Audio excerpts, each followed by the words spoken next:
serious, what is the creepiest or most unexplained thing that's happened to you that you still think about to this day?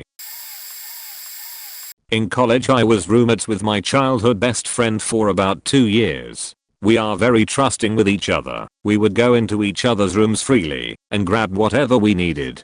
To borrow clothes, hairbrush, perfume, etc. No questions asked, just a knock if we were in the room to let each other know we were going in. Our rooms are across the hall from each other, with the hall facing the kitchen.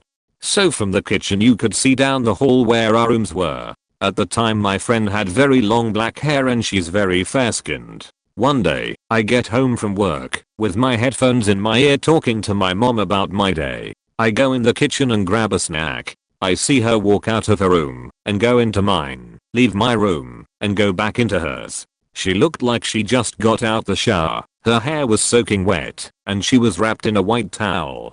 Her long black wet hair is what I distinctly remember. Also, she made no eye contact with me, but I didn't think it was weird. I didn't say anything to her, since borrowing each other's stuff was normal. I'm still on the phone with my mom, so I don't think much of it. I grab my snack, hang up with my mom, and go into my room to watch TV. I figured she's getting ready to go somewhere, and we'll talk later.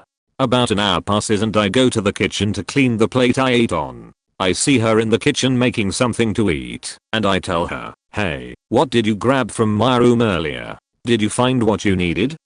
She looks at me like if I was crazy and says, "What are you talking about?" So I say, "Yeah, earlier when I got home I saw you go into my room and grab something. Did you get what you needed?" Sorry, I didn't say hi, I was on the phone with my mom. She asks me if I'm sure I saw her. I said yes, 100%. She tells me to grab my phone and go to her car as soon as possible, that she needs to show me something. I had my phone on me, and she grabbed my keys from the kitchen counter along with her purse, and she drags me out the front door and into her car. She then tells me she got home maybe 5 minutes before we started talking. She had spent the night at her boyfriend's and hadn't been home all day, so she has no idea who I saw. I'll never forget the look on her face when she told me this. Complete fear and panic. She called the cops and they came along with the apartment manager. They checked the whole apartment and found no one. Nothing amiss. And they were in there a while checking every nook and cranny. The manager got maintenance to change our locks and gave us new keys that day. My friend then tells me that for a week she'd been hearing noises from her bathroom like bottles moving, and when she went to check she found nothing. I have no idea who I saw going in and out of our rooms, but it looked exactly like my friend. I don't drink or do drugs. Not on meds. This was in 2014, and I still freak out when I think about it. Just a normal Saturday night. I was watching TV home alone with my 2 dogs when I heard a banging sound coming from the basement. Legit sounded like somebody was just banging something on the appliances we had down there. Now there is no access into the basement from down there, only through the upstairs rooms that I was in, and knew nobody could have come in and got past me. So with this knowledge I was not as scared as you may think, more curious as to what the heck the noise was. One of the 2 dogs, who is a meathead and wants to fight everybody, also heard the noise and was now bolting down into the basement to investigate. I get down and see that it is my other dog banging his head into our dryer and chest freezer, which are next to each other. My meathead dog is just stood there watching confused. So I approach my other dog and calm him down, and we all go back upstairs. Now this freaked the heck out of me and upset me, as it seems such very strange behavior for my dog to do. Fast forward only 30 minutes or so, the banging starts again. I instantly look over to my dog, but he is laid down, but now also aware of the noise downstairs. We run down into the basement, and it is Meathead now banging his head in between the appliances. Again, I now calm Meathead down, and we all go back upstairs. Nothing has ever happened again since that night. 3 years now, so that ruled out brain tumors, which is what I read online about why maybe dogs bang their heads, but 2 dogs, suddenly on the same night, and it only affecting one of them at any given time. 3 years and the 3 of us never talk about that night, lol. Edit. Wow, thanks for all the awards and updates. To answer a few questions, yes, I have posted this story before. I have a very normal life and this story is just way I out there, but legit truthful to my otherwise mundane life. A few folks say it may have been a rodent/treat toy they were after. No, they were frenzied and hyperventilating. When they get things stuck under anything they just cry and get me to get their stuff. I guess it boils down to just knowing your dogs. I know instantly from their body language just what the deal is, but that night, I have never seen them so frenzied and upset. Also, it is otherwise a very nice basement, as basements go. I have never had a pest problem down there, or in any other part of the house. Somebody mentioned that, if it only happened 3 years ago, why did I not make a video of it? My first instinct was to help my dogs, to stop them harming themselves. At no point was my first thought to go and grab my phone to capture the moments on film. Really surprised I have to mention that one, but people/keyboard/warriors.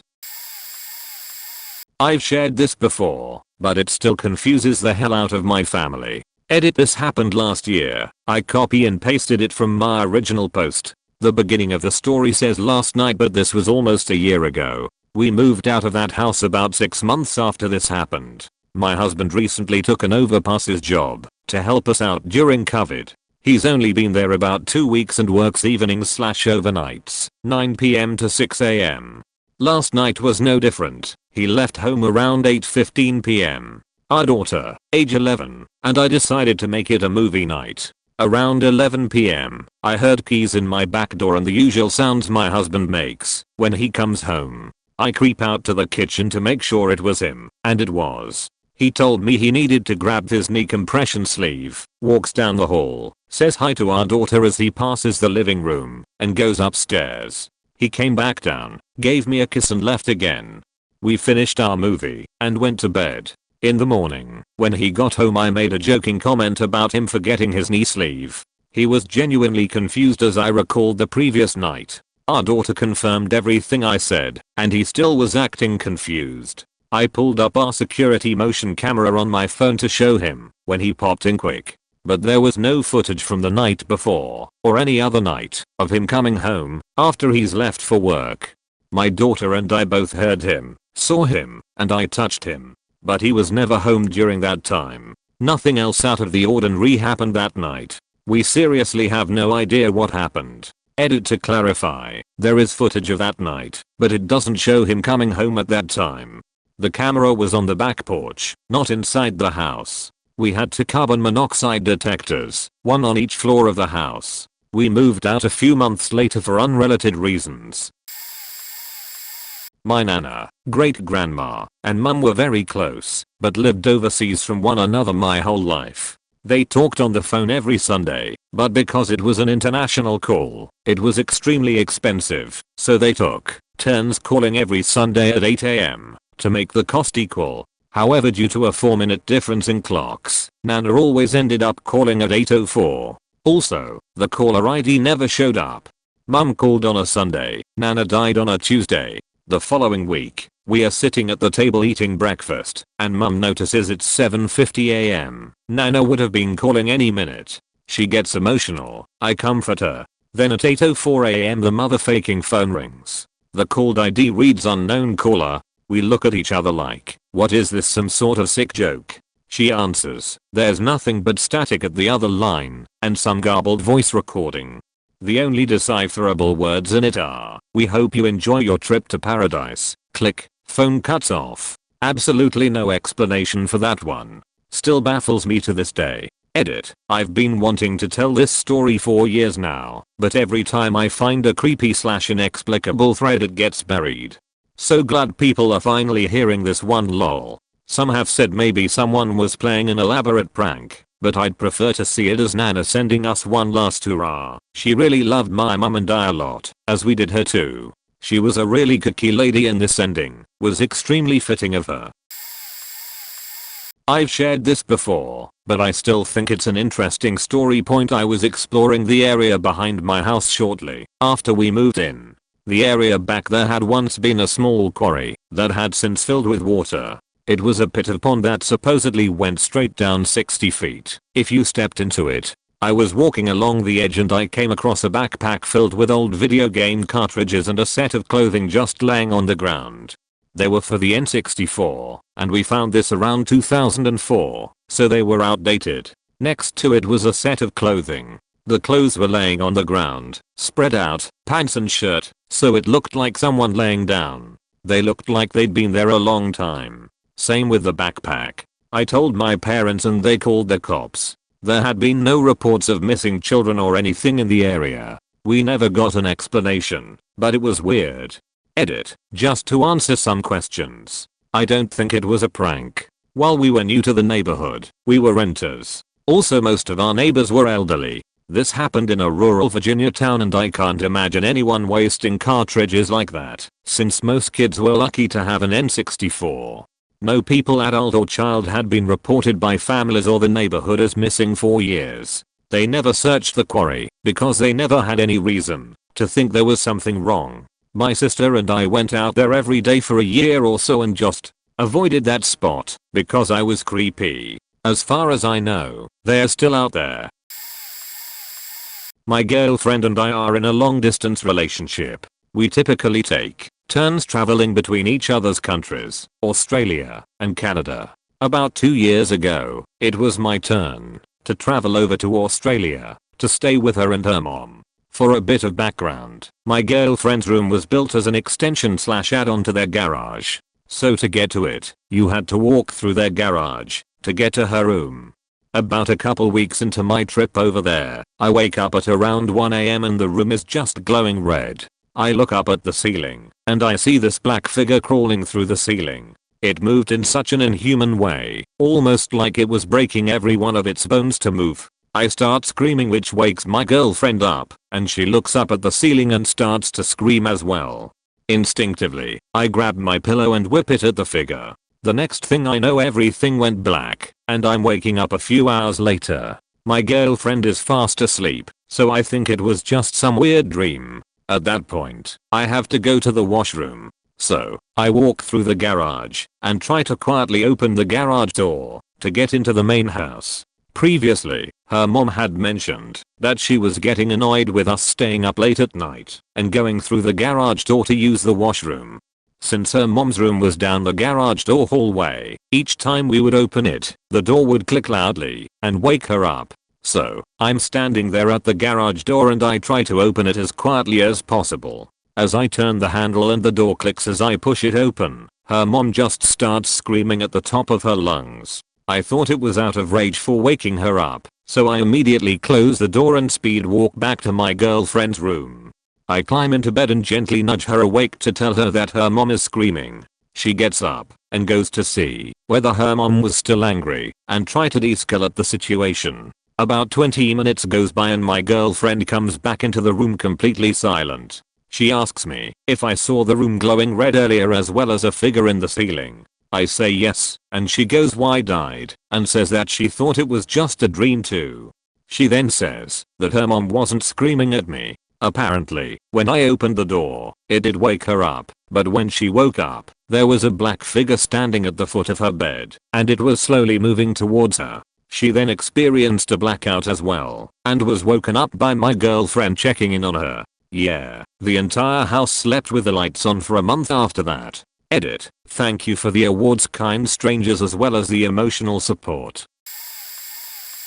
Well, not the scariest thing ever, but when I was 11 my family and I moved to another town because of my dad's job. We were only going to stay there for a year, and thankfully we were given a house in a close community of about 20 houses made for army officials and their families. So one day my parents are out, and they take my baby sister. My older sister is in a friend's house, and I'm left alone with our dog for like 2 hours. I was playing in my room when I remember that the black socks for my Monday uniform, kind of like a suit you wear on Mondays, are drying in the backyard. I go there with my dog and utter out loud, I wish there was something to do, and not a moment later I hear some young voice say very clearly, then let's play. I turn around to see my normally hyperactive golden sitting looking at me like nothing has happened. I freak out immediately and ran upstairs to my parents' bedroom. I turn on the TV and hide under the covers until my family arrived. They saw me sweating scared and paranoid at this point.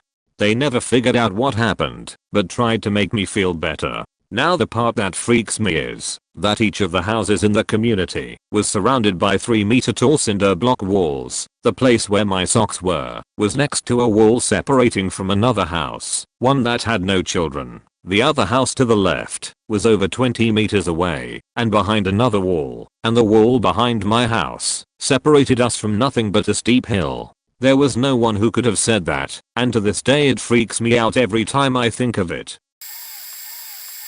We had a rescue dog years back, terrier mix. We lived in the countryside on a wooded hillside and owned about 5 acres of woodland and rough fields, mostly wild. This dog loved to be up there chasing rabbits, but loved her home too, so would never be gone for very long. One day she went missing. We took our other dogs up there and searched thoroughly, but nothing. We had another friend bring his dogs, nothing.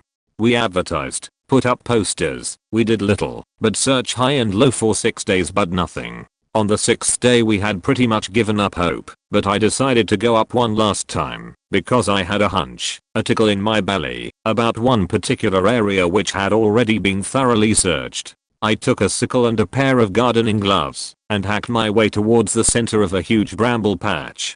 It was summer and all I could hear was birdsong and insects, but suddenly I heard a muffled yip. I called her name and then heard her again getting excited. She was deep underground in a rabbit warren. I stayed calling to her until help arrived. The local fire brigade were kind enough to come and help and advise, and we got her out eventually. She ran around like a demented muddy pup, and amazingly the vet said she was basically okay, had probably been getting enough moisture from eating mud to keep her alive. I'm not generally a fanciful person, but I just knew in my back "Noah" she was there. No explanation for it.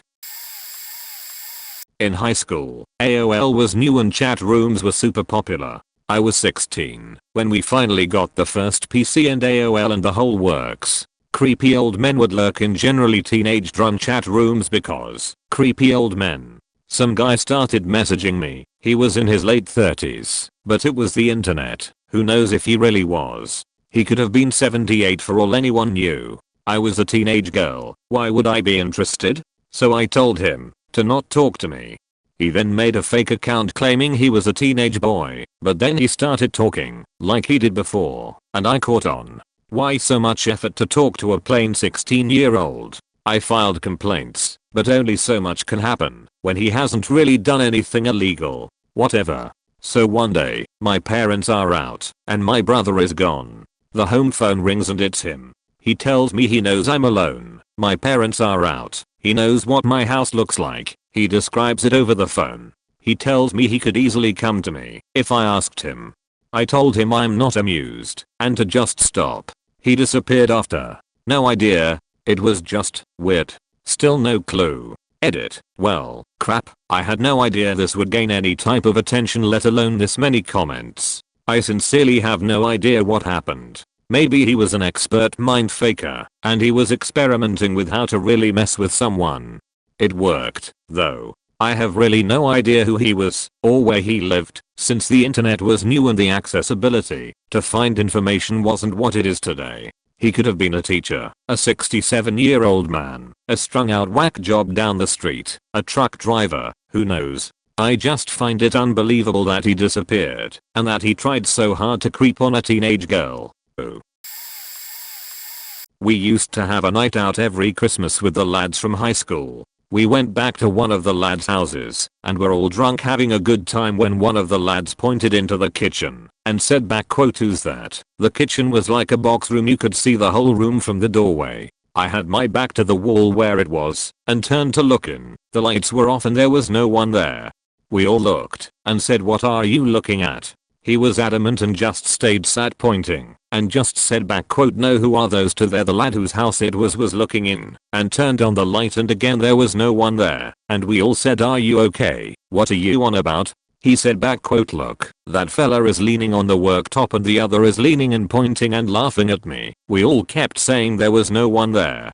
After a back and forth for about 10 minutes, he was describing what they were wearing etc. And then the lad who could see these people realized we couldn't and started freaking out, tearing up and shaking uncontrollably, saying he had to get out of the house. He was shaking that much we had to put his shoes on. Once he had gone and being drunk, no drugs, that we knew of, we just laughed it off as him being off on one, but the lad whose house it was said he described his uncle and granddad who had long since died exactly how they used to stand, and what clothes they were wearing.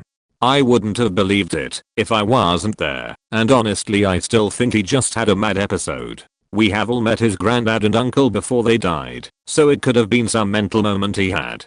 To this day anytime we mention it, he refuses to talk about it and doesn't even entertain any notion of it. Like I said, it sounds far-fetched, but that is 100% true. I don't believe in ghosts etc. point and still think he had a backquote moment, but it was genuinely weird and unsettling.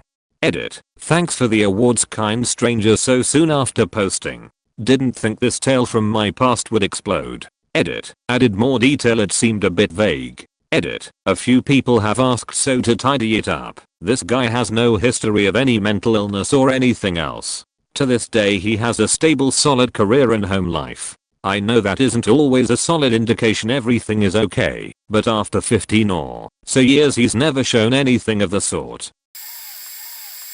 A friend and I from high school used to go out to this old county road and smoke a joint on a big hill facing a large old brick house across the street that sat in a large field. The face of the house had 2 rows of 6 windows each, facing the road. One night we were chilling on said hill and looking out at the house as the sun was going down and all of a sudden the light turned on in one of the windows and then shut off.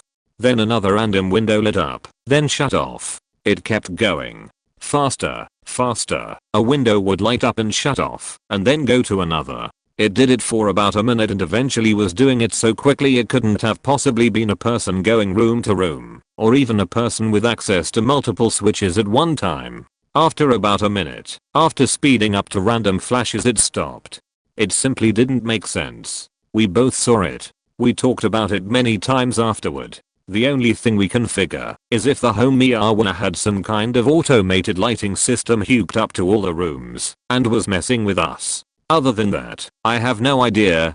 Sketchy AF though. Edit. Some of you chalking up the experience to cannabis. I don't think you understand how weed works. I've never hallucinated from being high in my life, and it would make 0 sense for me and my friend to have the same hallucination at the same time.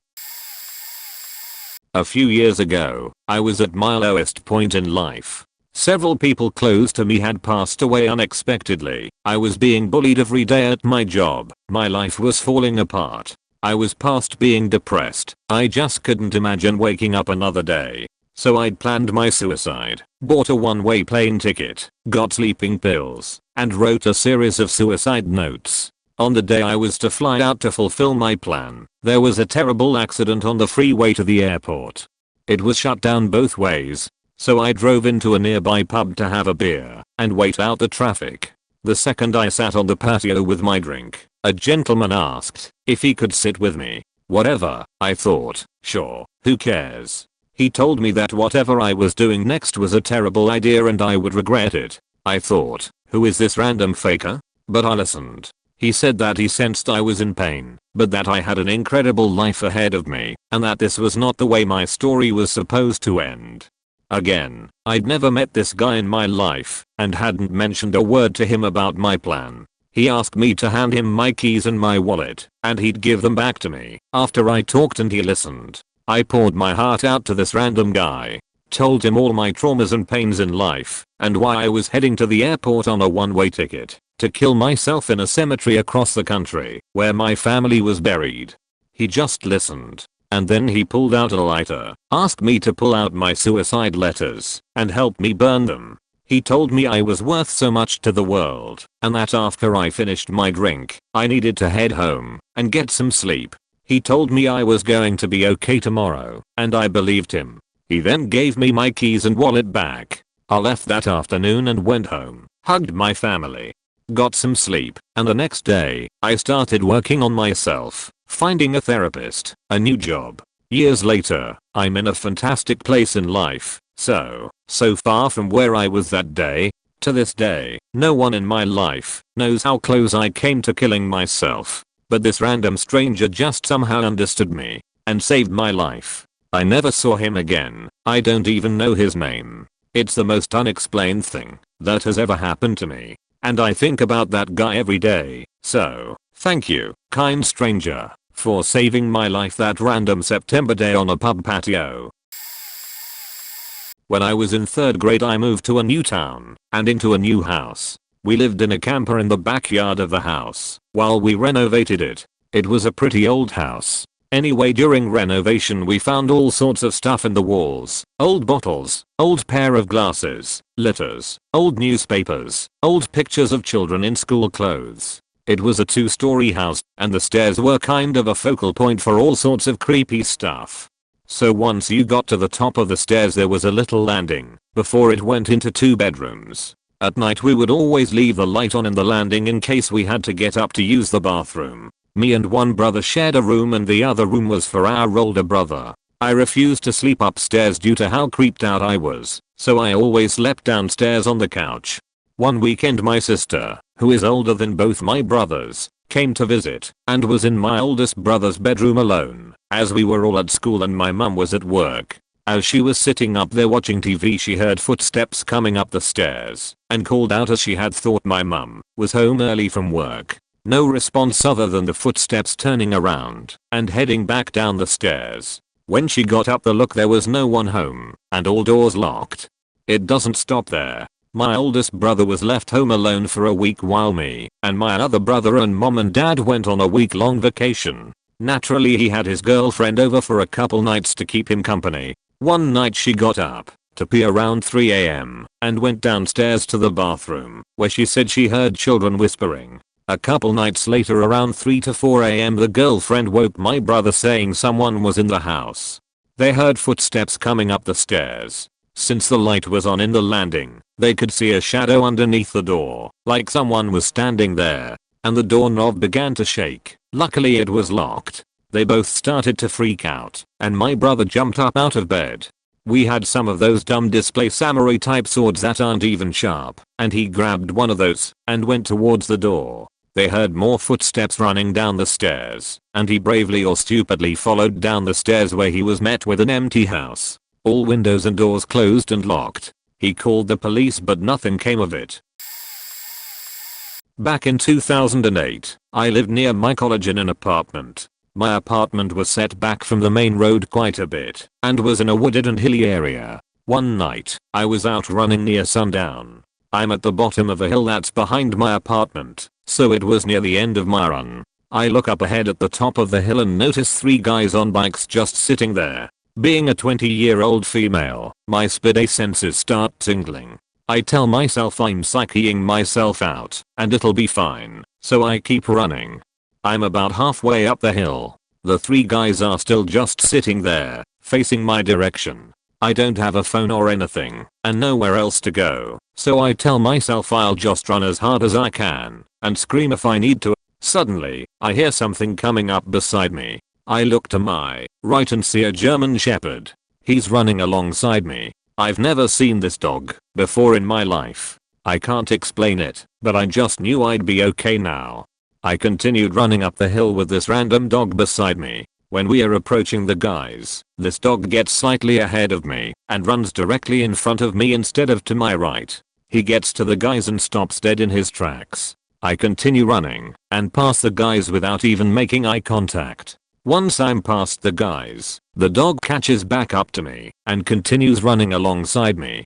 He stays with me until I take the turn into my apartment's very well lit parking lot. He disappears into the trees as quickly as he appeared. I took that route at the same exact time every single day after that 4 weeks and would drive down that road often, hoping to come across him again. No luck. I never saw him again. My friends are all convinced he was a guardian angel making sure I stayed safe. I'm not really a believer, so I don't know, but it's the most creepy, bizarre, and awesome thing to ever happen to me. I was probably about 16 to 17 and had just gotten home from high school. My brother was in the kitchen making a ruckus, so I started that way. As I passed by his bedroom I saw my mom in there, sitting on his bed with the lights off, facing away from me and towards the wall. I stopped and stood in the doorway and asked if she was okay and what she was doing. She said really slowly, just sitting. Come here, I need to talk to you.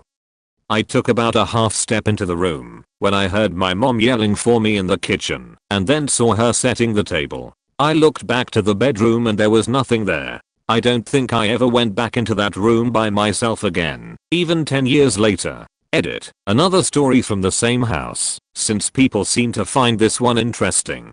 One day my mom and I were out doing yard work in the front of the house. At the time we had a trampoline that sat in front of my bedroom window, which faced the driveway/road. My two little brothers were bouncing on it. They were probably 7 and 9 at the time, and my mom and I had sat down in a pair of lawn chairs to take break. We were watching my little brothers play when suddenly they both stopped jumping and walked to the edge of the trampoline closest to my bedroom window and sat down, facing the window. They both started talking, but they were speaking as if they were having a conversation that we were only privy to half of. The older one, said something like, yes, yeah, they're good, no, okay, as if he was replying to someone asking him questions. My mom and I looked at each other like, are you hearing this right now? And she asked them, who are you guys talking to? Without looking away from the window, said she says it's great grandma. She says she misses you. My great grandmother had died before my little brothers had been born. They had no idea what she looked like. My mom replied, great grandma is in heaven, baby. To which he looked over at us and said, not anymore. They stared at the wall for a little longer and then started playing again, as if nothing had ever happened. This was, again, one of many incidents that happened at that house. I left Florida in 2017, and while I've visited the family home many times since leaving, I'll never stay there at night by myself. And I try very hard not to leave the room I stay in. I was walking my dog once around the pond in my grandmother's condominium, gated community. It was supposed to storm that night, so it was windy all day, like tree branches violently flailing around and small items being blown away. I got to the front of my grandmother building. There wasn't a soul in sight, and suddenly it got really quiet, which was weird because it was literally windy all day, but the wind suddenly stopped. I sort of looked around and felt off. It was the kind of quiet you could hear. Suddenly a big gust of wind comes in and my dog starts freaking out. I tug him to come towards the building so I could put the code in to get us inside, when suddenly I hear a voice go, hey, right behind me. It felt like it was right next to my ear. I turned around and there still wasn't anyone there, and my dog was still freaking out. So I dragged him inside, ran up the flight of stairs to my grandma's condo, and locked the door. I still have no idea what happened to this day. Edit. I should mention the gated community has a lot of buildings with geriatric folks living in it. Beyond my grandmother's condo, the area was used during the tuberculosis outbreak to bring patients to basically die, and they would cremate their bodies in an abandoned building at the center of the gated community. I've also seen shadows in the window of the tower whenever I went to the park nearby. A few years ago, I took my dog out for a walk at night. The apartment complex I lived in at the time had enough light outside, so I was never scared of going out for a little walk. One night, as I walked down the stairs, I noticed a large brown furry thing under the stairs. I know for a fact there was 3 thin bushes under those stairs, but that night, whatever that thing is, was in between those bushes. I was too afraid to inspect it, so I walked the dog around the neighborhood for 5 minutes. When I got back, the large brown thing was gone. I stood there for a second before gathering up the courage to go up the stairs. My dog, however, refused to go up. I scooped him up and ran up the stairs into the comfort of my own home. A few days later, I sat in the living room minding my own business. From the corner of my eye, I saw something brown and furry crawl from the ceiling into my room. That night, I had a dream I was being attacked by an unknown creature. I covered myself in my blanket, and it scratched and tore at it, yelling obscenities at me. I got angry and launched myself at it, punching and scratching at a large brown furry creature. When I woke up, my dog was there watching me and whining. I don't know what to even think this was. Edit. Wow, I honestly expected this comment to get buried. Thanks to all of your input. I actually spoke to my mom about this, and what she said scares me even more. She has seen it crawl into rooms, but like me, chalked it up to her hair in her eye or something. However, she told me she also dreamt of it. In her dream, she was paralyzed. It was running around her and taunting her. She tried so hard to start praying, but the words wouldn't come out. It got close to her face. She stared deeply into its demonic red eyes. She felt its fur touch her skin. When she broke out of her dream, my dog was staring at her, very close to her face. My dog almost got punched. Mayo, my mom's defense, when she gets scared. So yeah, I guess we did see something in that apartment. Whatever it is, I'm glad we moved out, and it didn't follow us. I'm a skeptic about ghosts and otherworldly beings. This event that happened causes me some consternation because it doesn't make any sense and I cannot explain what was happening. When I was in middle school, my family went camping in New Mexico. We were at a campsite near a lovely stream. My parents had one tent and my brother and I had another. As I was settling down to sleep for the night, I was listening to my headphones. I decided it was time to go to sleep, so I took my headphones off and was dozing off when I became hyper aware of a sound. It was a slight swishing/scratching sound on the side of the tent. I had just assumed there was a breeze and a stalk of grass was brushing on the side of the tent. With a sudden jolt, I realized there was no wind whatsoever. I asked my brother, Jay, what is that? He asked what I was referring to. I pointed out the scratching noise. He took his hand and hit the side of the tent. In response, whatever it was, hit the side of the tent from outside of the tent. We both immediately began screaming hysterically. My parents came running and all the while the scratching continued. My parents said it was surely just a bug, a tent string or some vegetation, and got a flashlight to look at the exterior of the tent. There was nothing. They brushed down the exterior, shook the tent, took everything out of the tent and shook it. The noise continued. I was completely in pieces, so I went and slept in my parents' tent and my father slept in the kid tent. My brother and father reported that the scratching continued all night long. Still puzzled and freaked out by this experience. A couple of things happened to me and my housemate when we moved into the top apartment in an old building in Europe, right next to a forest known for witchcraft. The locals even have a witches parade every year. It's a harmless bit of fun. The apartment was huge. 3 bathrooms, 2 bedrooms, a study, 2 living rooms, a living space, a kitchen, 2 balconies. The bigger one was upstairs, across from a door to the attic that ran across the entire house. It was dark and full of a lot of old stuff, like from a century ago. We found porcelain, really old wooden furniture, and a doll neither of us wanted to touch. There were also some children's slippers and black and white pictures of a child from when the town still had carts pulled by oxen. It was a wonderful place to live, and the cheap rent made it wonderfuler, but both of us were mildly creeped out in the beginning. We used to hear stuff while in our rooms, like banging or footsteps, or like something had fallen on the carpets. My housemate would text me, "Did you hear that too?" But she soon stopped. She never wanted to talk about it either. I guess she didn't want to give it any power by acknowledging it. I clearly remember the first time she was out. It was winter, so it got dark by 4 p.m. I needed to grab groceries, so I left all the lights on to make myself feel better. I tried to look for my earphones for some music along the way, but I couldn't find them, and I left without them. When I returned, every single light in the house was switched off, except the one in my room, and I went to my room. My earphones were lying neatly rolled on the top of my bed. A few other incidents took place while we lived there too, like the bulbs in the corridor, and only the corridor, dying with loud pops one by one. My housemate hearing something like a dog scratching at her door, and texting me to let her sleep one evening, while I was over at a friend's place, me hearing a door loudly banging somewhere in the house, while I was on the toilet, and the banging stopping immediately, as soon as I flushed. It was like it didn't realize there was someone home. The house was weirdly cold too, but we lived there for a year without anything major happening.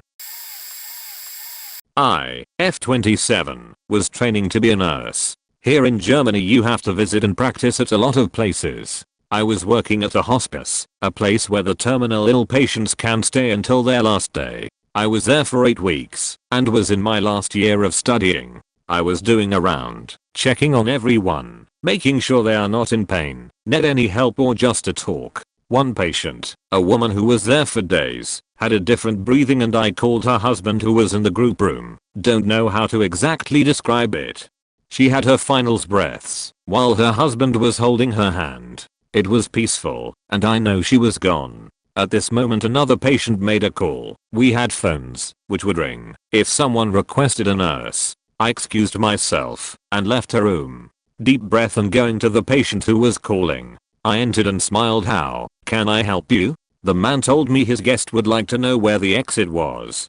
I was a little confused because he hadn't any visitors that day yet, so I asked, who do you mean? Maybe I just didn't see anyone because I was for half an hour with the dying patient. And he answered, well, this lady here, she wants to know where she could get out. I went pale, blood falling into my knees. I was shocked. I stuttered while opening the window. Emma, here is the way to the balcony and right to left. Down the stairs is the door. I'll get you some water. Left the room and was hardly breathing, leaning against the wall. Was standing there for 5 minutes. One of the nurses saw me and asked if I was okay. So I told her what just happened. All she did was to smile and say, yes, that kind of stuff happens a lot here. A few hours later I asked the man if my guest found the way out. Him, yes, she did, and said thank you for everything. Had to process that for days, weeks, months. I still can't believe it. But I'm sure since then that we carry a soul. Also some nasty ghostly other things happened to me and my colleagues while working in an ICU. A lot of weird stuff has happened to me in my life. So either I'm haunted by some tricks to God type of shit, or stuff just tends to get strange naturally around me and I'm too stupid to figure out what's going on. I've chosen 3 things that I absolutely can't explain and had other people witness it. The first story takes place at a friend's apartment around 15 years ago. We were watching TV and just talking, and the subject turned to ghosts for some reason. I told her that I believed that there was something more in this world that we still didn't understand, but she just laughed and said that she had never believed in that kind of stuff and never would. She then shouted for the ghosts in the room to show themselves, just to fuck with me. She waited, smirking, for a few seconds, and then we heard what sounded like a heartbeat, like rhythmic thumping.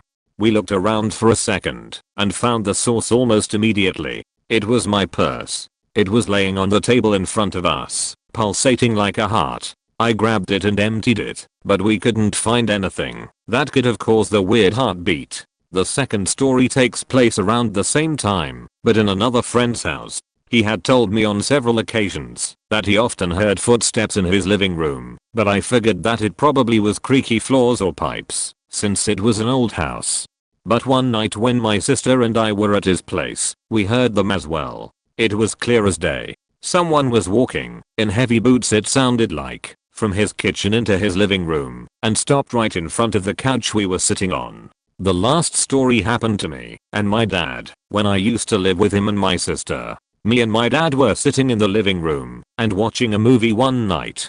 My sister was in her room studying. When sat in the living room you could see the hallway to the left that began at my sister's room, went past the living room and all the other rooms, and ended by the office where the family computer was. Both me and my dad saw my sister walk past from her room to the office. We both turned and looked at her. 2 minutes later we saw her again, walking the exact same direction. Me and my dad looked at each other, and he pointed out how weird it was that we never saw her go the other way back, and if he saw her again he would ask her what she was doing. And sure enough, a few minutes later she walked again from her room to the office. My dad called out for her and asked her if she was in the office. She then walked out of her room again and said that no. Why did he ask? We have no idea who or what we saw that night, wandering the same route again and again, and my dad still considers it the weirdest thing he has ever experienced. I was about 7 or 8, and I was at a housewarming party at my aunt and uncle's new house. It wasn't extravagant, it was a lower to middle class mobile home in South Carolina. Wasn't really a big party, just the family, some barbecue out back, red Solo cups, all boxes in the garage, and not even distributed to their proper rooms. The only things that were unpacked and where they should be was the furniture. So anyway, two of my cousins were there, and one of them had a friend over, and we were all playing together, some made up fantasy game where we were pretending to be princesses or something. All of the adults were out back drinking, and I emphasize, there were only 4 people inside the house, me, my 2 cousins, and the friend. The house was set up in such a way that the kitchen was the first room you walked into from the front door, then there was the living room, then past that was the hallway with the bathroom and bedrooms.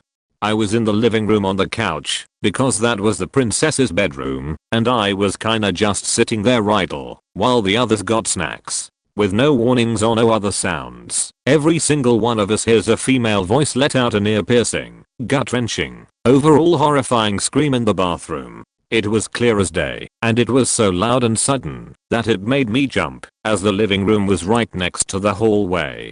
My cousins and their friend run out from the kitchen and look at me sitting there, and then we all run from the living room into the bathroom. Not a single person is in there, and nothing is displaced, because there wasn't anything unpacked anyway, except the toilet paper. We turned back around to see about 3 adults coming in from the back door, because they had heard it too, coming from inside, so it wasn't any of them.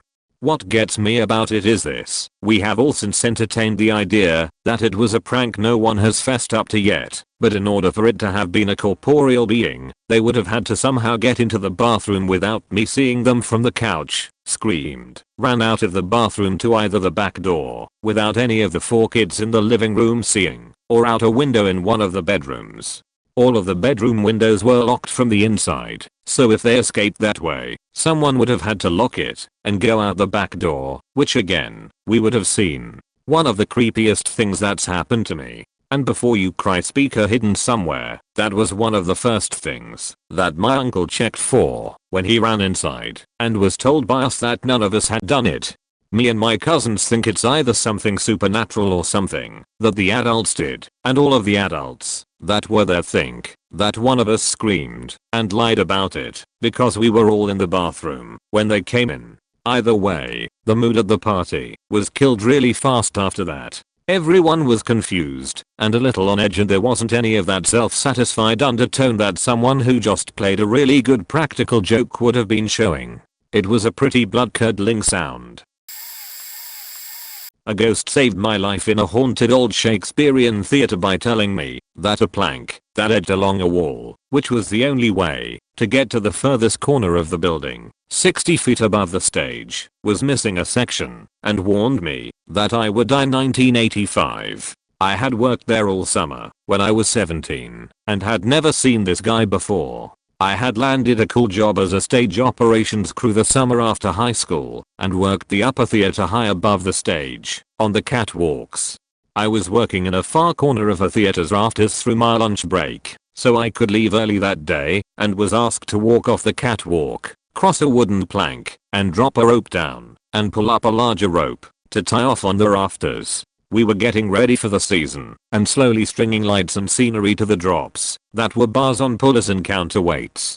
As I left the decently made catwalk, I stepped onto a plank and couldn't see in the middle of the building, but could see a plank rising upward on the other side of the darkness. Okay, it must hit a platform there at the bottom and go up again, I thought. I walked 4 to 5 steps down into a very dimly lit part of the rafters on the plank when a man stopped me. Turn around slowly. The plank is missing. No light. Get light. Fine, I said in a sarcastic teenage voice. I turned around and got back on the catwalk, walked to the ladder, and climbed down to the stage to get a flashlight. My boss asked, "Why are you down here?" "I need a light, and your guy said a plank was missing, and to get a light." "What guy? You were the only one up there." "The old guy with a beard and wool cap." My boss, who headed the technical / carpenter / electrical part of the theater, was in his late 60s and had worked in that theater for nearly 40 years. He looked amused at first, laughing at me asking, "How do you know about that?" "Know about what?" "I came down for a flashlight so I could see." "You're serious? You saw him?" "It must have been 1954 and a rigger fell from the rafters and died. He fell all the way to the stage. I think his name was John. In the 74 my assistant made up a story about talking to him, but back then we were all smoking something. What are you on?"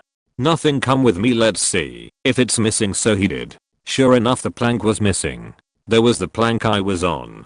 A platform, nothing, and a platform with a plank from that platform to the upper corner of the building. From my vantage point, it looked like plank, platform, plank, platform, plank. In the dust along the plank were my footprints leading right to the edge. One more step and I would have fallen to the stage. Below us was a thick fabric curtain that separated the stage from the rafters, blocking light from below. In the horizontal folds of the curtain, a wool cap. To this day I've not stepped back into that theater. I don't think I have ever talked about this to anyone cause it still hurts to think about it, but yeah, I really wanted to share this here. Also, this is quite a long one. I had this neighbor who was around 30, and he was such a sweet guy. Let's say his name was Adam. I felt like he was the kind of older brother I've always wished for. He was an all-arounder, gym freak, good at singing, and playing every possible instrument, dance, sports, cooking, etc. He used to take me and my younger brother to the beach wherever possible. So this incident took place 3 days before my 14th birthday. I was on my way to school in the morning when this absurd scene flashed in front of my eyes. It was him getting into an accident and dying. It felt surreal. I almost wanted to cry, but then I told myself maybe it's because I had watched a movie with a character dying the previous night. I continued with the day, and it was almost 8 p.m. when my parents got a call from someone. I could see their face change expressions. Once the call ended, they said they needed to go somewhere and would be back in a while. I wasn't sure what was happening, but I felt that something wasn't right. Next morning I woke up to the worst news of my life. Adam was no more. Apparently he met with a major accident the previous night and died on the spot. I didn't know how to react because a few hours before he died, I did have a bad feeling. For days I couldn't even sleep and I blamed myself because I felt like maybe I could have warned him about it and maybe he would still gonna be alive. It's been almost 7 years since this incident took place, but every time I think about it, my heart aches and I still wished he was alive. I still can't figure out why I had that sort of a feeling hours before it actually happened, and it scares me. Long one, and it'll sound like bullshit. I went to a boarding school as my dad was in the military, and for a few years he was moved around way more than the normal every 3 years. It was full of other kids in that sort of situation, so was a bit rougher than what people usually think of when they hear boarding school. There was a lot of bullying and fighting. Anyway, we would also make up stupid ghost stories to scare our dorm mates. One of them was about this former pupil called Peter who went crazy and killed the other kids in his dorm and a teacher before running away. There were woods nearby and a few caves. It was said that he lived in one of them and would sneak back into the school to steal food and clothes from dorms. There used to be a challenge to go to the caves near dark and run into the largest one and touch a stone outcropping that was just before the cave took a turn off to the side.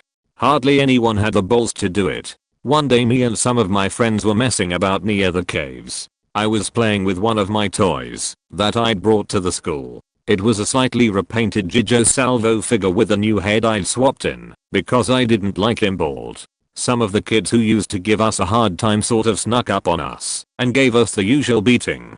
Then one of them threw my toy into the cave, laughing at how sneaky Pete would have fun with it. After they left I tried to go in and find it, but couldn't and I ended up getting freaked out. This ate away at me for weeks. So I planned my revenge. The bullies would usually always go to the cave after dinner to challenge a few kids to go in to prove they were cool. I snuck away from dinner early and got changed into all black clothing and a ski mask. I waited till I could hear the kids coming, then snuck into the cave, right to the back behind the stone and waited. They stood outside for a while, but eventually one of the bullies tried to prove how tough he was by going to touch the stone. I waited till he got real close, then jumped out and yelled. Everyone started screaming and running in all directions. I felt pretty good. Strangely, my revenge had overcame any fear I had. I didn't really think that I was there in the cave, alone in the dark. Anyway, the scary bit is on the way back I put my hand in my pocket and found my Gijo. It chilled me to the core. Now I know that I probably just found it in there and subconsciously put it away while I was focused on the scare, but I have no memory of it, and my clothes were different. It still gives me the creeps. Lived on a 600-acre farm in Arkansas. Absolutely no one around for miles and miles and miles. Was out feeding the animals. After getting home late one night, just was finishing up and taking the buckets back to the barn. As I was locking up the feeding barn, we had a herding dog. Was a corgi. It just was going absolutely nuts and running into the woods. So I instantly went to investigate to make sure that the animals would be alright. Had a handheld spotlight, shining it into the woods. Saw nothing. The dog was just going absolutely nuts still, and I finally see him running between these trees towards this black splotch. Was somewhat humanoid shaped, but it went in at it, and the things just seemed to absorb the light. I've never seen anything like it. Close street would be like an opaque stone, how it doesn't reflect the light, but just kind of nullifies it. Regardless, the dog suddenly was tossed up over my head, over the electric fence, which is above 6 foot in height and at least 9 feet back towards the fence. I absolutely booked it back to the house to get the shotgun, and when I came back the dogs were still barking, but the thing was gone. So I shot the shotgun in an attempt to scare whatever it was away, and it seemed to have worked. Didn't see it again. Dogs all come back to the house, feed and water them. Give them all the good boy pets for protecting the animals. Now here is the part that made it mega hard to cope with, and it really upset me. The next day, that specific dog who chased in after whatever this was wound up dead with its neck snapped completely backwards on the edge of the woods. I was so in shock and grief at the time I didn't really think about it, but I still to this day have no idea what that was, and the thought of it just makes me sick to my stomach. Okay, so I've posted this on sleep paralysis subreddit, but haven't had much response. It's my only explanation which makes remote sense of it all. Happened a long time ago, but I just now remembered it. I've shared this story to a friend only once and never spoke of it again because logic tells me my mind was hallucinating and it was probably just sleep paralysis, even though it still freaks me out. Story. I was 12 or 13. My family goes to Vietnam every year or other year since I was young, and we would stay at a random family member's house to save money from hotel costs. My family is huge. Anyway, location this time is at my uncle/aunt's place in District 2. I'm just a kid, so I share a bedroom with my cousins, aunt, and uncle, while my mom, dad, and brother share another room next door. These bedrooms are upstairs. I randomly wake up in the middle of the night, and this never happens. I'm usually pretty good about not drinking too much water to need to pee, but just enough to sleep and not be thirsty. But when I woke up, I hear a very weird vibrating humming noise outside, and at first I figured it was just someone coming home late from work/partying and is on their moped and won't turn off their engine. However, the sound seems to be coming from above and not below, and the next thing I see is a giant flash of light going across the balcony right outside our bedroom. Everyone is dead asleep. My uncle is still snoring super loud and everything. I kind of freak out and close my eyes to just try and fall back asleep. But of course, my heart is pumping with what feels like adrenaline. Next, I feel/sense two entities standing next to me, to my right, and the next moment, my body lifts up off the bed. I can feel my sheets kind of just flop over and hanging off my feet due to gravity. I can now also hear a new humming noise, and it's like I'm on a scanner. It goes up and down my body like an MRI machine. There's definitely a light and warm feeling going up and down as well. I'm of course still freaking out. I want to open my eyes, but I'm too scared to. Next, I feel one of them pressing down on my belly. The first time it felt like a squish, just straight down into my belly, about equivalent of something weighing 5 pounds, super light, cold being a finger, or a stick. I'm thinking what the fuck at this point and still freaking out. My heart is racing like crazy. Then the second time they poked me there, it went super hard. Definitely felt like a sharp stick/pipe pushing down on me with the force of intending to pierce through. I'm now trying to scream and open my eyes, but my eyes are now locked shut. I can't open them, and my scream sounded muffled, like I'm screaming into a pillow, and the pillow has a vacuum abyss that returns no echo. I try again and again to move any part of my body, to scream and make some kind of noise, but all in vain. This goes on for a solid 15 seconds of excruciating pain, until one of my cousins turn in their sleep. I can hear our bed creak a bit, and I'm returned back to the bed softly with the force on my belly releasing. As soon as my back hit the bed again, I open my eyes to see these entities I sense next to me, but they are gone, and the next thing I see when I sit up is that same flash of light, but disappearing, along with that mysterious humming sound going off into the distance. I look around the room for any signs of anyone noticing anything at all. My uncle is still snoring loud as ever, and everyone else is also still sleeping. I'm now in a sweat, heart still racing. I stayed up for the rest of that night, writing this story. I'm shaking remembering it very vividly like it just happened. Someone please tell me I just experienced a random case of sleep paralysis please. Lol edit 1. Thank you all for the read. Most upvotes I've ever gotten. Sleep paralysis or definitely aliens are so far the only explanations. It feels good to share about it finally though. Thank you all again for reading. Long post so bear with me. Back in high school, I want to say it was my sophomore year, 10th grade, my friends and I used to sneak out of our parents' house late at night and we used to meet up at the campus and vandalize, smoke, fuck around, just stupid troubled teen things. Well, one night we met up at the school to smoke and hang out. During our smoke session, we noticed a very random and bizarre looking light appear in the baseball dugout next to us. We were smoking in the baseball field dugout. At first we thought that maybe it was a school janitor or guard working late, but we weren't too worried by that thought. We kept our eyes on it as it started moving out of the dugout and towards us. Then it finally appeared in the center of the field in the center of all the plates, where even at night it was fully visible due to the lights, but we saw nothing. Just the light we first noticed, which happened to become brighter as it got closer.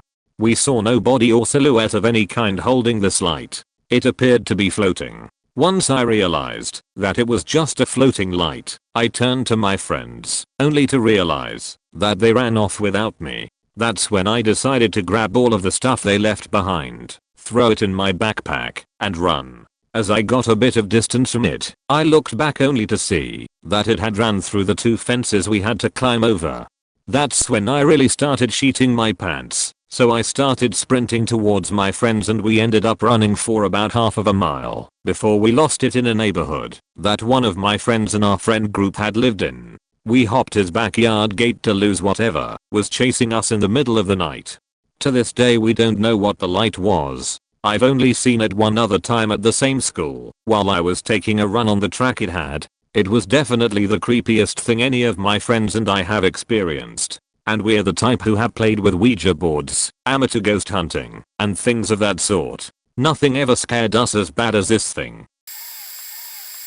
For the first year and a half of college, I worked the evening shift, 3 to 11, in a small town hotel that was run by my best friend's mom. The laundry room was connected to the main office, and since it came out into the middle of the hallway, we usually used it as a shortcut if we were going to check on a guest's room. Everybody would leave by 8 p.m., and the evening shift would work the last few hours alone. We primarily served week-long business stays, so it was pretty quiet.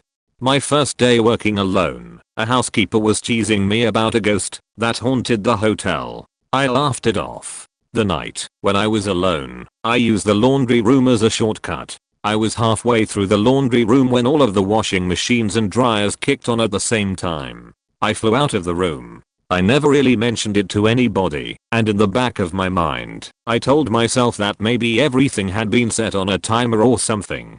I never had any more issues until a year and a half later, on my last day of working there. Earlier in the week, I had an unsettling experience with a guest. He was embarrassed to borrow a plunger.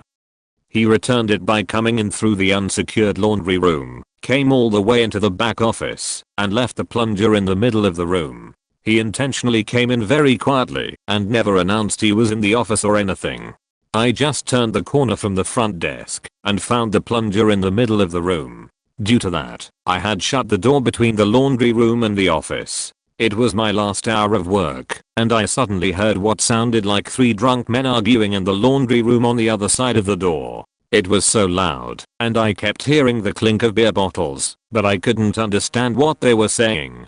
I called my best friend, who worked the night shift, and was the manager's son. He could hear the voices arguing through the phone too. The situation felt so surreal, and even though I objectively knew it was a dumb idea, I opened the door to tell the guys to go to bed. As soon as I opened the door, the voices stopped, and the room was completely empty. I blew it off, but it was so weird that my first and last day involved such strange experiences.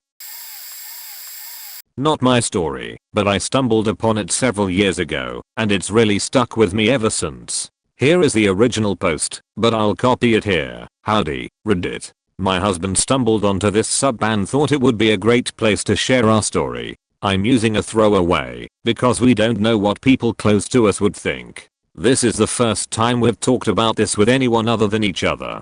I've read through some of the stories here, and I think hope ours fits here too. I'd like to preface this by saying that neither my husband nor I do any sort of drugs, suffer from mental illness, or abuse alcohol. We drink occasion, but had not been drinking this night. It happened about 8 months ago.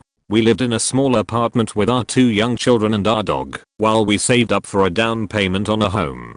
It was a typical Monday night around 7 p.m. We had just cleaned up after dinner, my husband was surfing the web, and I was relaxing on the couch. I was reading the back of a cake mix trying to decide if I had time to bake it, let it cool, frost it, and eat it before I needed to be in bed. My husband was watching a video on the internet. He said something funny about it. We both laughed.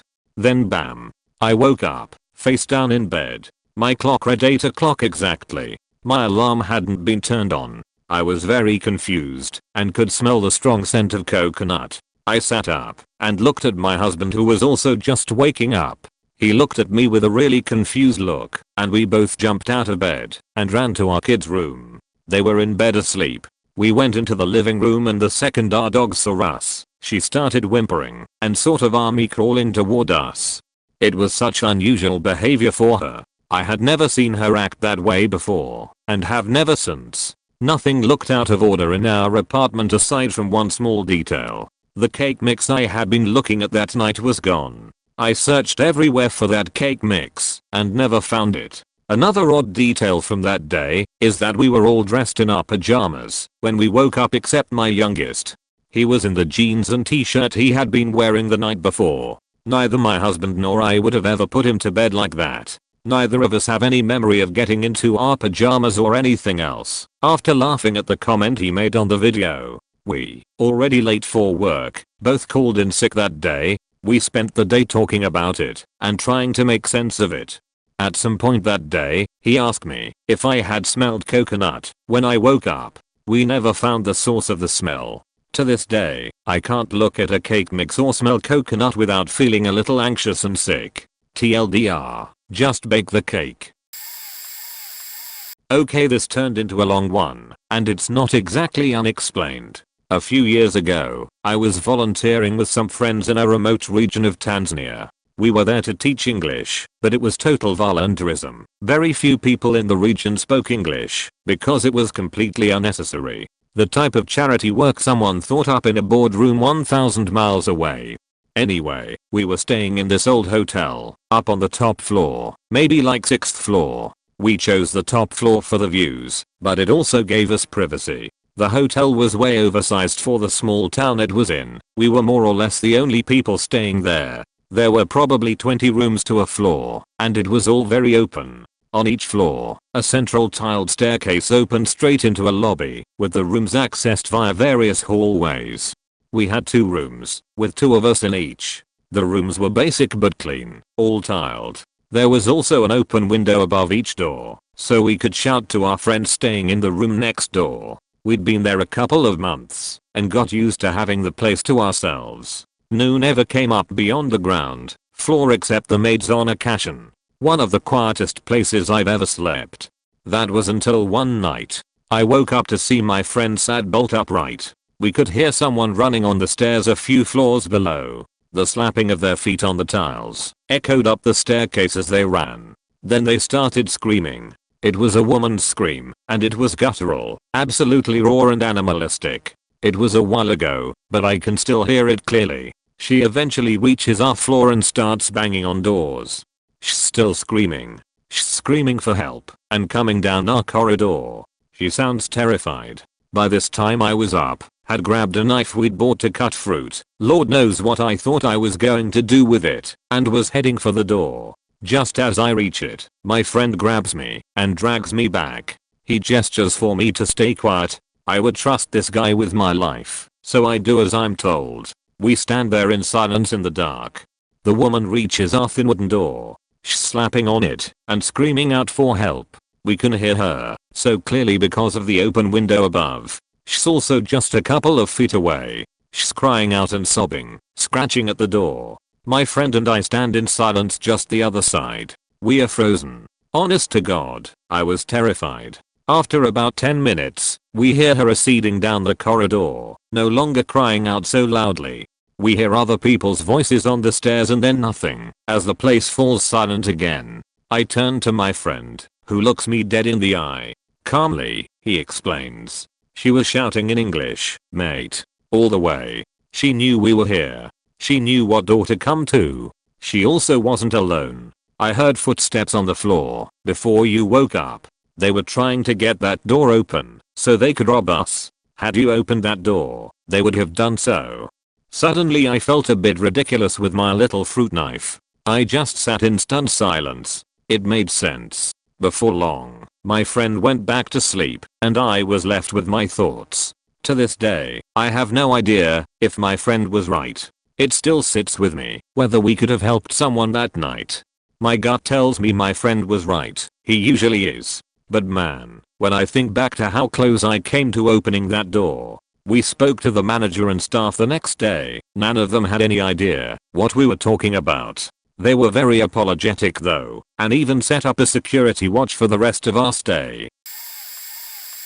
I had a weird feeling about my car. No lights were on or anything, but something inexplicably felt off. It was a light drizzle, around 8 p.m., and I was driving from Maryland to North Carolina. I stopped at a gas station, checked all my tires, listened for anything amiss. Rain made that difficult to hear if anything was, called my best friend, told her I had an eerie feeling, and started to make an appointment with my car shop in Chapel Hill, NC for the next day by texting a dad I babysit for, the owner, asking if I could bring it in.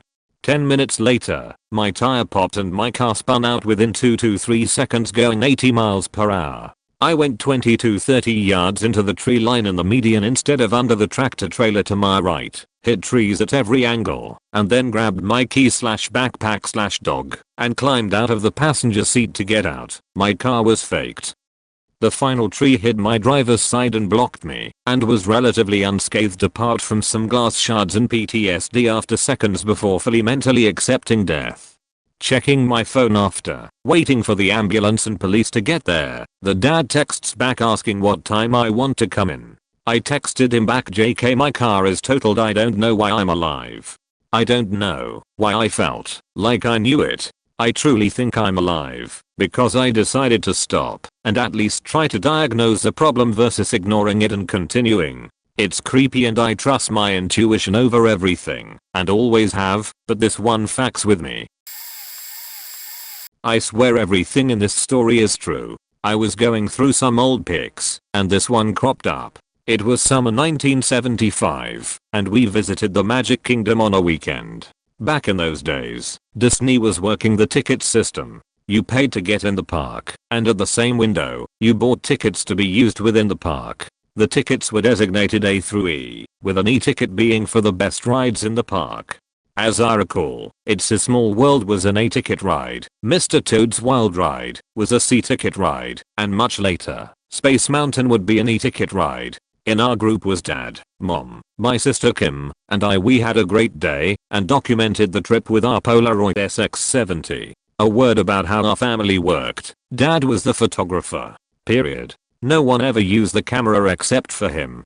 However, I, age 13, took the undeveloped photos and fanned them until they developed. I was the man. If you do not remember how these cameras worked, please Google it. We thought they were great. After lunch, we were walking by the Jules Verne's 20,000 Leagues Under the Sea ride, and I wanted to go on it. I had my e-ticket, but dad stopped me short. He was, as usual, short and sharp. Son, think for a minute. That ride submerges under the water. We are not going on it. Think for a minute. I heard that come out of his mouth at least 500 times in my life. Why, Dad? What if it breaks while we are submerged? Me derisively, right, Dad. Son, when it comes to machines, it's an imperfect world. Things break all the time. What if the mechanic for that ride had a bad day yesterday? We are not going underwater on that thing. And that was that. I was a bit crestfallen, and Dad tried to throw me a bone. He offered to take a picture of a Nautilus as it cruised by, so I was mollified. After all, it was a chance to fan an undeveloped photo. Mom and Kim dropped back, and Dad went to the rail. We watched as he bent over the rail facing the lagoon, and snapped a shot of a submarine as it traveled by on its underwater rail. Out popped the white photo with a whir and a click, and he handed it to me to fan. I did so, and we walked on, me contentedly fanning another photo. In a moment, I looked at the developed photo, and for a moment I did not understand what I was looking at. I called Dad over and showed him. In the photo was the lagoon, the Nautilus, a black area on the right and the back of my father's head. Wait, what? The back of my dad's head was in the picture? Impossible. He leaned over the rail and snapped the shot. We watched him do it. There should have only been the sub and the lagoon in the frame. It was if I had held the camera over my head behind him and snapped a picture, but that had not happened. Remember, only Dad was the photographer. No exceptions. I watched Dad take the photo while leaning over the rail. So did Mom. It was genuinely an image which could not exist. Dad looked at the photo and said, "Well shit, Kiddeski. Told you we weren't going on that ride." Kiddeski was his nickname for me at times. Dad was a product of his era, early adulthood in the 1940s, show no weakness. He appeared to shrug it off. But years later, Mom would tell me that he later broke down and cried in front of her and asked what it could have possibly meant. Was it a message about his mortality? He would die 6 years later of mesothelioma, but I never connected the two incidents in my heart. After all, we all have a shelf life. We kept the photo, and I have scanned it. I give you an impossible photo that Mom, Kim and I watched be taken. What appeared on the print should not exist. To this day, 46 years later, it remains one of the true mysteries in my life, and now all you know about it. I live in a relatively rural area. 5 minutes up the road from me is all farmland and cattle pastures. There is a lake that we overlook, and a hill further behind us. Up on that high hill there have been stories of weird happenings for decades. Figures on the side of the road that vanish. People offering rides to people only for the person to disappear into thin air halfway through their response. Even one story of a pregnant woman who was kidnapped and later found walking on the road trying to get to a hospital. Those stories have been passed around in our community since about the late 1950s. Everybody kind of knows not to drive on that road late at night, but it has a much higher speed limit than my road and a convenient cut through to halfway down my road. Using the cut through cuts the time to get from the main road to my house by a full 5 minutes or so, and I was tired one night. I'm driving along, alone in my truck. It's a warm summer night. I've got the windows rolled down, and I'm bopping to some kind of country song. Can't remember which one, but I know it was Glenn Campbell. On the side of the road is a very tall figure, probably near 6 feet 6 inches, 200 centimeters, wearing a baggy black hoodie. I slow down and drop the left window, offer him a ride in the bed of the truck if he needs to go down the road a bit. He's handsome, chiseled jaw, patchy black beard, brown eyes and very pale white skin. He drops the hood to make better eye contact and doesn't so much smile as his face goes less frowny. "No sir, that's alright. I prefer this kind of ambience. Keeps my mind how it should be." I make sure he's certain mainly out of politeness. The road has harsh, very rocky sides and I don't want him slipping cause it had rained earlier in the day. He smiles a bit, and it's then that I remember what I've heard about this road. Something seems off. He smiles fine, nothing weird. Teeth are a bit crooked, but they are clean and white. Really sir, I appreciate the offer. You're awful kind. He speaks with a southern accent, kinda like my cousins but not, more Tennessee than their LA. He rolls his back hotel noises and speaks slowly. You have a good night. I nod and roll up the window and turn the music back up. As I'm pulling away I check in the side view mirror. He's still casually walking, maybe a bit fast because of the length of his legs, but it's still a walk. I get a bit of the way down the road, cruising at about 45 or so, and a minute later I look in the mirror. He is the same distance from me. He is running now and keeping the same distance from my truck, which is moving at 45 miles per hour. I'm freaking the fuck out naturally, and it's as I look harder into the mirror that I notice something is weird. He's got the hood back up, but I can still see his eyes. They're green. Reflective green. Like a dog's. I floor it, and he stops running after me, slowing down his steps, and I hear his laughter echoes all the way down the hill of the cut through to my home. I sat up the entire night, had every door locked, and a bat in my hands. I did not sleep until about 2 days later, when my parents got worried and drove me to my godmother's house, and her husband stayed up with a shotgun pointed at the door to keep me calm. His laughter was in my nightmares. I used to get deja vu a lot as a child. Most times it was just a weird feeling of living in a memory, but there are 2 times where I actually felt like I could predict, or did predict, the future. One time I had a dream of driving on a country road I'd never been on before. A few days later I drove down that exact same road as the one in my dream. Another time I was having a conversation with my brother and felt like I had that exact conversation before.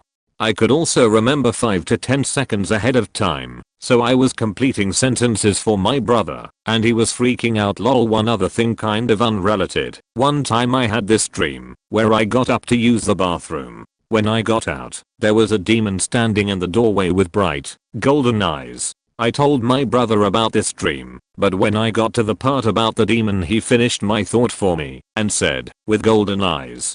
Turns out he had the exact same dream as me. Edit. One other weird dream I thought of. I remember waking up and my carotid artery in my neck felt a little weird. Then it started thumping and beating more and more violently until it felt it was about to burst. I remember being so sure I would die and trying to call out to my parents but couldn't. As soon as I died I woke up for real. What's weird is that this is by far the most realistic dream I've ever had. Like all the fight or flight hormones, or whatever they're called, was rushing through my body as if it was real, and I felt what it was like to truly panic. But none of it was real. It was probably just sleep paralysis, but I've had that many times since, and I've never experienced anything like that again. I went to UVA at the same time that Morgan Harrington disappeared, which was my second year there, aka sophomore year. Sadly to say, because she wasn't a student, she was in town for a Metallica concert. Her death was salacious, but didn't really strike fear into the student body like it did when Hannah Graham would go missing 5 years later. But I'm getting ahead of myself. Anyway, about a week or so after Morgan's death in 2009, me and my guy friend were at a grocery store right outside of campus getting snacks around 10 p.m. Bus service had ended, so we decided to use a cab service UVA had set up to make sure students had access to rides in case they were drunk or just needed transpo. UVA pays the bill up front and charges you later. So we get into this guy's cab and he immediately starts bringing up Morgan's disappearance. This wasn't so strange because everyone was talking about it. It was national news. But I'm an introvert with a good memory, so I remember just about every conversation over 3 minutes long I've ever had, especially with strangers. He starts talking about police theories about the case, and my friend, who went on to get a master's in gothic horror, starts talking about how some people thought a cult was involved. Basic speculative BS. In addition to that, I remember the guy looking at me through the rear view mirror. I won't say I never forget a face, but this conversation was so macabre that it stuck with me, even years later. Anyway, he dropped us off, and we made it home safe. Fast forward 5 years, I'm in grad school 1,000 miles away, and Hannah Graham's disappearance is national news. Fortunately in this case, they have video surveillance. You can see her walking away with a big African American guy with dreadlocks. They get an ID and his face is on the news everywhere. I don't recognize him. They eventually catch this guy in TX, just an hour or so away from where I was in school at the time. As days go by, they're profiling this guy, and his DNA matches samples found on Morgan's remains, found 3 months after her disappearance in 2009.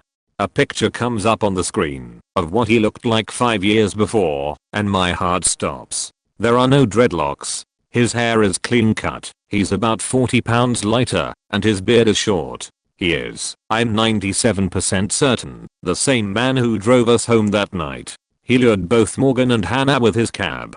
Every now and then, I think of what would have happened if I hadn't been with my male friend that night. I'm pretty sure it was his idea to go out so late, but still. Or what if he had been a girl? Would I have made it home okay? P.S. I think this guy likely killed more people. In particular, there was a trans teenager, a Tony, that went missing before Morgan who, to my knowledge, was never found. It got almost no news coverage, even locally.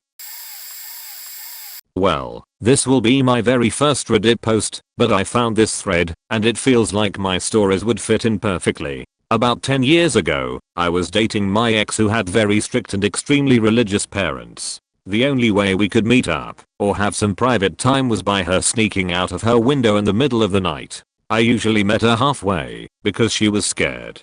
So this one night she called me, and told me she is on her way, which was weird, since we never agreed on meeting that night. To be honest, I did not really think of it as being weird or anything. Also it was the beginning of our relationship, so I was pretty excited to see her. Now to the creepy part. The first thing that happened is that my cat at the time was blocking my door, like really trying not to let me pass. I ignored it and went downstairs to put on my shoes. My cat was meowing and following me the whole way. I put my keys on the shoe shelf and put my shoes on, just to see that my keys had vanished. I started searching for them literally everywhere. All while my cat was really going on my nerves with that excessive meowing. 5 minutes go by, and I get another call from here telling me that she already arrived and waiting outside.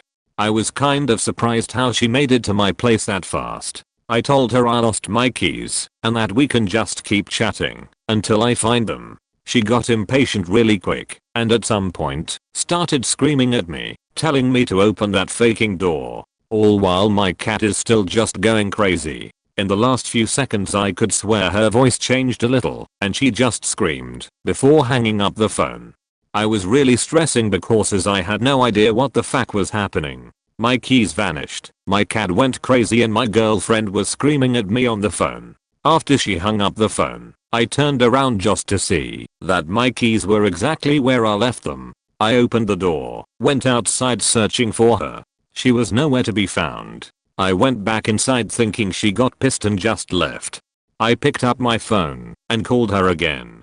She picked up the phone and I asked her where she went and that I found the keys. She told me she did not call me that night and never left the house. To this day this whole scene just fucks with my head. Never figured out what had happened. Good night y'all. 7 years old, we've moved to a new state with any family members being 8+ hours away. During the summer of that year I was sent to stay with a group of strangers for about a week. Little kid me didn't really question it, because life at the point was already a stream of constant strangers. It's only years later, as an adult looking back on my life, I realize how weird it was for me to be shipped off to people I don't know, and also could only very loosely be known by my ma, as we'd only been in state for less than a year.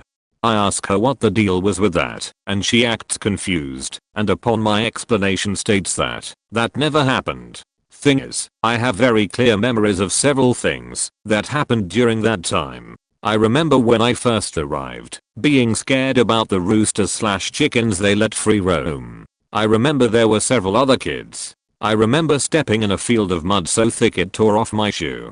I remember going to a beach and being chased around by an older kid who had a crab in a bucket. And most specifically of all, I remember playing Blades of Steel for the Northeasts, a game I've never personally owned. I know that people can reinvent and distort memories as they get older, but that all seems rather specific for it not to have happened. My assumption would be that my mother was just looking for some alone time with the guy she was shacking up with, but I don't know why she'd lie about shipping me out. I mean, it's also likely that what for me was a strange memory, for her was an inconsequential week decades ago. So it's just one of those weird unsolvable mysteries of my life. When I was 9 we went on a family trip to China. My family has always been the adventurous type, so naturally we couldn't just go look at the Great Wall or whatever. No, my parents hired a driver to drive us around rural Sichuan to visit yak farms and climb glaciers and sheet. So anyway, one night we had to stop in the middle of nowhere. I think we ran out of gas or something and ended up in what I guess you would call a village, although it was basically a long dirt road with one very creepy hotel and a few corrugated tin buildings. The hotel didn't look like much from the outside, but when you went in the lobby was this very creepy almost Victorian looking ballroom. The lobby made it seem like a luxury hotel, but when you looked closer everything was made of plastic or painted cement, like a movie set, and completely falling apart, like no one had stayed there in years. At first our translator told us they had no room, but I guess she explained our situation and they came up with a room.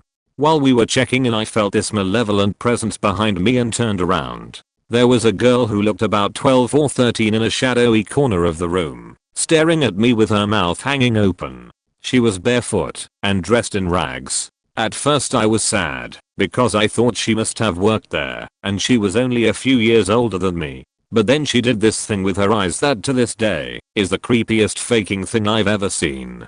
They went completely round and bulged out several inches from her eye sockets. I'd seen a photo once of someone in the Guinness Book of World Records who could do something like that, but this was a random child in rural China doing this at me for seemingly no reason. By the time I got my parents and older brother to look, she popped them back in her head and looked normal. When we got to our rooms there was mold on the ceiling and cockroaches everywhere. There was one bathroom for the whole floor down the hall. The lights didn't work. I went to pee with a flashlight. I turn it on, and the girl from the lobby is faking sitting there in the corner of the bathroom, in the dark, with her faking eyes bugging out again. Just sitting motionless in the dark. Then she starts making this sound with her throat, like the girl from The Grudge. I freaked the fuck out, and ran back to our room. By the time my brother went she was gone, so naturally everyone thought I was making shit up / being dramatic. But then when we went out to dinner she was faking waiting for us in the lobby, again. This time I made my brother look right away, and he caught the eye thing for a second, which is how I know I didn't imagine it. I don't think he wanted to admit it, but it definitely freaked him out a little bit too. We go to dinner at one of the little tin shacks down the road, and she faking followed us all the way there and sat down at the table next to us. By this time I'm close to a panic attack. Every time I'd try to point her out she'd pop her eyes back in, so the most my family saw was a quick glimpse. They admitted there was something off about her eyes, but other than that didn't seem too concerned. We got a lot of stares, since there were no tourists in the countryside. But this was something else. I don't know how to explain it, but I was positive she was staring at me specifically, like she wanted something from me. We noped the fuck out of there early the next morning. I can't prove this has anything to do with making cursed eye contact with this girl / spirit / demon child, but some creepy things that happened on that trip / after. We had tea, and my tea leaves spelled out toxic. My brother got really sick. He blamed the food and lost quite a bit of weight. I started getting really depressed / moody without knowing why. Eventually I'd be diagnosed with major depressive disorder as a teenager, but I don't remember having any symptoms of depression before that trip. I posted about this on a different Reddit thread and someone commented, "Looks like you found a DIOCGUI." So I Google it, and, well, guess that explains my suicide attempts. Not exactly unexplained, but certainly creepy enough to have an effect on me to this day. September of last year, sleeping in the upstairs bedroom facing the road, and I'm suddenly jolted awake by the sound of footsteps on gravel. I'm quite sensitive to sounds of foxes and cats on the gravel driveway leading through to our back garden, so I was ready to dismiss it and doze off again until realized that the footsteps are unmistakably human. I check my phone and it's 3 AM. I get up, rouse my partner, and move into a room facing the back window to see if I can spot the potential intruder. At this point I'm concerned about my bike being stolen as it was chained to the outdoor table with the bike lock, but otherwise out in the open. Instead, I see the dark shape of someone staggering in circles around the central table in our back garden, just going round and round, muttering occasionally and gibbering incoherently. This person then begins to slam their head and hands repeatedly against the back door whilst making slurred sounds that I couldn't understand. This person, a woman, then thrashes against our aviary for our parrots and tears off segments of mesh netting in an attempt to get inside it. This is behavior that I'm only normally familiar with in zombie movies, so I was utterly speechless when watching it play out in real life.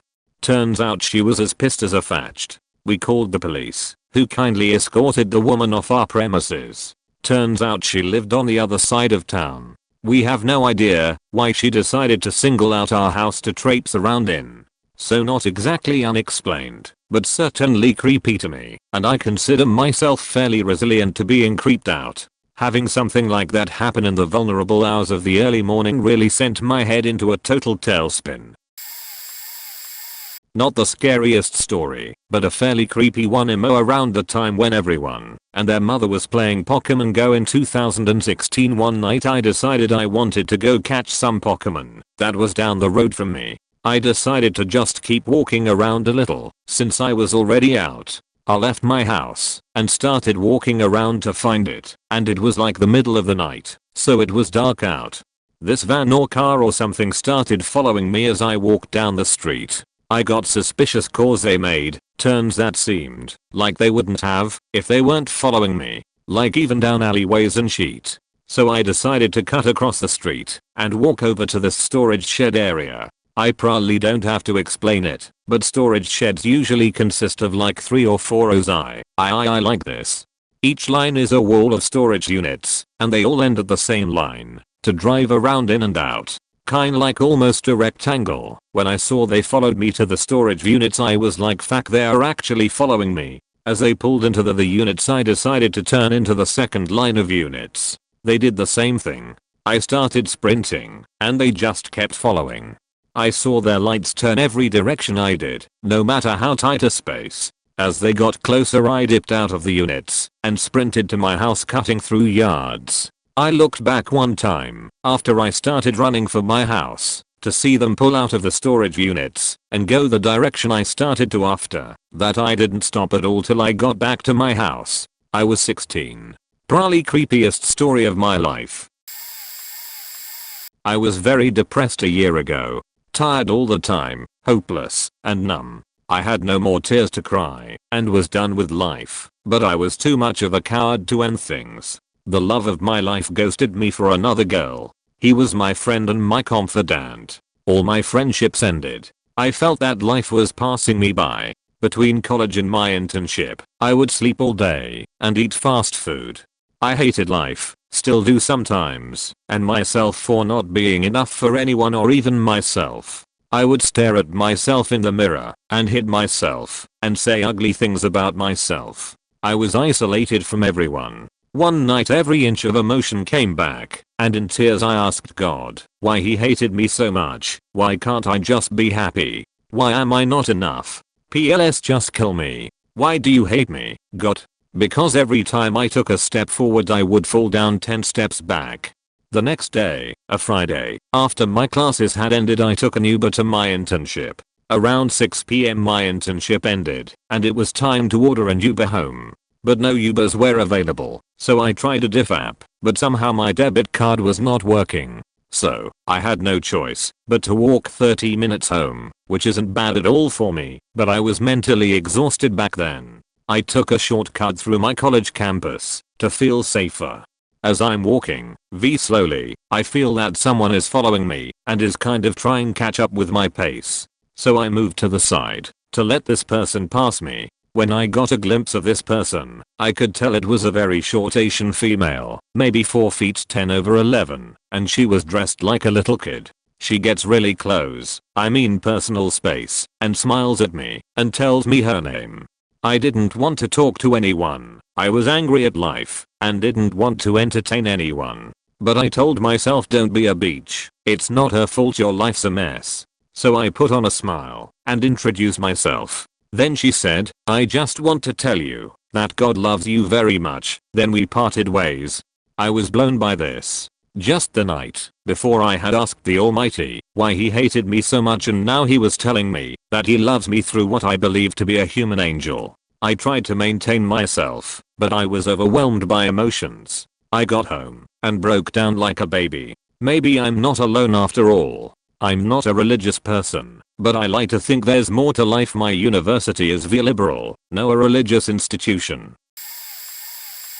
When I was about 12, I was the last person in the barn at night. I was shutting off lights and started to get a really bad feeling, as if someone was creeping up behind me, or like something really bad was about to happen.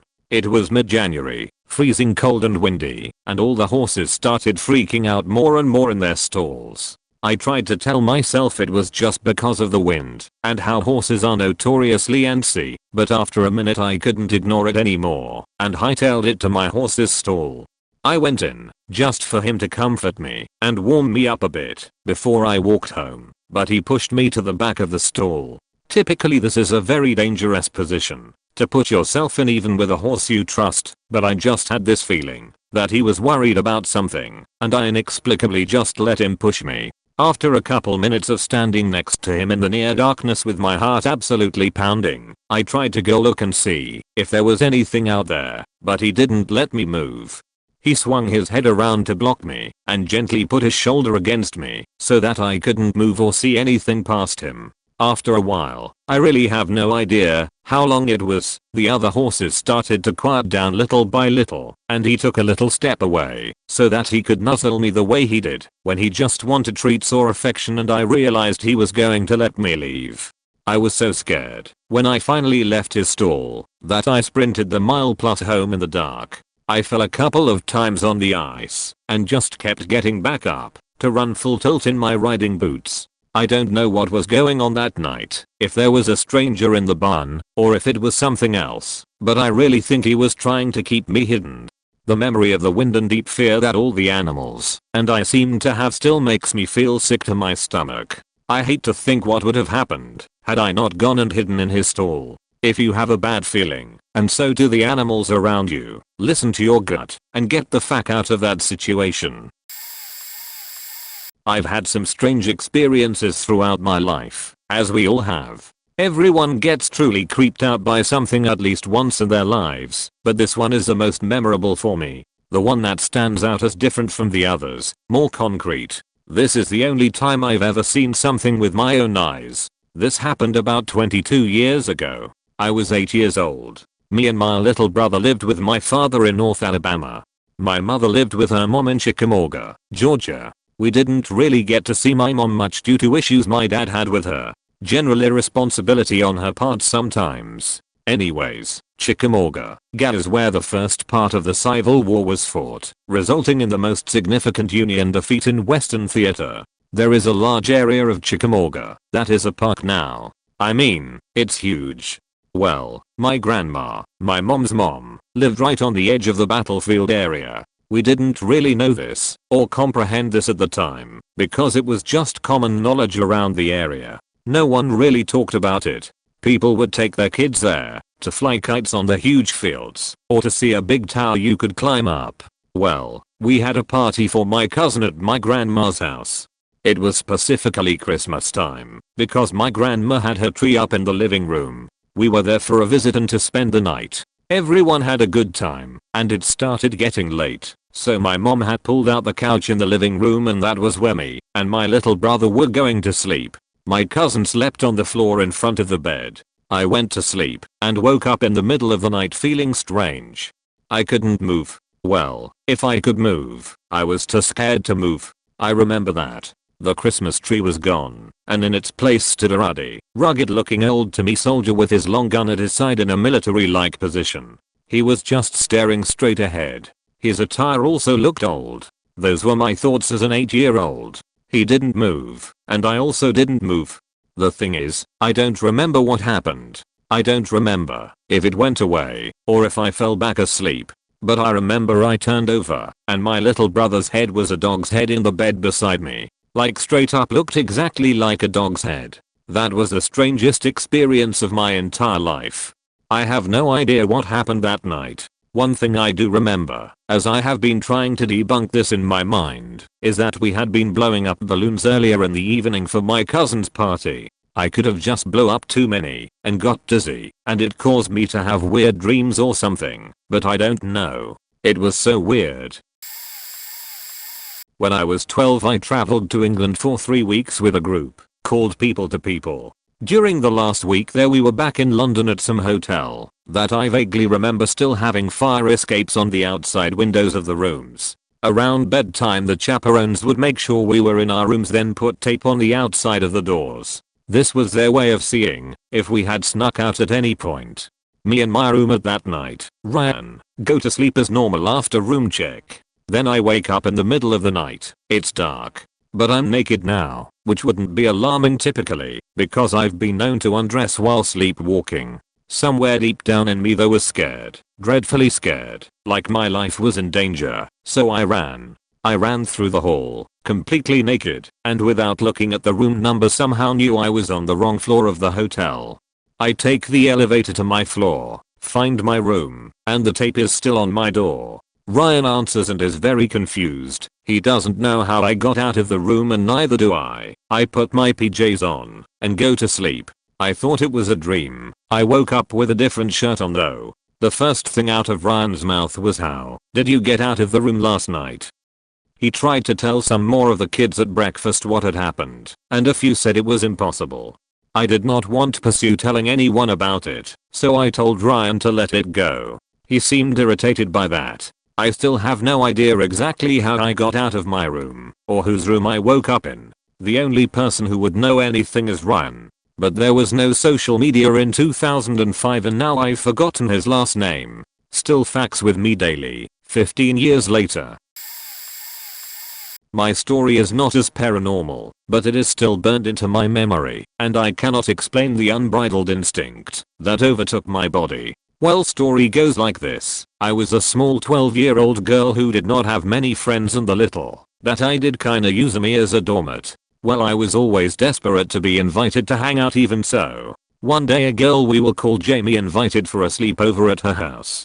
I was so excited, and I absolutely went without hesitation, even though she was one of the worst of my friends who walked all over me. Anyway, it goes well the first half of the day, until it reaches night and we went to let our dogs out one last time for the night. One, that was a chihuahua, ran off into the tall grass, and couldn't be seen. So I was dragged out by Jamie to help look for the pooch in one direction down the neighborhood road, while her mom went and looked in the opposite direction. As we got farther and farther it got darker and darker, till suddenly my skin went cold, shivers went up my spine, my stomach felt heavy as stone, and my body forcibly stopped. Suddenly my primal instincts kick in, and I can't control my actions as I stop dead in my tracks. Feel the very depths of my head screaming to get out louder and louder every second I'm there.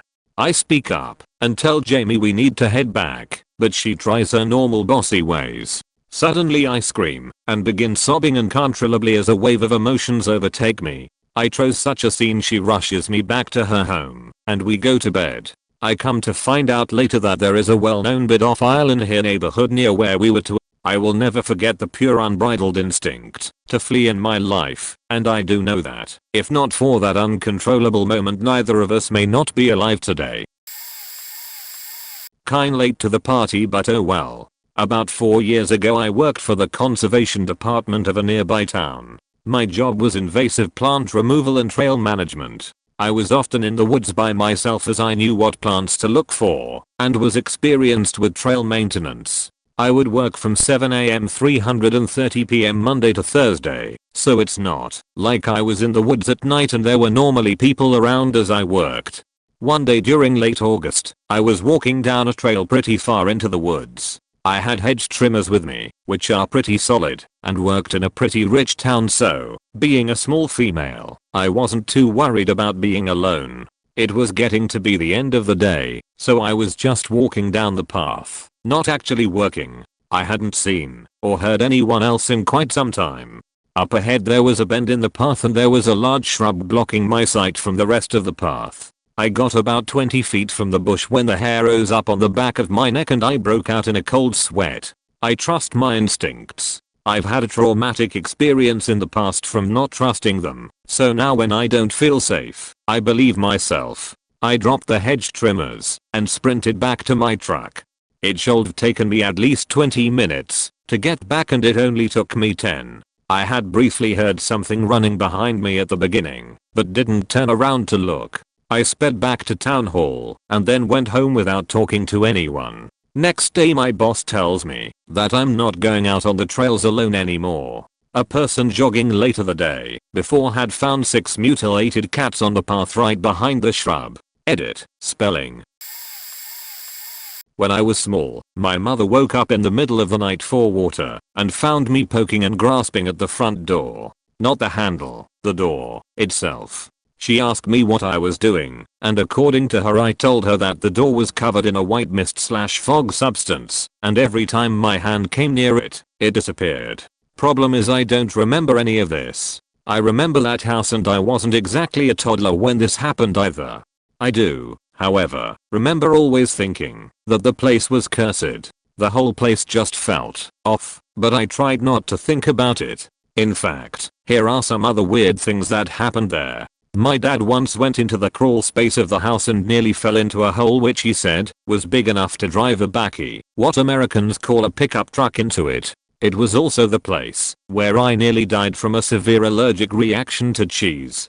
I have always eaten dairy and that has never happened before or since. It did make me stop eating cheese for a while, though. Finally, one of our puppies that was born there died by bleeding from its mouth, eyes, ears, asshole, etc. No explanation and none of the other puppies were affected either. Many years later my father ended up telling me that he found out the house was actually built on top of a graveyard, which made me think about that big hole and how it may have been a mass grave at some point. Thank God I don't live there anymore. When I was about 7 or 8, my family moved into a large house, 3 stories, and at the time, it wasn't creepy, but at night it did feel large and empty compared to my previous home. One night when our parents were gone, it was just me, living on the 2nd/ground floor, and my siblings. Brother I shared a room with, 2 older brothers who lived downstairs, sister lived upstairs. I was sleeping in the living room for whatever reason. The way the house is, the back of the house has a porch that is on the 2nd floor which wraps around to stairs leading down to our garage/driveway. Well, I'm sleeping on the couch, and I'm facing away from the porch windows, so I can see the wall of the living room. We have the porch light on, maybe I turned it on, and there is the silhouette of the window panes, etc. I hear something on the porch, like footsteps, and though we've had some raccoons come up, I was still creeped out. Well, then the porch light casts a shadow of a figure walking past the window, really slowly, then kind of stands still for a moment, and I just freeze like, oh my god, what is this, what's going on? I'm not sure if I closed my eyes or kept watching, but the shadow on the wall went away, and I just noped out, and proceeded to turn on every light near me. Don't think I told anyone though. I've thought in recent years it could have been an older sibling's friend trying to sneak out and come over, but thinking about it, my oldest sibling was only 13, so super doubtful. About 10 years ago I took a job in Bolivia and had to get some vaccinations for my visa requirements. Like many Americans I had no insurance and was going to a MedPlus clinic that is attached to some select locations of a major grocery store chain where I live. I called ahead and drove an hour to one only to arrive and find that I was misinformed and they were out of the vaccine. They sent me to another store about 30 minutes further away that they assured me had one they were holding for me. I get to the next destination and again, they were out and refer me to another store, yet another 40 minutes further away. Frustrated and hungry I walk over to the little deli/food area and get a chicken tender lunch with mashed potatoes and corn. They put the food in the white clamshell box, print the barcode sticker out, and tape it over the closed lid on the to-go box, grab some plasticware, and reach to hand it to me, and I decide last minute to also add one of those deep fried burritos that are orange from all their greasy fried goodness. I watch the person peel back the label to open the box, grab the burrito in a little paper sleeve, and put the burrito into the to-go box and print the additional label for the burrito, which they again slapped on over the seam to seal the lid back. This happened in plain view to me as I'm hungrily eyeballing all the movements of this food. I was the only person in line and they were the only person behind the counter. Now this is where things get weird. They had partially covered the old label with the new one, and when I walked over to the register they only scanned the one, and it rang up as just the price of the burrito. I had one of those gut feelings that happens rarely in life, where you can actually feel the wheels of reality turning.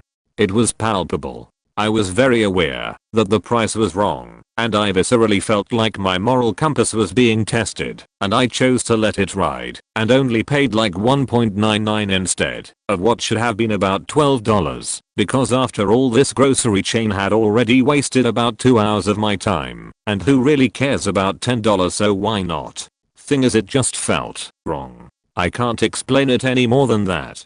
I get in the car and head to my next destination to finally, hopefully, get my shots and be done with it. About 20 minutes down the road I'm stuck in stop and go traffic, so I peel back the label and crack the box open to grab the burrito because I can eat it safely while driving, and it's not there, which doesn't compute at all because it has to be there. I check again.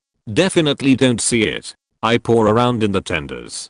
I stick my fingers in the mashed potatoes to make sure that it's not somehow hiding under them, even though that's not really possible. I pull off on the side of the road.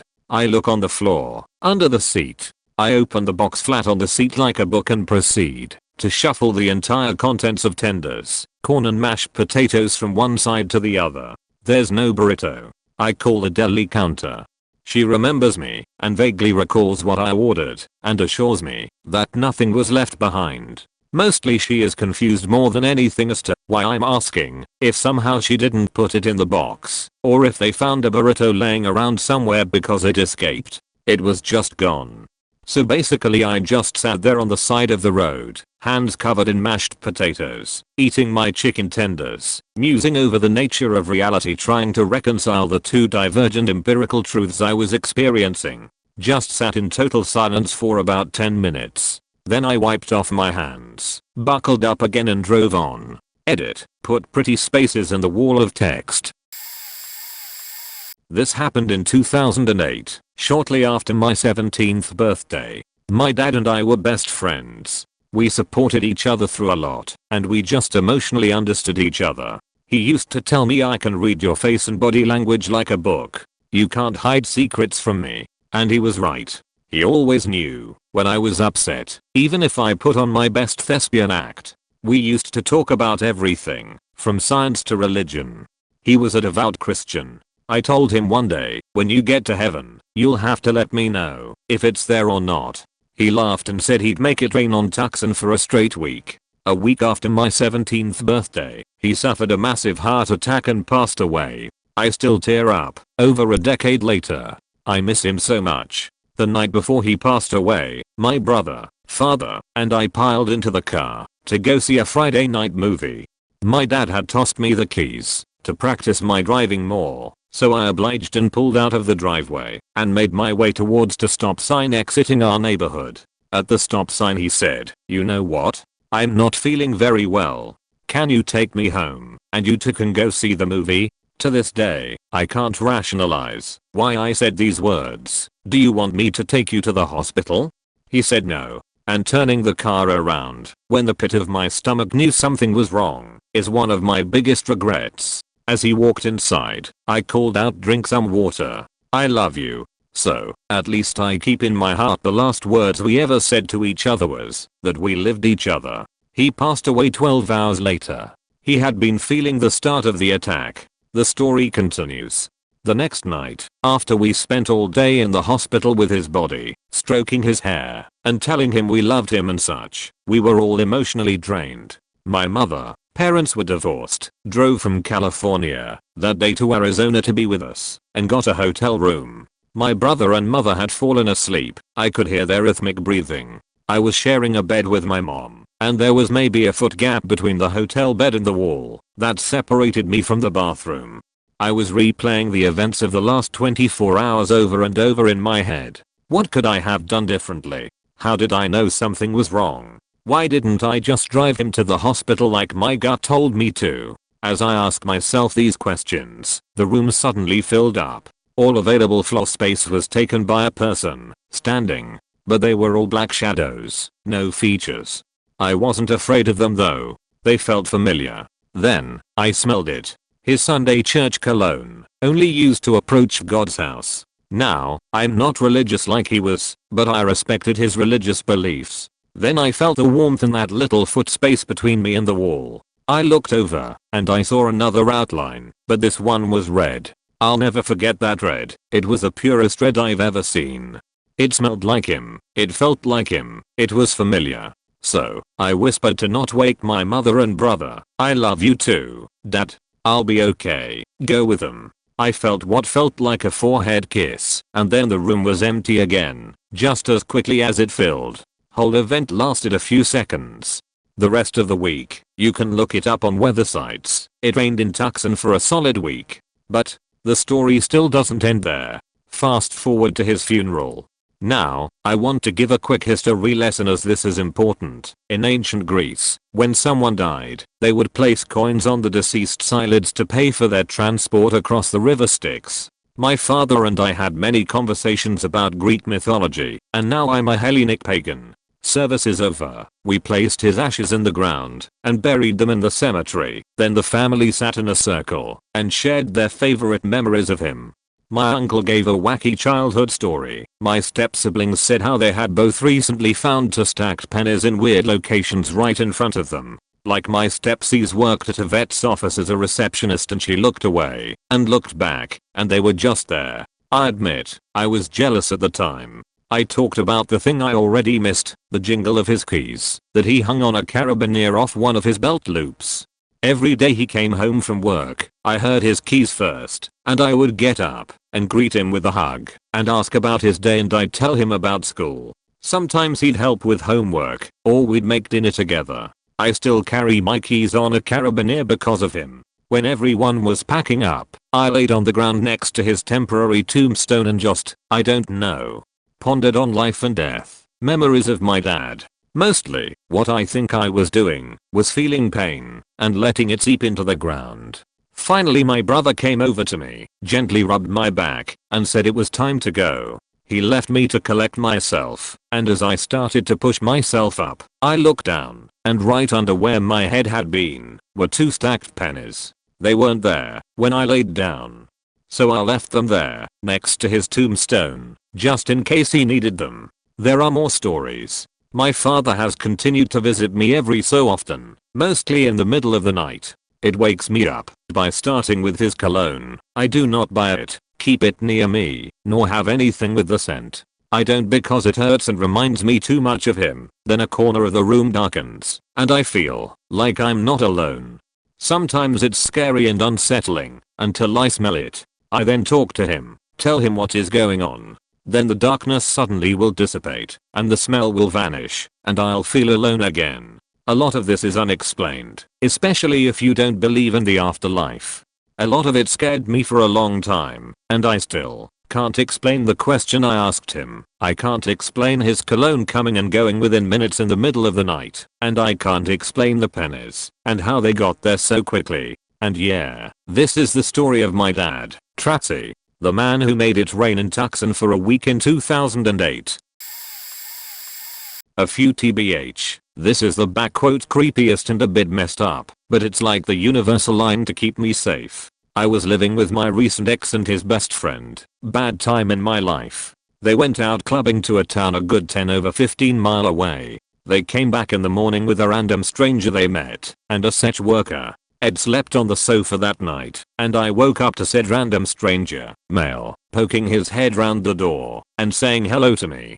He told me where he lived, which was a fair drive away, how he got to my house and what they were doing upstairs, and asked if he could get some water and borrow a cigarette. We ended up sitting outside talking. Like I said, crazy fucked up time in my life. He started telling me how pretty I was, and he couldn't believe what my ex was doing, and how great he'd treat me if I was his girlfriend. At one point he attempted to cut all of my name into his chest with a knife and told me he was going to buy the house next door because he could. Pretty sure he was on drugs at the time. A friend came and picked him up a couple of hours later.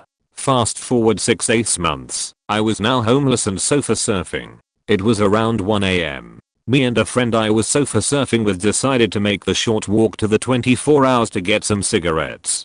Halfway there we ran into a gang of lads, about 10 over 12 of them, and they started pulling me and my friend away from each other. My heart's racing remembering this. They did not have good intentions for us. My friend started screaming for me, and then I saw him. The stranger from my house from months ago. He noticed me and told them to stop and leave us alone. They did. He was part of the group.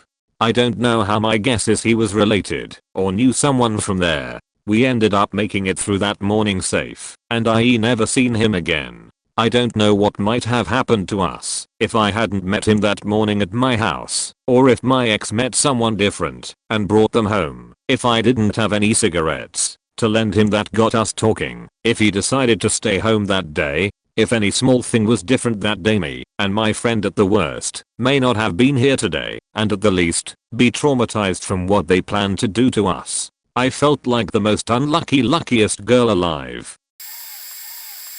I was 16, just got my permit to drive, and I went to meet my then boyfriend at our favorite park to walk the trails in. This park happened to be outside of a rough and nearly empty part of town. It had a wide river running through the park with a L-shaped pier that had railings on all sides of the pier. Only one way on or off of it. My boyfriend called and said he couldn't make it, and not wanting to go home just yet, I got out of my car and started to walk around the park. It was 2:30 PM and I can still see the breeze going through the trees all around, and how the leaves were just beginning to change their colors. I had on a hot pink jacket, jean skirt and boots, and as I walked out onto the pier I had realized I was underdressed as the wind coming off of the water was too chilly. I had a gut feeling telling me to leave, but I brushed it off. I finally sat down at the end of the pier, leaning my back against the railings, and stared down at the water below running over the jagged rocks. Without any warning I suddenly heard footsteps from behind at the beginning of the pier. I quickly glanced over at a man who had blue rope in between his two hands, circling up each end of it in either hand, creating a line between. As my brain was putting that piece of information together, he said, "What are you doing out here all alone?" I couldn't think of anything to say, but I stood up and then saw he was dragging along a medium-sized black and white fuzzy dog that was tied in a makeshift collar/leash to another piece of rope that was looped around the man's upper arm. "You're too pretty to be sitting out here by yourself." He walked towards me with a smirk on his face, looking down at the rope. He was roughly 10 feet away. Again, there was only one way on and off the pier, and I would have to run right by him to escape, which didn't seem to be an option. The only other way was to jump off the pier, but with the rushing water and rocks below that didn't seem like a viable option either. In that moment my stomach sank completely. The hair on my arms and my neck stood at attention, and still do to this day when I think about this. The fear, dread and panic were overwhelming in my chest. I knew whatever was going to happen next was going to be absolutely horrible. The next few events happened quickly. I backed up until I bumped into the railing and squeaked out a small please. The man closed the distance between us and was about 5 feet away. As I balled my fist up to at least put up some semblance of a fight, suddenly the dog planted his feet and started growling ferociously. The man pulled on the makeshift leash to get the dog to come on, but the dog turned to go the other way, still growling. This distracted the man for a brief moment and he turned, kicked the dog, then turned his gaze back onto me. Mind you, he still has his hands bound in the rope. The man took one more step and that's when the dog had enough. He planted his feet one more time, swung his head back and forth violently until the leash came off, bared his teeth, and clamped down on the man's Achilles heel. The man bent over, screaming in pain. He tried to get the dog off of him, but his hands were bound. The dog released for half a second and bit into the man's calf. The man fell to the ground and was struggling to get his hands out of the ropes that were meant for me. I seized my opportunity and quickly moved by him and took off running. I ran until I got to my car, and as I pulled away I saw the dog running out of the park in a full sprint. I know without a doubt that dog saved my life that day. One night, I was in bed with my husband asleep next to me during a thunderstorm. I was watching some show on my phone, nothing spooky, and lightning flashes. On my husband's side of the bed, there are 3 windows, and when the lightning strikes, I can see the outline of the 3 square windows through the blinds from my peripheral. While watching my show, I all of a sudden get the feeling of dread, like the feeling before sleep paralysis occurs. I'm trying not to feed into the dread, and continue watching my show when lightning strikes and I don't see the square outlines from my side view, but a shape of something, like a person standing there with long hair. I instantly get goosebumps, and try again to not feel scared, when my husband starts to make struggling noises in his sleep. I have had sleep paralysis before, so I know what it's like. What I did, as funny as it sounds, was to put my phone in my left hand, and use my right hand to punch, and swing the area above him, as though to attack whatever may be on top of him. He didn't let up much on his noises, so I rubbed on him aggressively to wake him up. He wakes up a bit, and is a bit annoyed and says, "What? Babe, you were making noises, like you were struggling. Are you okay?" I asked. "Yeah, I'm fine. Just a bad dream." I asked him to tell me. He said he was being chased by an ugly witch, and she caught him, and jumped on top of him, and started to attack him. Instant goosebumps. The silhouette I saw kinda looked like a long-haired woman who may have been the witch. Who knows, but I finished my episode and told him what happened the next morning. We both agreed, definitely weird and random coincidence. This is a very long story. If you're not Trina Red, I understand. Lol. My brother and I had a typical horror movie experience. Parents divorced when I was 9 and my brother was 7. Moved around until our mom found a nice house for a cheap rent to own price. She didn't tell us, because she didn't want us to worry about it, but 3 people had been killed in a break-in a year prior. So we move in, and we all get to pick our own rooms. I'm drawn to the frontmost room with 3 big bay windows on one side and a small closet in the corner. My brother across a short hall, a bathroom between the 2 rooms. 2 weeks in, one night I could hear my closet door slowly creak all the way open. Every night for about a week this happened, and it scared me, because I had completely shut the door every time. I told my mom I wanted the doorknob replaced, and so she obliged, and I got a new one. This did absolutely nothing for me, so I started talking to the neighbor's kids. This was when I found out what happened to the family in the house before us. I was horrified. I was sleeping in the room of the child that lived in the house. He loved to play with his toys in the closet. One of the kids I would play basketball with was good friends with the kid. I always felt never alone in the room, just watched. My brother on the other hand was enjoying his life to the fullest, because I didn't have the heart to tell him about the house. I did talk to my mom about it though. She was very appreciative that I didn't tell my brother. A few more weeks go by and my mom is getting ready for work and she's locked out of her room. We do everything we can to get it open and finally we do, all of us late for work and school. But then this becomes a recurring thing. She's locked out of her room with more frequency every few weeks. My brother and I start seeing this shadow. There are 3 arches in the house that connect the living room to the dining table/kitchen. So my mom hangs curtains on 2 of them to keep the sun out from the big TV we had at the time. She buys one of those light things that you plug into the wall to melt the little cubes of wax and it really illuminates one of the arches. My brother and I start seeing this shadow. I come out of my room from a hard night of playing Black Ops 1, good times lol, and I see what looks like a woman's shadow. I call out to my mom, but there's no answer. Looking a little hard I can tell that it isn't even my mom's build either. This woman is tall and slender. My mom is 5 feet 6 and more of a normal build. This shadow is more like 5 feet 11 and pretty skinny. I open my brother's door and tell him to come out. We were both on COD lol. We are both freaked out and don't wanna go over to see who or what it is, because why would we? This obviously doesn't look like our mom, and it isn't moving at all. My brother comes into my room, we lock the door, and we both sleep there. The next day during my weekly basketball session with the neighbor's kid, I ask what the lady that lived in the house looked like, and I get described exactly the type of person we saw the night before. I don't finish playing basketball and go home to tell my mom what had been going on last night. She brushes it off saying we freaked each other out because now we both know what happened in the house. Literally the same morning she is once again locked out of her room by nothing. That was the last straw for her. She removed the door knob from her door because swapping it with a new one had done nothing. She eventually just gets one that doesn't have a lock on it at all. We begged her to just stay in one of our rooms, and if that shadow is there again we'll wake her up and show her. She stays with my brother for the night, and once again I was going to go get water and I see it just standing there in front of the bright light shining up into the curtain. I wake them both up, and my mom looks visibly scared for the first time of my life at the time. She calls out if someone was there, and she sees that there's no movement from behind the curtain. She inches into the living room to turn on the light, something we as young kids definitely we not gonna do lol, and that shadow is gone. She runs past the arches and nothing. No one is there, and I see her wide-eyed and breathing heavy. She knows we haven't been kidding or messing around with her now.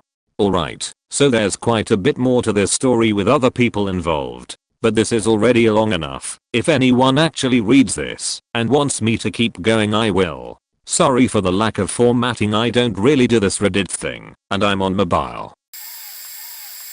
Late to the party, but here goes. My grandfather is tough as nails. The kind of guy who would seriously consider pulling out his own tooth with pliers if he needed, instead of going to a dentist. He's been through some stuff and I've never heard or felt fear in his voice, except once. He used to visit every Sunday and was extremely punctual. One particular Sunday, he's late. He's also not the type to use his phone, so there was nothing to do really but wait.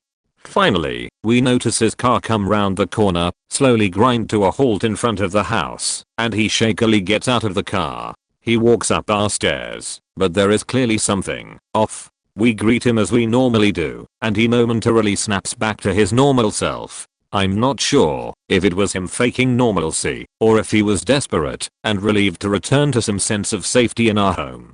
He sits at his spot in the kitchen and asks for his usual 2 shots of cheap whiskey mixed with tepid tap water. His face, turning red from the drink, starts to droop. He says he has to tell us something, but he's not quite sure how to go about it, obviously trying not to worry us, but his trademark confidence and bravado is nowhere to be found. He tells us that he had gone to sleep a little bit early the night before.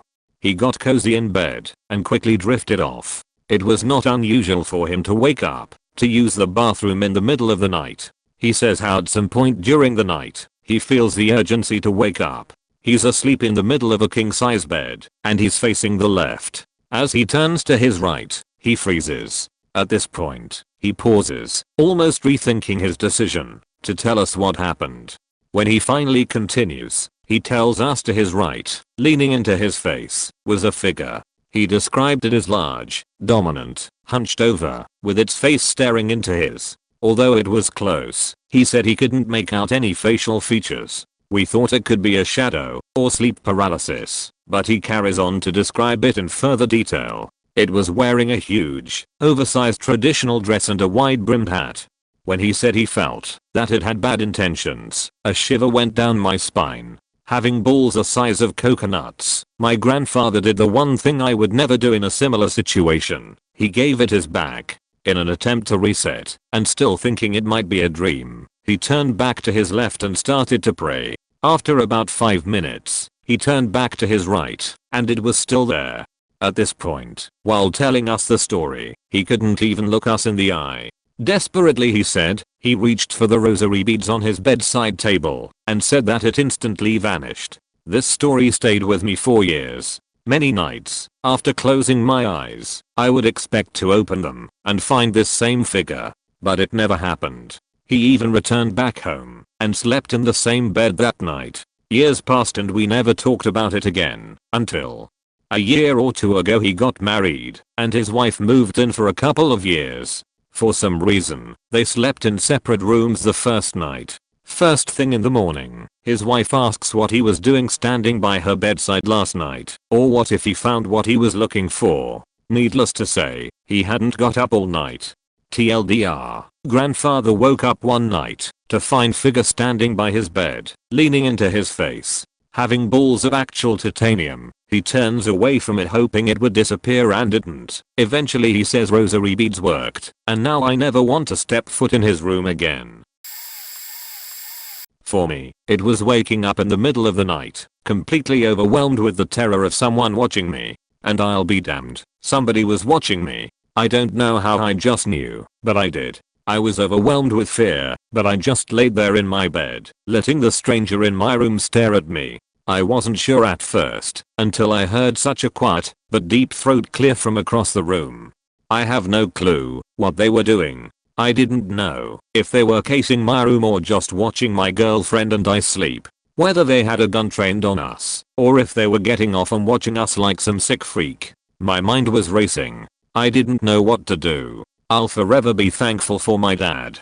He works as an EMT, and was working graveyard shift that night. It was about 4:30 AM when I saw lights creep in from my window, and heard his tires pulling up in the gravel driveway.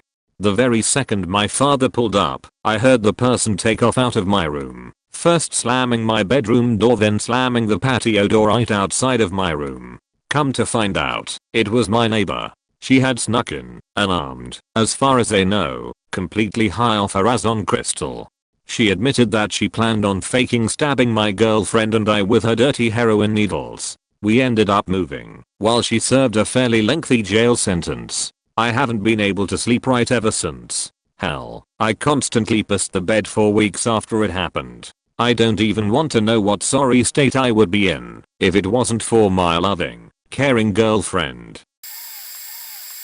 11 years ago I went to my local emergency room because I was having severe abdominal pain. After a CAT scan and x-rays the doctor came back and said it's huge. I asked what is. He said it's big. I said I got that. What is it? He answered it's a cyst on your ovary. I said okay, what are we gonna do about it? He referred me to a OB/GYN surgeon who sent me for an MRI and more x-rays.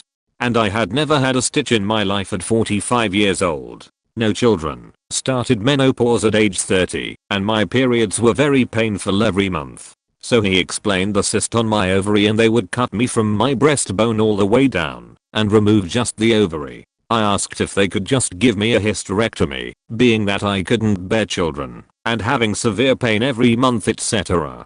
And he said no. I continued to try and convince him to just take it all because it didn't work and I was experiencing a lot of pain, but no, he would only remove the one ovary. So on the day of the surgery, once they cut me open, they discovered that it was not a cyst in the ovary, but two large mature dermoids. One the size of a football, and one the size of a large candy Easter egg, that both had hair, teeth and nails, and had attached to my kidney and blood vessels in my leg.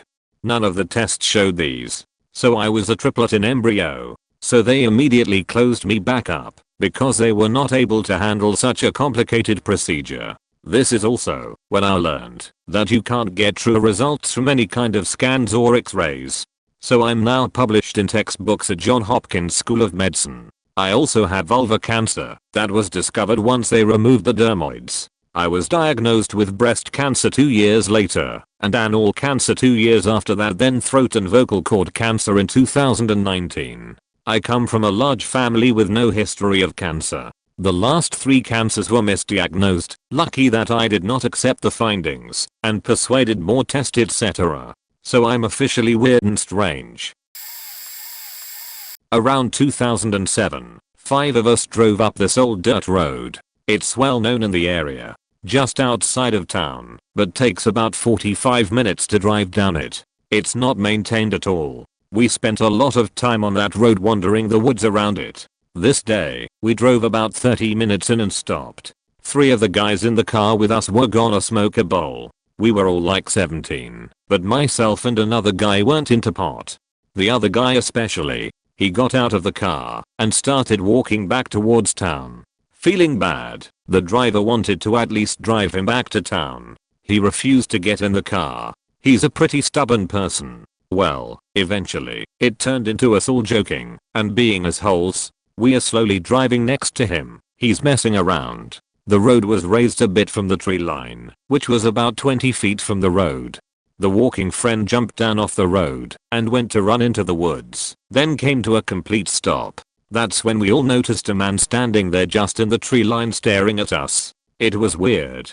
Walking friend got back onto the road and continued walking. We are begging him to get in the car, but he won't. I looked back, and now the man was on the road slowly following us up the road.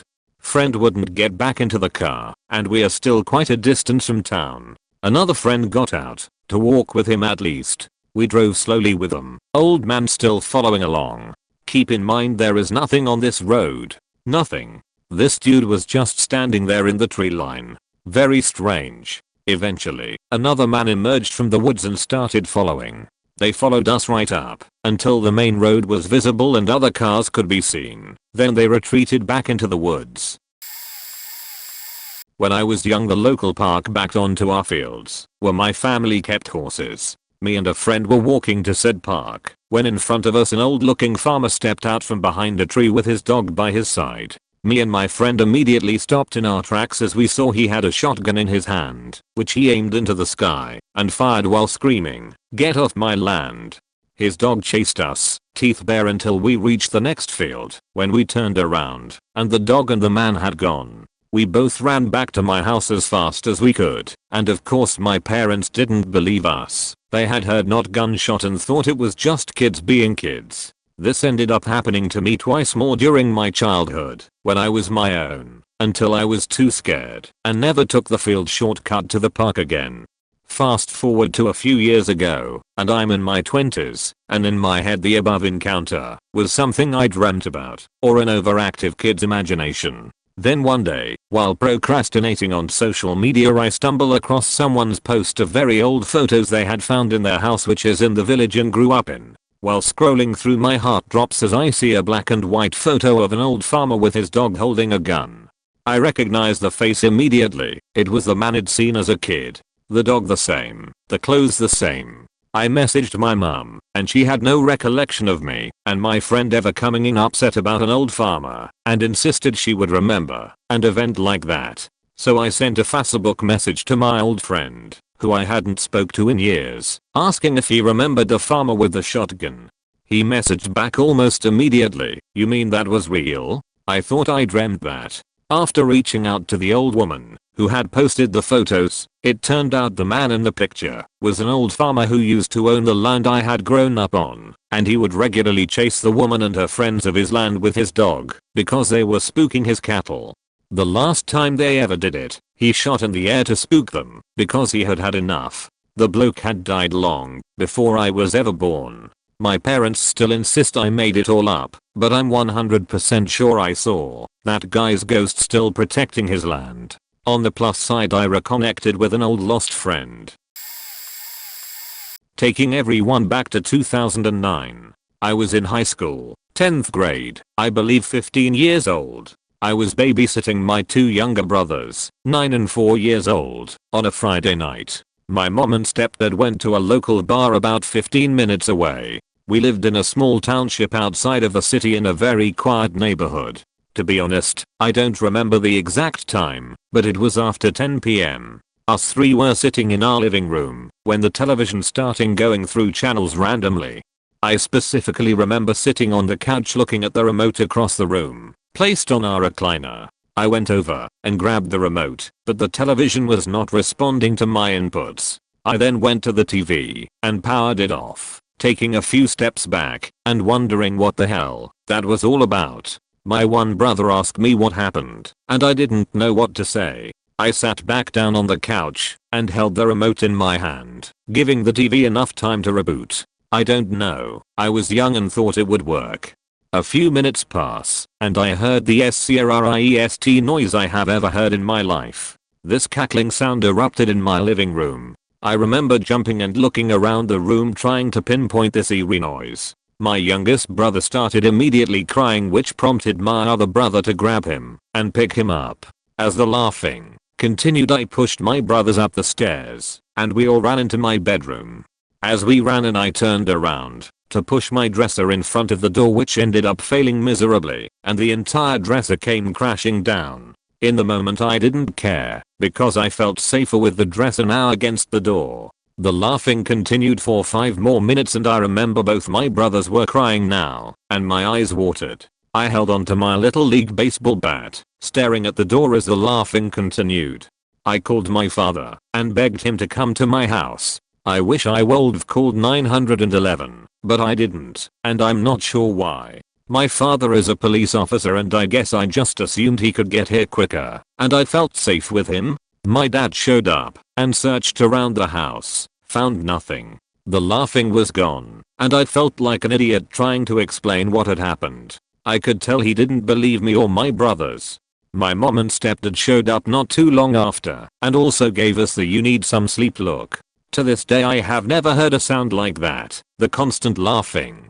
From time to time I'll ask my brothers about it, just to give us all chills. I have no idea what happened that night, but as time goes on I like to make light of it. I know this story isn't anything amazing or Academy Award winning, but to me this was the most unexplained instance of fear in my life.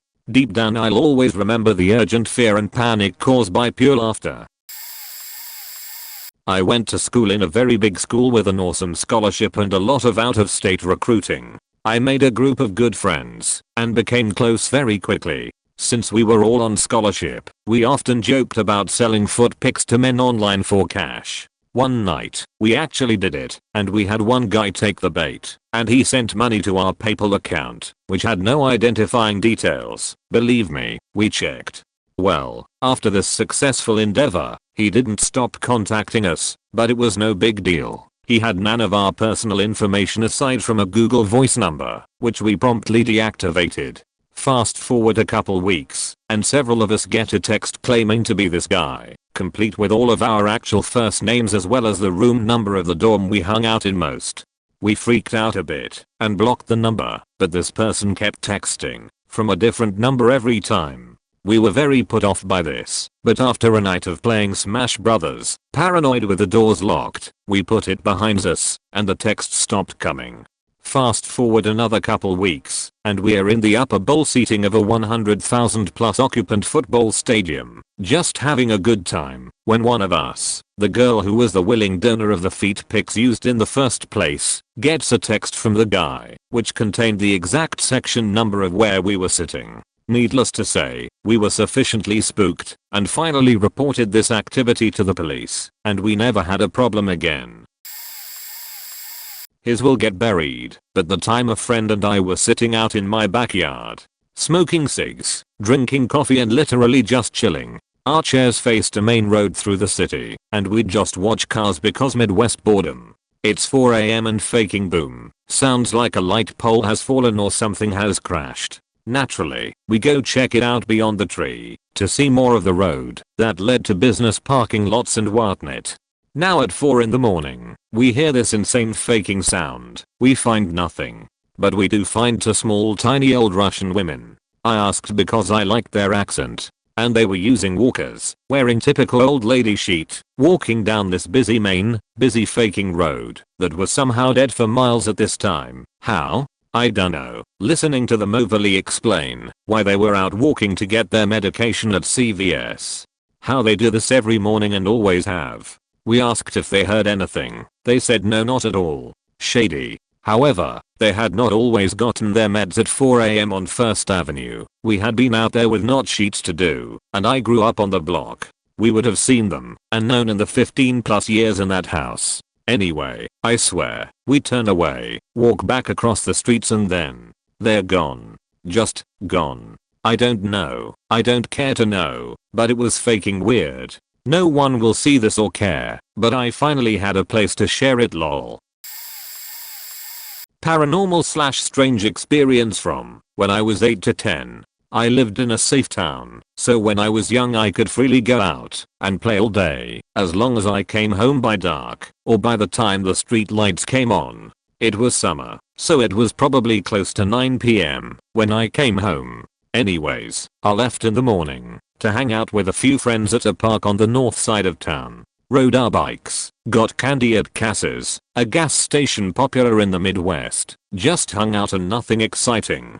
Midday approaches and we're hungry. We go to someone's house and eat, and by then a storm rolls in. In the summer, you know how fast and dark a storm can come in, but it just had a different energy to it, like it was going to be a terrible storm. My parents' friend basically told us to stay there for a few more hours, to let the storm pass or go home, because it looked pretty bad out. I passed on that offer. They had like 7 of their own kids, plus like 5 to 6 of us, fuck that lol. So I got on my bike and took the long way home, through the south side, and down towards the very southern tip of town where the public pool, a creek, and the less loved park in town was. It's pretty to drive through, and the storm really set the mood. After that, nothing. I wake up in the grass and it's dark.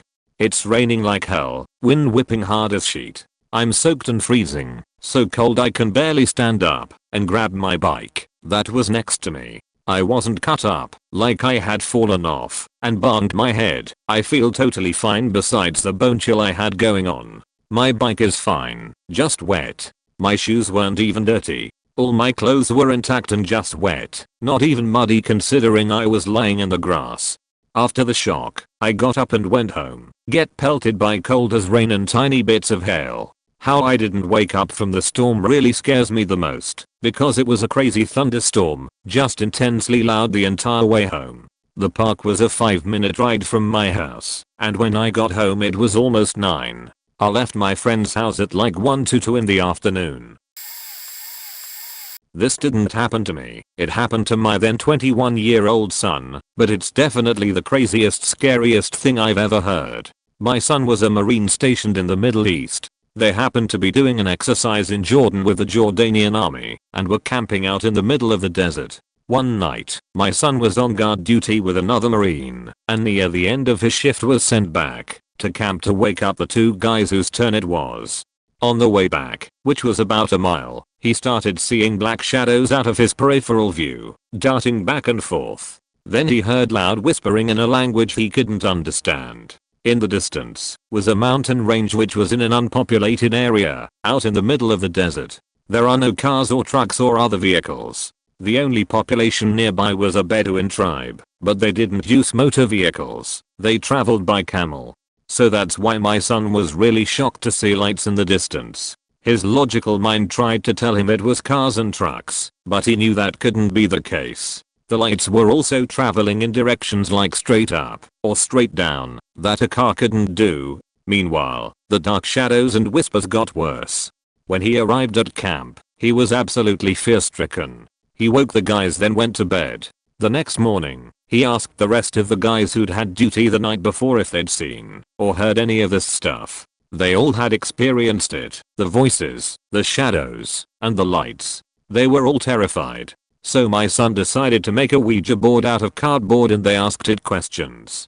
At some point the Ouija board told them get out, so my son went out into the desert and buried it. The next morning, he woke up and the Ouija board was outside his tent. No one claimed it as a joke, and it was impossible anyway, because no one saw where he buried it. To this day, he gets freaked out talking about it. He's not the type of person who believes in ghosts or such things, but after talking to guys in the Jordanian army, he's convinced they witnessed the jinn. When I was younger, my family and I would go camping in the Uinta forests in Utah. We've been all over these mountains backpacking and hiking. One night when I was about 10 years old, when we were camping near Dean Lake, which is a short backpack hike in, we didn't see anyone else on the way in. It was sort of late in the summer, so the nights were very cold. Well, on about the 3rd night in I was having trouble sleeping. My watch wasn't backlit and this was long before smartphones and MP3 players. It must have been 2 or 3 AM. I was lying there, bound like a caterpillar in my sleeping bag. After some time passed I heard something, like footsteps. It was very quiet. I figured it was something curiously passing by. This area is not famous for large animals / bears / cougars / etc, not to say they aren't there by any means. Just hear me out. I'm curious, I want to see the visitor that is in our campsite, but I know better. I use my ears and lay perfectly still. Our food is about a half mile away, tied between 2 trees. I'm listening, counting the steps. I can only hear 2 feet, which at first wasn't super alarming, since they sounded so far away. I figured it was just a something small, like a deer or something. The whole time I have been intently staring out the roof into the darkness. I haven't moved a muscle. The sounds have gotten quiet, and I think it might have left. As I least expect it, something peers over the edge of top of the tent, which was huge by the way. My mom and dad could almost stand up in it, and all three of us slept in there with extra space left over. I'm petrified. I couldn't move a muscle. I couldn't scream. Believe me, I tried. I couldn't make out what it was, but it was for sure on 2 feet. It was completely silent. I could see my breath, but not any from this thing. It stared down into my tent for what seemed like forever before silently leaving. I've never listened so hard for anything in my life. I didn't hear a sound as it walked away. I have no idea what I saw, but I can tell you this. It was not fuzzy. The moon was bright. The trees were well lit that night and I couldn't see any defining features on this creature. If it was a bear, it was the most light-footed, least hairy bear in the forest. Mystery cake. I love cake. Around this time last year, I went to a cafe I hadn't been to before and tried a slice of cake that they had. Its flavor profile was centered around a well-known candy in my region. Think Coffee Crisp or Snickers. Believe me when I say that I heard angels singing the moment I took the first bite. I've had many cakes and this one took the cake, pun intended. Needless to say, I bought the rest of the slices they had out that day, continued to indulge in layered heavenly hazelnut and pistachio bliss for the rest of that week. However, when I got a full-sized version of the same cake some months later, I was deeply saddened to find that the flavor profile was exactly the same, but the texture was completely different. The original one was definitely some form of spongy layered cake with a lot of edible garnishes on top. This full-sized one was a mousse cake. I don't like mousse cake and wouldn't have ordered this if I had known it would be a mousse cake. I figured that there must have been some misunderstanding. Surely, there are 2 cakes with the same name and I didn't know to specify that I wanted the layered one. No. To this day, the cafe denies that they've ever had anything resembling the cake that I described in detail to them. The mousse cake is the only one they offer with those flavors and that name. There weren't any temporary pastry chefs around. It wasn't a special offer, and they just gave a partial refund to a heartbroken me. I don't even want the money. I want my cake. It gets spookier though. I always take pictures of food that I enjoy, but I have 0 pictures from that fateful day. My husband was there with me and is equally as perplexed about this whole thing. So I have had a few questionable experiences, but this is definitely the one I think of often. When I was a little girl, about 35 years ago, we had this beautiful carving of an owl on a branch in this dark wood. We kept it on a bookcase in the front room. Front room were from Chicago. It was so enchanting I would just stare at it for hours, making up all sorts of stories in my mind. It was me, my mom, and my grandpa and grandma living in an apartment. My grandparents weren't together, so they didn't sleep in the same room. My grandpa is from Ireland. Ever since I can remember he talked of banshees. Now, I do believe in the other side and ghosts, and I think that it is actually scientific though not widely accepted, maybe even with different dimensions and all that, but that is a conversation for another time. I think that if a spirit does visit us, either with love or ill intention, they will appear in a form that you are familiar with, such as IRELAND equals BANSHEE, MEXICO equals LL and so forth. Not always, but many times. So beyond that backstory, usually when my grandpa had a dream about the banshee, someone in the family would die. So when I was about 9 or 10 years old, we came out to the front room to find my grandpa sleeping on the couch. Not usual for him as he was in his skivvies, and that was not the way he sleeps on the couch, only in bed. So when we woke him up, he was immediately shaken. He said that the banshee showed up at the foot of his bed and he followed her into the front room, getting chills now. Then he said that seated on the couch was my mother and uncle as little children.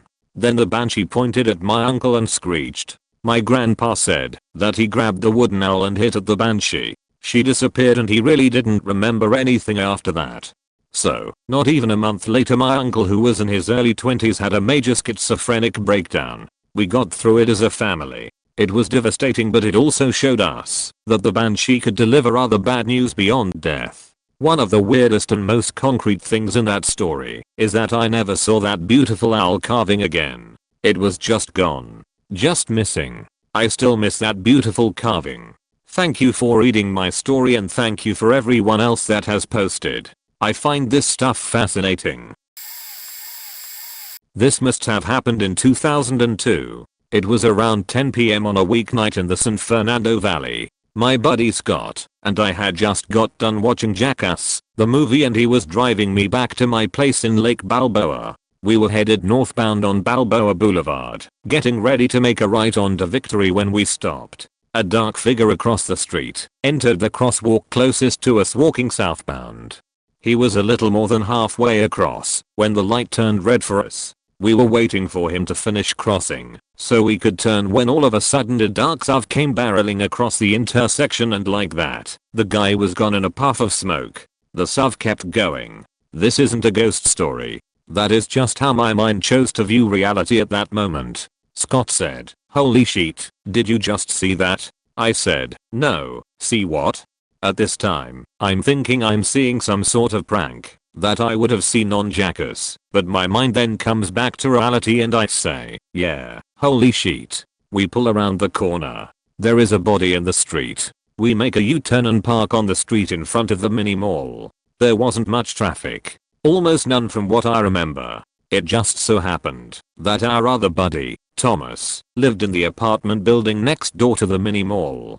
Scott ran over there to call 911. I ran to the body to divert what little traffic was there from A, hitting the body, and B, from being looky-loos. Out of sheer panic I tried to talk to him to see if there was any life left in him. The pool of blood draining from his head told me otherwise. Just to describe it, if you were to lie on the ground face first, your nose would probably keep the rest of your face from touching the ground. This guy's whole face was touching the ground, just like it had been flattened. I don't remember when I noticed it, but there was a black cat in the street. It was stunned, scared, and when I moved toward it to see if it was okay, it hissed at me. I start to realize that there is a crowd gathering across the street in front of the mini mall / apartment building. A lady in a black SUV headed westbound pulls up to me and says she thought she hit something, but it took her a moment to process it. I told her yeah, she hit this guy. She began breaking down and pulled in front of Scott's truck and got out, crying. It was obvious by her condition that she truly didn't see the guy.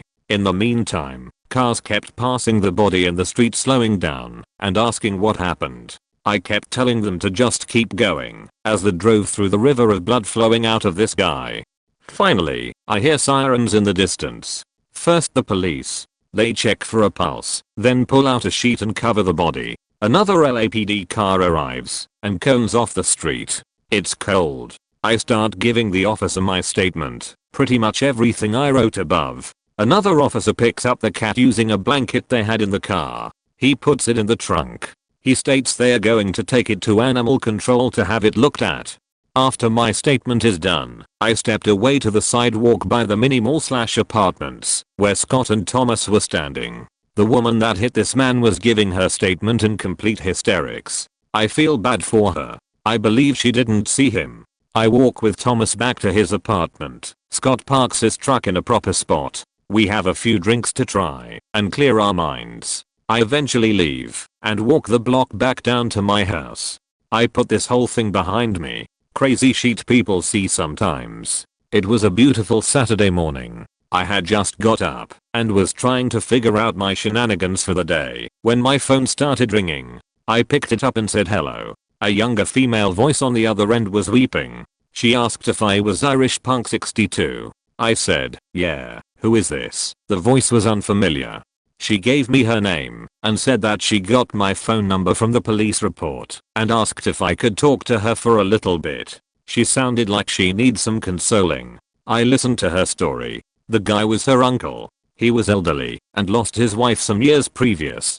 This lady was the only relative that he had left. She said he had a cat that he loved to death and would take it out for walks every night. I told her the cat was there and that the cops had taken it but didn't know what happened to it. She said she had it and it was fine other than having suffered a leg fracture which had healed by this point. She kept asking me for all the information I could give her. I kept giving her all the information that was in the police report and apologized that I couldn't give her any more. She also kept asking about the lady that hit him.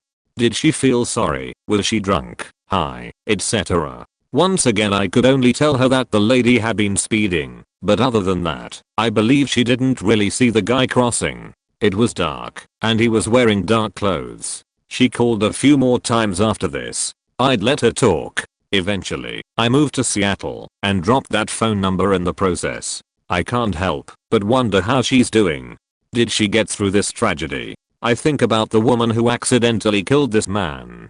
How awful it has to be to know you took someone's life because you had to try and save some time. I think about the dead man. I wonder what his life was like. The stories he could tell me. Most importantly, I still wish that I had never had to witness that event. Why me? Why then? Fuck. I'm sure this will be buried, but this has been on my mind since it happened in 2012. I live on the east coast of the US, a few miles from the ocean. Our family, along with many people in the area, like to go and just sit and relax near an inlet where a local river enters the sea. There is parking along it, which provides a beautiful view of the sea and passing ships. This particular evening, we picked up some ice cream and decided to sit at the inlet, enjoy our dessert, and do some people watching along the water. Not long after settling in, a car pulled in next to us. It was a car typically associated with older folk. It was a Buick or a Lincoln Town car or some other type of big, slow-rolling sedan. Sure enough, there were, if I recall, two couples, all old folk, in the car. We didn't really pay them any mind until the driver got out and went to the trunk and pulled out a kite. Mind you, kites are common at the beach, but not after the sun goes down. All four of us in our car watched as this man sent the kite into the wind and started letting the line out. Now, we weren't on the beach. We were in a parking lot along the inlet, probably 50 yards from the start of the sand and a 1/4 mile from the ocean. There were businesses behind us and buildings and homes between us and the beach and people hanging out all about. The wind was blowing to the east, so the kite lifted up and headed toward the sea. The man continued to let the line out. The kite rose up above the aforementioned building and onward toward the sea. It went higher and higher until it was out of sight. Then we watched as the man attached a glow stick to the line and continued to let it out. The glow stick rose above the building and he then attached another. The first rose out of sight and the second followed. All the while, the man's companion sat idly in the car like nothing was going on. Eventually, the line was out completely. The lowest glow stick was barely visible. The kite and first glow stick were probably out over the water, but we could not see them. Once the kite hit its unseeable apex, the man began to wind everything back in. Once the kite was back to earth, the man put everything back in his trunk, got in the driver's seat, and they drove away. I cannot, for the life of me, make any sense of what we saw. I assume he was signaling someone, probably in a boat at sea. But why and why with a kite and glow sticks? There was nothing official about the car. It wasn't military or police. It was a bunch of senior citizens in a book. And think of the logistics this dude had to be sure of. The wind had to be blowing at a steady clip toward the east to ensure the kite would lift off and travel over people and buildings while holding glow sticks. We've headed to the beach on windy days to fly kites, only to find our idea of windy differs from the kites. Yes, this information isn't hard to determine with the internet, but he must have done his research before heading out, and why. If anyone has a probable explanation as to what this dude was doing, I'd love hear it. Edit, spelling. At the time I thought it was the coolest thing ever, but now being 20 I realize the true creepiness/seriousness of the situation. A bit of context, I lived in a small town at the time with the only store being one that sells food. The nearest city was over 3 hours away. So here we go. When I was a little girl, roughly 6 to 7, I woke up one school day morning with a bracelet of my name on my wrist. I remember the bracelet vividly. It was made up of small metal circles chained together, and each letter of my name was in a circle in pink. I was so excited when I woke up, thinking my parents had put it on me as a surprise for in the morning. I was in the kitchen eating a bowl of cereal when my mom came in, and I asked her about the bracelet. She grabbed my wrist and asked where I got it from, and I told her I just woke up with it. I remember her saying she needed to ask my dad about it, but he already had gone to work. I was super excited to show my friends at school my new bracelet and begged my mom to let me wear it there. I wore it to school and was proud to show it, telling all my friends how I just woke up with it on. Much to my disappointment at the time, one of the metal chains broke during recess, so I stuck it in my pocket hoping my dad would be able to fix it. When I got home I told my mom about the bracelet and my hope on how dad would be able to fix it. I also assumed he was the one who gave it to me. She didn't say much, but grab it and throw in the bowl on top of the fridge. She told me to forget about it. Sometime during the day, I remember overhearing my mom talk to my dad about it and asking him if it was him. He said no. NGL, this made me even more excited since I was lucky enough to have this cool mysterious bracelet. No one ever talked about or mentioned the bracelet after this day, but it sat in the bowl on top of the fridge for a number of years. I would climb a chair and counters to reach it, and I would look at it every so often. Being 20 now, I've asked my parents about the incident, and they say they don't remember it happening, which makes me wonder if I had an extremely realistic and long dream. But I can't stop thinking about where the bracelet came from, since if it did happen, my parents are not the type to sneak into my room when I sleep to give me a gift randomly. It gets even creepier when I remember random times when the window in my room would be open. When I woke up, my mom would get mad at me for opening it during the night, but I wouldn't remember doing it. I don't think I even knew how tbh lol.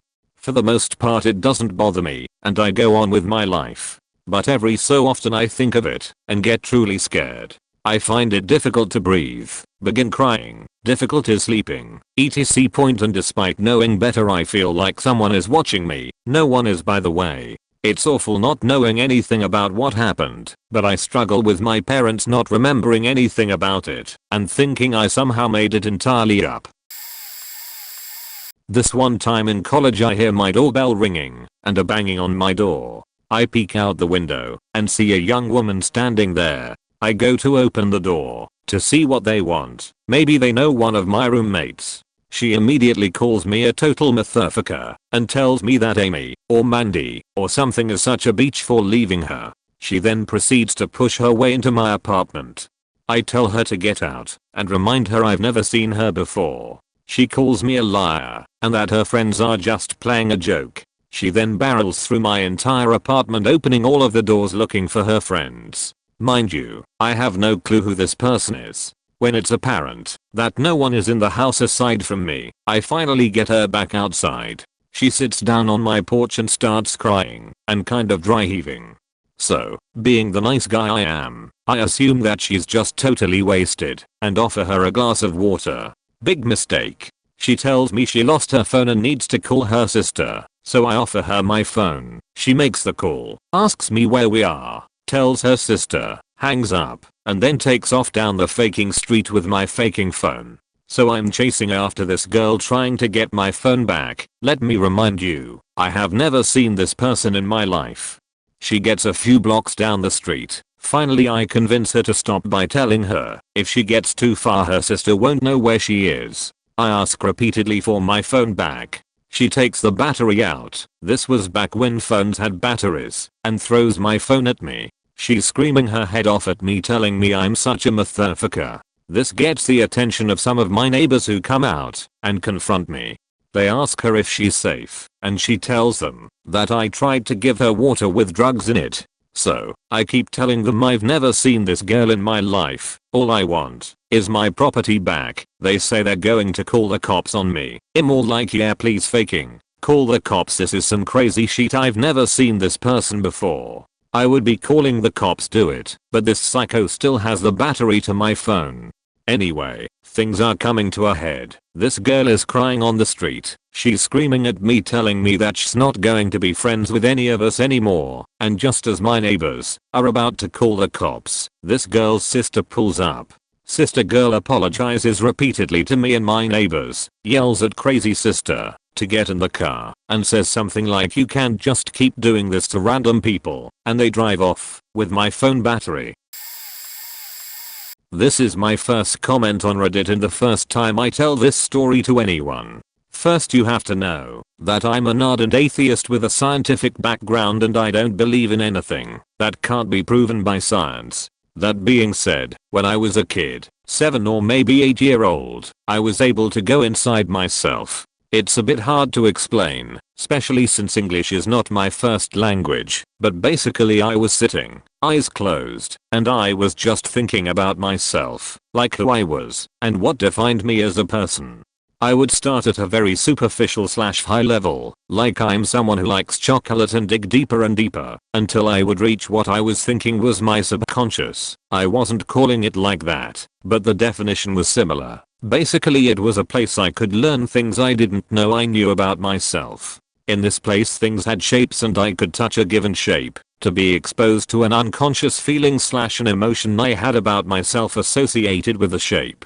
Each shape was glowing / shining, and the stronger the feeling was, the more shining the shape was. That was kind of fun. Once though I went so deep into myself I reached a ball that was much more shiny than any other one I had ever seen. When I touched it, it freaked me out. It was like I was exposed to an entity so much bigger than me that was living inside myself, and it wasn't me. If I had to describe it, I would compare it to the Lord of the Ring, when Saruman touches the Palantiri and sees Sauron, except the entity that I saw was neither good or bad, but it was just not me, and so much bigger than me, which freaked me out. Note that my experience happened in the mid-90s, and I had not seen nor read The Lord of the Ring at this time. I stood up and ran in tears to my mom. After that I only tried to go inside myself once since then, and it was many years after that, and I couldn't go very deep. When I was about 18/19, me and a friend used to go down by the river sometimes to smoke a joint. There were some small mounds covered in grass. In front was a large grassy area. From where we were sat on the mounds it was maybe 300/400 meters to the path and river. It was quite late at night, maybe 10 p.m, and it was the middle of summer, so was still quite light, but the sun wasn't far from setting. We'd smoked a couple of joints and were just chilling in the warm evening chatting. We hadn't seen anybody in maybe an hour. It was then we saw a man in oddly matching clothes running down the path. He looked very nervous and was looking over his shoulder almost every other step. We both sort of shrugged it off as just some weirdo. Maybe 10 minutes go by and there is a police helicopter with a searchlight flying around. This wasn't that uncommon, so we didn't link the two events. Remember, we're high AF. Another 10 minutes go by and we hear a boat coming. This was very odd as you're not allowed to drive your boat when it's dark. It's then we see the boat has a light on it and it's the police. We are getting more confused as to what is going on. By this time it's getting on for 11 p.m. and we decide to head home. We have to head over the grass and walk maybe half a mile down the path before we get to the road. As we heading back, the police boat comes by again and trains its lights on us. Seeing as it's just two teenagers, they speed up and draw back down the river. By now we are getting a bit concerned. We get to the road and there are police everywhere. Being young, high and paranoid, we don't ask questions and just head quickly back to my friend's house. We say our goodbyes and I head home. The next morning I wake up to find that a prisoner had escaped from Broadmoor, which is a high security psychiatric hospital, basically a criminally insane prison, and had last been seen by the river. TLDR, got high by the river and saw an escaped prisoner from a hospital for the criminally insane. Afghanistan 2002, we were clearing a large village looking for some asshole who was organizing mortar attacks to our fob. This was 0300 hours give or take. There was this one 2-story house, and we split to make a break-in from the front and back at the same time. The two guys I was with got shot and killed by someone in another house. I had nowhere to run, tried to kick the door in, but for some reason I fell back. The weight of the fall, along with all the crap I carried, made the floor under me collapse. I fell down about 12 to 15 meters underground to what was some sort of huge family crypt. My NVGs were still working after that fall, rolled them back on and started to walk. I saw a little boy a few meters across from me, and he raised his arm and then his finger and pointed to the left. I kept walking, and when I looked back I saw this kid just literally evaporate. I ended up going up a set of stairs and walked around some trash piles at the back patio of the house, where one of my squad mates was posting guard.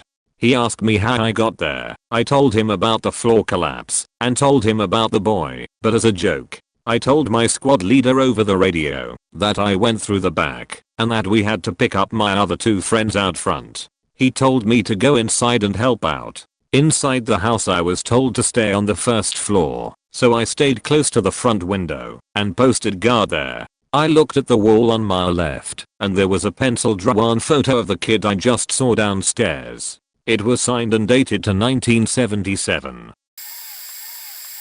This just happened this past summer. 3 years ago I lost my pit bull dog Harvey to a long battle with cancer. He had 3 legs, and he was my best friend. After he had his leg removed he lived another year and a half, and we did everything together. I rescued him as a vet tech. He had parvo as a puppy, and was going to be put down. I found myself asking the owner if I could have him instead, and pay for his treatment. Something about that sad little puppy I just knew, that's my dog right there. He said okay, and I saved him from not only parvo but valley fever. He needed 2 very expensive knee surgeries, then the cancer, but I would have gladly been homeless with that dog. We kept each other safe. Right before I had to put him down I asked him, after you rest for a while across the rainbow bridge, will you please find a way to come back to me? I'm not ready to be without you. I have him a hug and said see ya later, okay? I love you, goodbye. I never felt more devastation. The grief was overwhelming. One night nearing the 1-year mark that he's been gone I have a dream where I wake up and I'm in my room on my bed. It's completely white and I'm in white and there is a very bright white light shining on my bed. All around me is blackness aside from my illuminated bed, but I can hear something. I scoot myself to the edge of the bed and squint my eyes trying to see what that sound is. Just then the light expands just slightly to the area just in front of my bed and Harvey comes leaping up onto the bed. And yes, know what? He didn't have grey hair or 3 legs anymore. He was young, sleek, shining and had all of his legs. He was healthy, and I just grabbed onto him so tightly, and I just said thank you Harvey THNKU. I love you so much, I missed you. The dream doesn't last long at all. I wake up, and my face is wet with tears and I realize he did come back to me. The only way he knew how, and it helps me to realize he never left me to begin with. Fast forward to the day before National Dog Day 2019. I come across another pit bull puppy that looks eerily similar to Harvey in a picture puppies for sale. I circled the puppy in the FB post and send it back to the puppy's owner.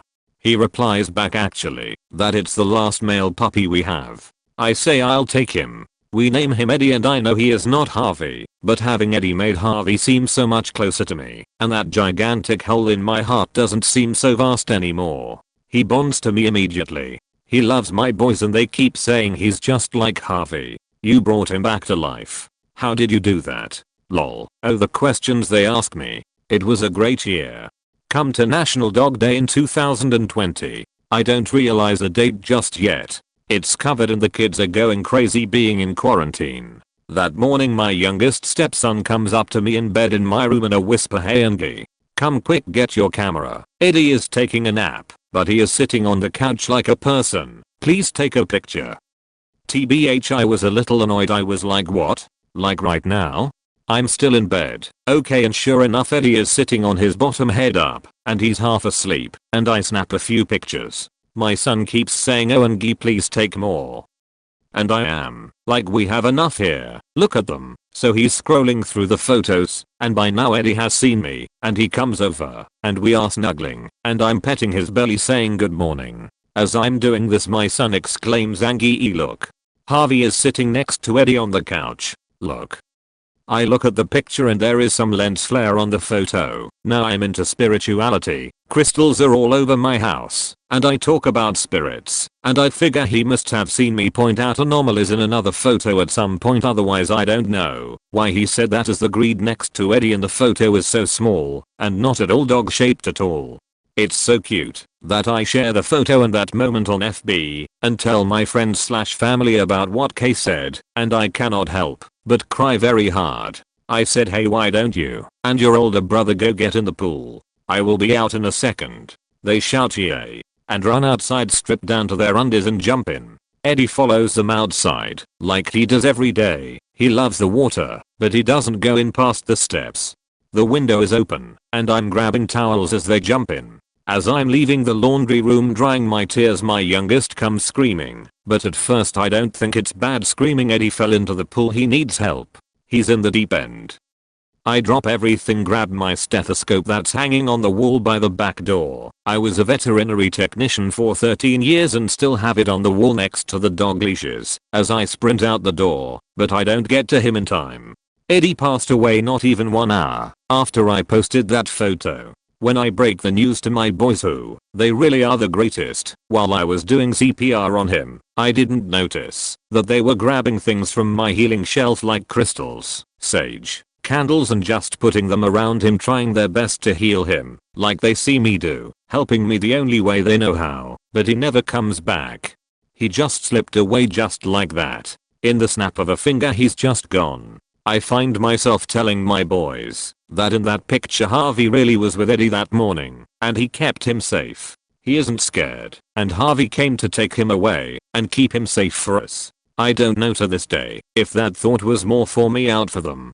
Later that night I hear my husband talking to my middle stepson, and at this point we have discovered that it is 1 year to the day that we first brought Eddie home. It's National Dog Day in 2020. My son says to my husband, "Dad, I think Harvey really was Eddie this whole time. That's why he only got to come back to us for 1 year."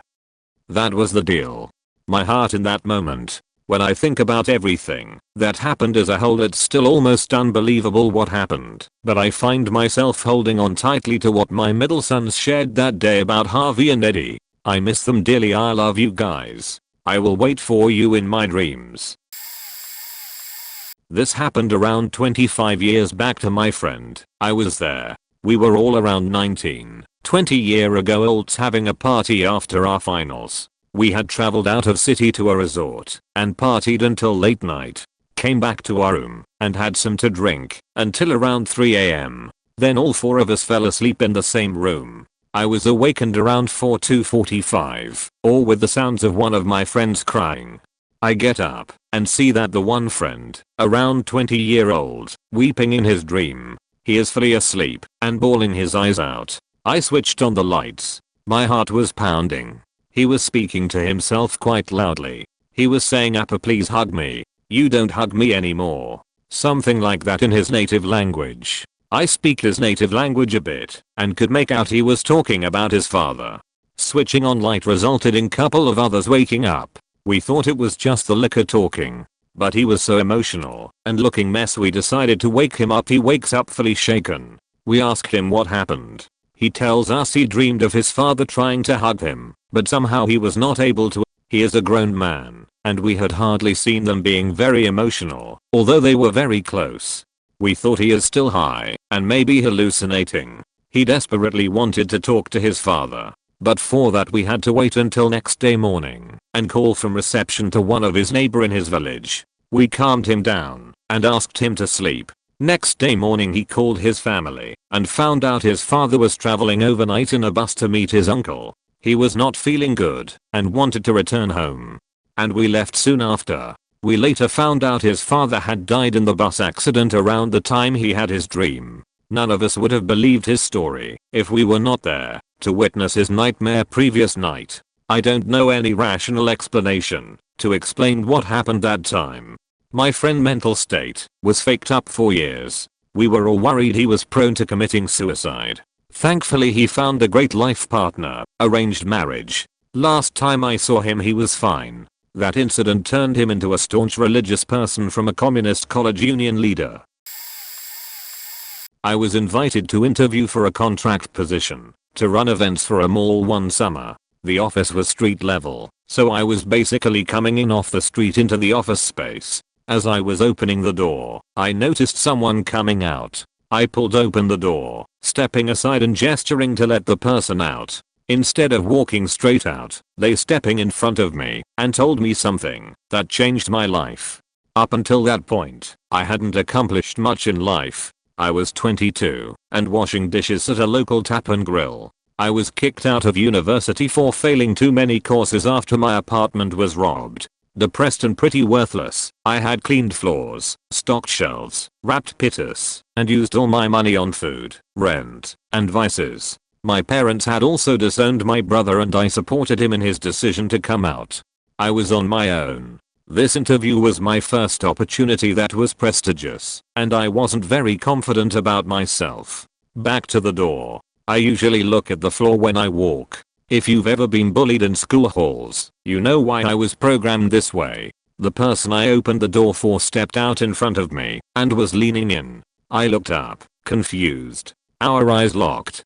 Whatever you want in life, you will get it. With that, the man stepped to the side and walked away. I was still holding open the door, processing what was said to me. It made no sense. I leaned back so I could look down the street. Nothing. Checked the other direction. Nothing. Still holding the door, I shrugged and walked in. I felt confident in my step. I looked the receptionist in the eye and clearly introduced myself. I shook hands. Spoke about my event ideas. 15 minutes later, I had the position. That summer was a lot of work. I registered a business and started freelancing as a graphic designer while coordinating events by day. I eventually went back to university, graphic communications, and paid my way through by freelancing. While taking courses, I just kept helping people by creating course resources to help them study. I learned how to code and use databases and eventually became a web developer. One of my professors heard I could code and asked me to tutor them. I graduated and got a call from the chair of the program asking if I wanted to teach. I said yes and used that opportunity to do a master's degree. I'm now working as an assistant professor, US University, part-time, and an experienced designer for a federally funded skills development project in Canada. At this point, I've achieved every goal I've clearly defined. I still struggle at times with depression and figuring out what success actually means. Money is nice, but it doesn't make me happy. My kids definitely do, and I want them to walk without the need to look at the ground. So my fiends, whatever you truly want in life, you will get it. Long story, but I've been waiting forever to share it online. The story of Mr. Happer. When I got back from volunteering at a summer camp across the country, my aunt decorated my room as a welcome home surprise. She gave me a little present and a card, and hung streamers, and had a helium balloon for me. The balloon was just this plain yellow one with a big smiley face. I've always liked smiley faces my whole life, so this made me happy. I loved the presents, and took down the streamers down the next day, but I left the balloon in the corner of my room. Over the next couple weeks the balloon stayed in the corner ceiling behind my bed, holding its helium well, but then one day I was in bed and suddenly saw that it had drifted over to the closet and was peeking out at me. It was a little weird, but I figured it was finally losing helium and had just floated a little. Nothing too strange, but then he managed to escape my bedroom and was hovering in the hallway when my brother passed on his way to his room. A few minutes later, the curious balloon floated slowly into my brother's room just to see what was going on, a little surprise. Then later, I was playing video games at my computer with headphones on. In a different room of the basement, all of a sudden this balloon drifts up from beside me and in front of my computer screen.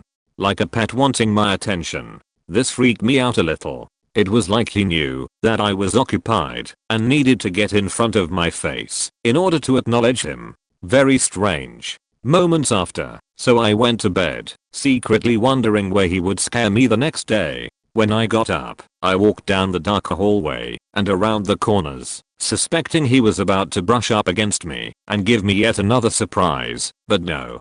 So I went upstairs and figured he had landed in some corner of the basement, and I went on with my day. I made some toast and went to sit down when I saw that Mr. Point Happer was on a chair next to where I eat breakfast every day. I myself couldn't believe it, so I snapped a pic and ate breakfast with the lad and went to work. Later that day, my mom took a nap in the living room, not having seen him when she went to sleep.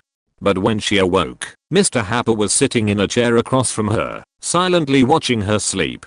He continued to follow her around the rest of the day, often watching from the upper corners of the walls. So after all this, we had had enough. My mom took him to a nearby thrift store and stuffed him in the trash. She walked away without looking back, but also having regretted not piling other trash on top of him to make sure this was his grave. She got home, half expecting him to greet her in the front entry. Hot dang, I've been waiting for this one. So on the night of Halloween 2016, I was 16, but that's not really important. We all put our candy away, and I went to bed. Around 2:30 in the morning I get woken up by a dark silhouette of my sister telling me, "Hey bro, I want more candy." I was kinda pissed off, because she woke me up to tell me that, so the rest of the conversation went like, "So get some more freaking candy then, I don't care, just don't let mama catch you." But I don't want to get more candy alone. Are ya serious right now? Brother please. Freaking fine. So I got out of my bed and followed her to her room, which is on the other side of the house, but to get there you have to cross the living room. We get to her room, and she shuts the door in my face. I really wanted to scream at her, but I didn't really feel like waking up the rest of the house. So I started to angrily walk back to my room quietly until I heard snoring on the couch. So I looked at who was on the couch and I almost faking shat my pants. The girl I followed to my sister's room isn't my sister, because my mom and my sister are faking snuggling on the couch. Naturally, I went to check my sister's room to see who the hell is in my sister's room. Nothing looked out of place, and the window was locked, and the screen in front of the window was not knocked out, and nobody was in there. I had a really hard time sleeping the rest of the night. I've tried telling my family about what happened that night and nobody believes me. Sorry if format is bad. I'm writing this on my phone, and I'm kinda new to Reddit, and I've read several times that the format with phones are bad. My dog and best full-legged companion I've ever had in my life was near her end. Dreading what I needed to do on Monday, which would be call my vet to have her put down, I put her outside in a cozy cardboard type house with her bed inside. There was an opening in the front she could see out, and the weather was permitting. I went through 2 carpet shampoos and couldn't take the messes on the floor any longer. I drove out of my way to get cooked chicken breasts to put into pieces in her food to spoil her in her last days. I checked on her every few hours, and before I went to bed she was nowhere to be found. It's as if she sensed I was heartbroken, and she wanted to spare me the pain. She had pushed herself through a gap in the fence, because we saw a small blood drop on the cinder block wall. She never used to go to that corner of the yard, and I still am amazed she could actually squeeze through the small gap. We looked for hours, and she was nowhere to be found. In the early morning I printed up about 100 flyers and put them in a 5 or 6 block radius of our house with her picture and our phone number. I questioned neighbors, kids and everyone I could. I called emergency clinics, nothing. We figured someone kind had stopped to pick her up and kept her comfortable until the end, or had her put down. We looked for days and I prayed I would get a phone call. As a last resort, I took my last flyers down to the closest bus stop, which was usually crowded, but on this night there was one tall thin African American man only waiting near the stop. He saw me posting the flyers. I asked if he would help me, and he said yes. He put his hand on my shoulder and said, "Your baby is fine, and is with God now." He gently lifted up my chin and said, "Young lady, I'm not young. I was over 60 at the time." He said, "It's time to move on and start living again. Time to move on and get back to people now. Your baby is with God and wants you to be happy." I never told the man my dog was old and dying, just that she was lost. I looked at him and said, "Really?" He said, "Yes, really." I told him thank you. I've never seen the man before and never saw him since. The comfort in his voice that came over me I can't explain, like he was some kind of guardian angel sent to give me a message. I'll never forget the love and kindness of this stranger who knew nothing about the details of my dear pet. I'll remember him as long as I live. I'll also remember my dear Sadie and how somehow I know she escaped to spare me from what I was going to do 2 days later. I was in Mexico many years ago with a very good friend from middle school. We were in our 20s when this event occurred. We were staying with another friend who had a home on the cliffs north of Resereta Beach overlooking the ocean. Her next door neighbor was this older woman, probably in her 60s. Every time we interacted with this person she would act kinda crazy and say bizarre things that never really made any sense. One night after returning from the bars we realized we were out of smoke and somehow decided to head next door and ask the neighbor lady if she was holding. So we knocked on the door, and we heard her call out to come on inside. She was sitting on a couch down at the end of this long hallway-like room in the dark near the beach side of the house. The only light in the room came from the TV, which was playing the end of daily broadcasting Mexican national anthem. This was a thing back before 24-hour cable. She waved us over, and we started walking down towards her. It seemed like the room was getting longer as we moved forward. It felt like slow motion. We finally walked what seemed like 100 feet and finally reached her. She kindly handed us a pipe to share, but the whole time I just wanted to get out of there. The vibe in the room was just really strange. We finally turned to leave, and it felt like I was taking one step forward and two steps back.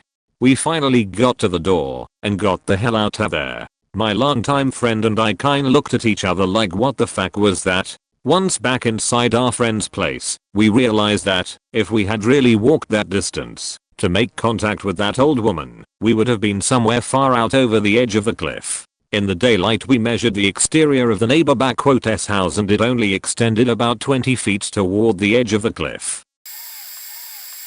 A couple of years ago, I had a series of consistent dreams that were set in the exact same location. It was as if, when I fell asleep, I would physically wake up again, but inside of these dreams. If you've ever seen the movie Inception, that is what these repeated experiences were like. The setting was always a large forest, and somewhere inside of it was a tiny, hidden, mom and pop restaurant that was hand-fashioned from wood and other forest materials.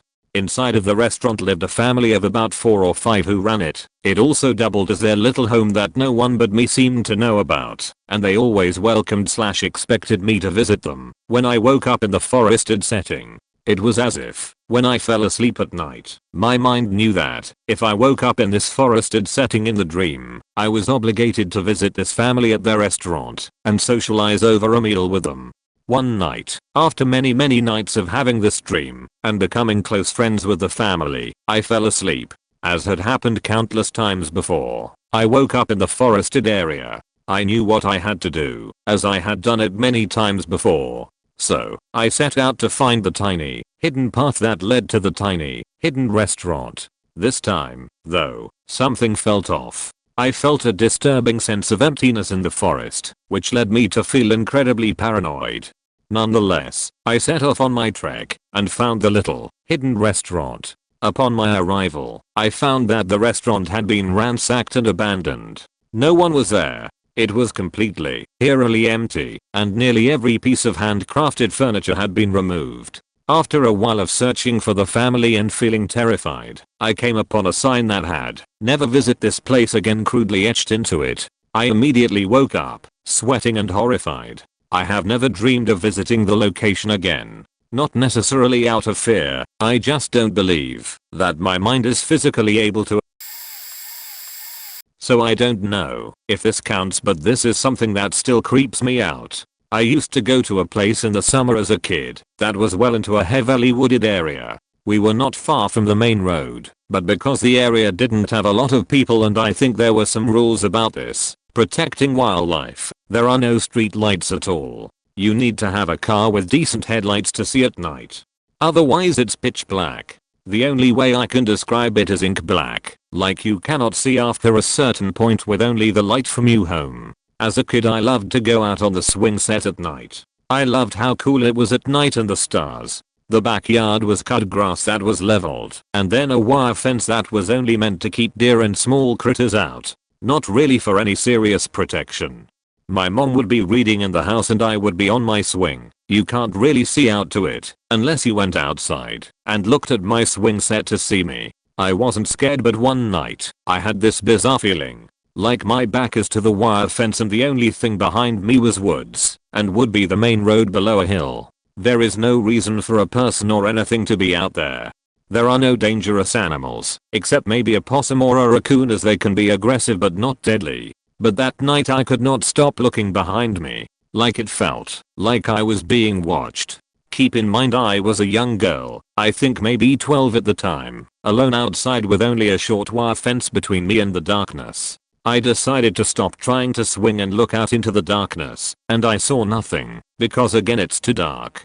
But the hairs on the back of my neck were standing up, and I don't know why to this day, but something spooked me. Yet nothing happened. I don't know why to this day that happened. Since then I never went outside on the swing alone at night when I was there. Like I said, I don't know if this counts, but those woods I still go to from time to time as an adult, and they still can be creepy when you're alone at night. This is one most of you won't believe. About 10 years ago I moved into a new home. To us, older home, 50 plus years old, with a roommate. After a few weeks I started having trouble sleeping. I started feeling as if someone, or something, was in the bedroom with me. This went on for a few weeks, and then I started seeing the intruder. It wasn't like the movies. I could see a humanoid shape that somehow was both tangible and intangible, as if made of most shadows and water/jello and somehow nan at the same time. It was both solid and translucent. If I were an artist I could draw it for you, and you would see how it was the stuff of night terrors. I would wake, see it, him, standing/floating in my doorway. I'd be paralyzed with fear.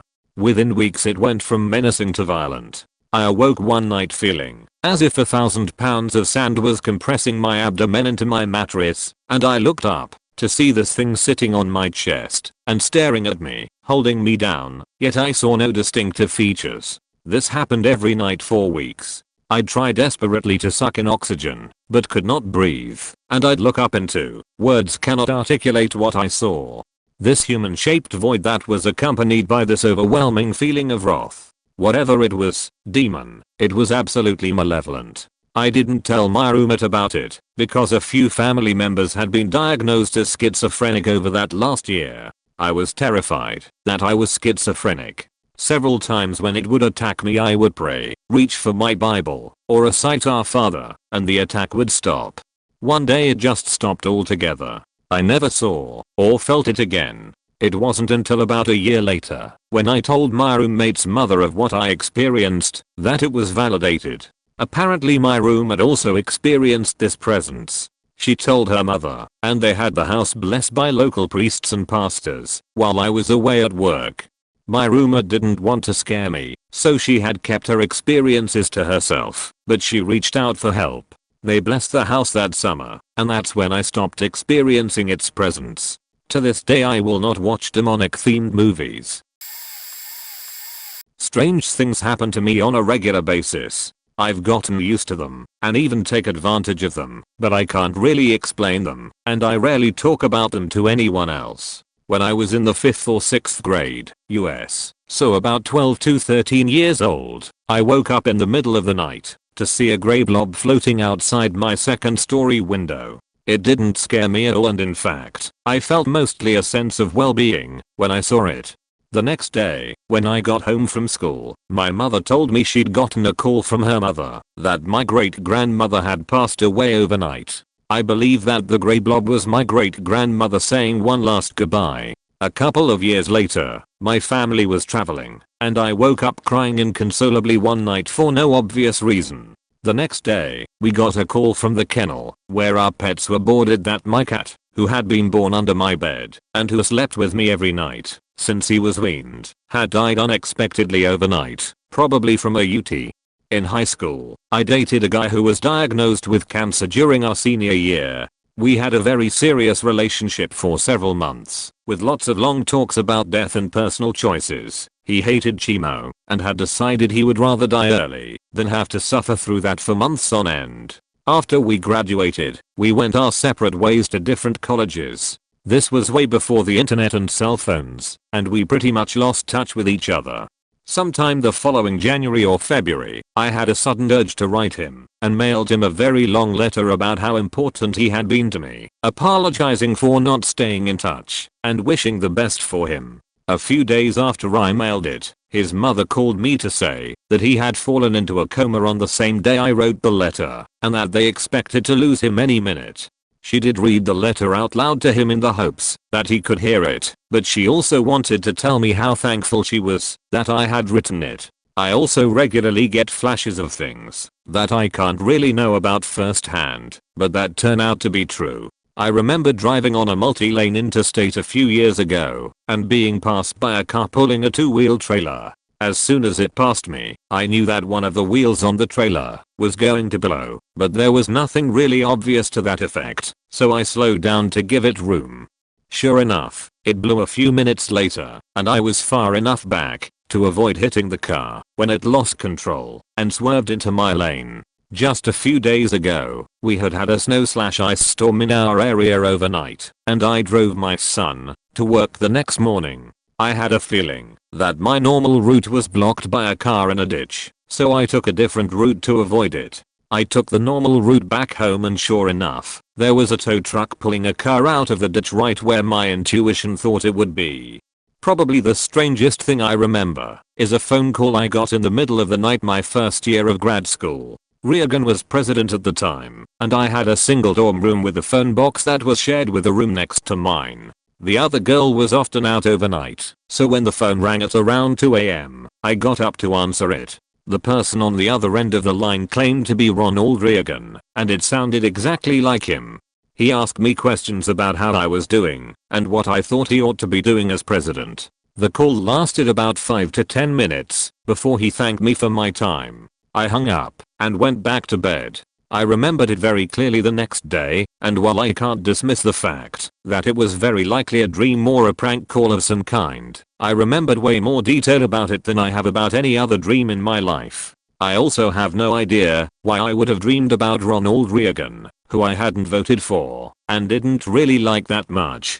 To this day, it still feels like it really happened and that I was actually talking to President Reagan. I do small one-day festivals outdoors and was out looking for venues. I heard of a farm along a river with a quarry and we were checking it out. We drive down into the quarry with the farmer's permission, and there's this perfect area between the base of the quarry and the river for a decent sized dancer floor. Except there's this huge single rock about the size of a 40-foot container lying right across the area we want to use. We were climbing over and discussing how we'd have to blow it up if we wanted to use the space for a party. A year later I'm short of venues, so I decide it's worth blowing the rock up and arrange to meet the farmer and a demo guy on site. We drive down, and I'm quite excited about blowing this rock up, but as we come into the quarry I see the rock is gone. I assume the farmer has had the rock removed for reasons of his own, but he says no, he's had the farm for 15 years and has barbecues there almost every weekend, but has never seen this rock we are talking about. He got to be bullshitting, right? I start looking around for clues, rock shards, indentations, places where water would have run off. Maybe. Nothing. The demo guy's laughing at me. He says they come to the quarry about once a month for target practice for the last 10 years and never saw a rock there. So yay. I think about what the fuck. That rock was at least once a week. I walked on it. The only rational explanation I have is that it was someone else's problem field around who knows what. I don't usually post, but I'm still sort of processing this one. We've just agreed as a household not to talk about it. For context, I live with my husband in the basement of my parents' home. We have a set of large bay windows and a sliding glass door that look out to a yard. One night several months ago I was at a friend's house with my husband and my mom texts me. She asked if we were home already, if we wanted to hang out. We frequently play video and board games together. I told her no, but we would be home in a couple hours. I check my phone a short while later and have 3 missed calls from my mom. She doesn't usually call, so I'm immediately concerned and call her back. I asked if everything was okay. She says with a level of fear I'm not sure I've ever heard from her. I don't know. I'm freaking the fuck out. My normally very level-headed and paranormal skeptic mother proceeds to tell me, with rapidly increasing panic, that she had just seen 2 people that looked similar to me and my husband through the window, standing in our living room, which is only accessible from inside the house, facing away from her with a man's arm around the woman's waist. She said he clearly leaned down and kissed her on the top of the head. My mom said she had looked away at that point out of respect for our privacy, but explained they looked 100% real to her. She said after she got my text she went to check if my brother and his girlfriend had been down there, and they weren't home. It was just her there. We live in a very rural area, so the likelihood 2 people who looked like me and my husband were in our living room were almost zero. I talked her down some, let her vent, and asked if she wanted to come play board games with us and our friends, or if she wanted us to come home. By that time she was calmer and told me that she would be fine. The people seemed to be very happy and in love, so she wasn't worried about them if they were ill, but she chalked it up to her brain playing tricks on her. But she refuses to let us talk about it, so I think it really shook her up. We had a few instances of multiple people hearing voices around the house in the couple weeks following, including one instance where both my husband and mom heard the same thing at the same time in the kitchen, but no more figures, and it's been months now without anything unusual. I still have no explanation for it. I apologize for grammar mistakes ahead of time. Made an account on here just to tell this story.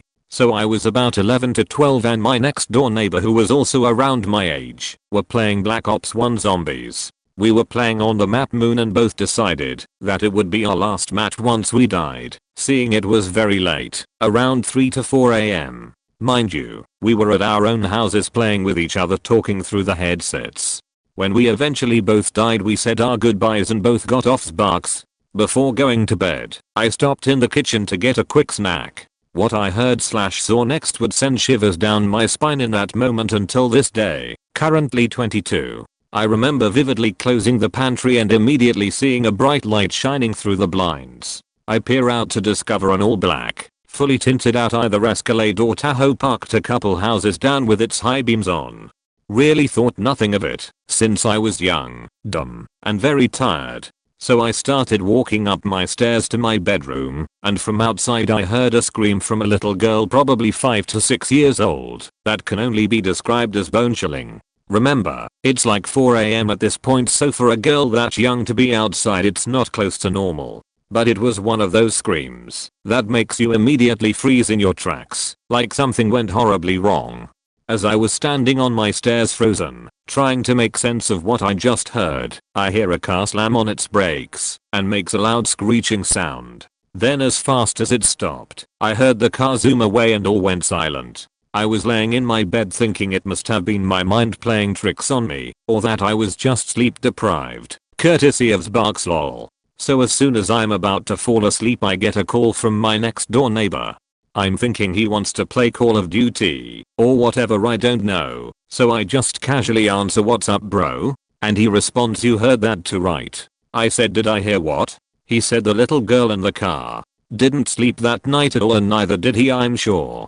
But I know what I heard, and him telling me he heard it too made me believe to this day something sinister happened that night." It sends me chills to this day, not only just by typing this, but just thinking about it. To this day it was the strangest, most unexplainable, and downright creepiest thing I've ever experienced. Okay, it's not really creepy, but it's one of the very few things that happened to me, and I cannot explain. I was on a 4-day school trip in the first year of high school. On the third and final night a lot of stuff happened, but I have to emphasize that I didn't drink almost nothing. It was like 3 gulps of whiskey with cola. It was very late when we went to bed, something like almost 5 in the morning. I was in a room with 3 of my best friends. I very vividly remember laying on the bed and closing my eyes. And then I suddenly wake up and I realize I'm standing on my feet and I'm in the corridor of my hotel about 10 or 20 meters from my room's door. And I didn't get any time to realize what was happening because I had a huge urge to shit. Only a few times in my life I had to go to the bathroom that bad. So I ran back my room and I start to bang the door and shout to my friends to open up for me. I had woken them up and they were weirded out by the fact that I was outside of the room at 6 in the morning shouting that I had to shit. So they open up while they're cursing me cause I had woken them up point. And then when I was sitting on the toilet I finally realized how weird this whole thing was.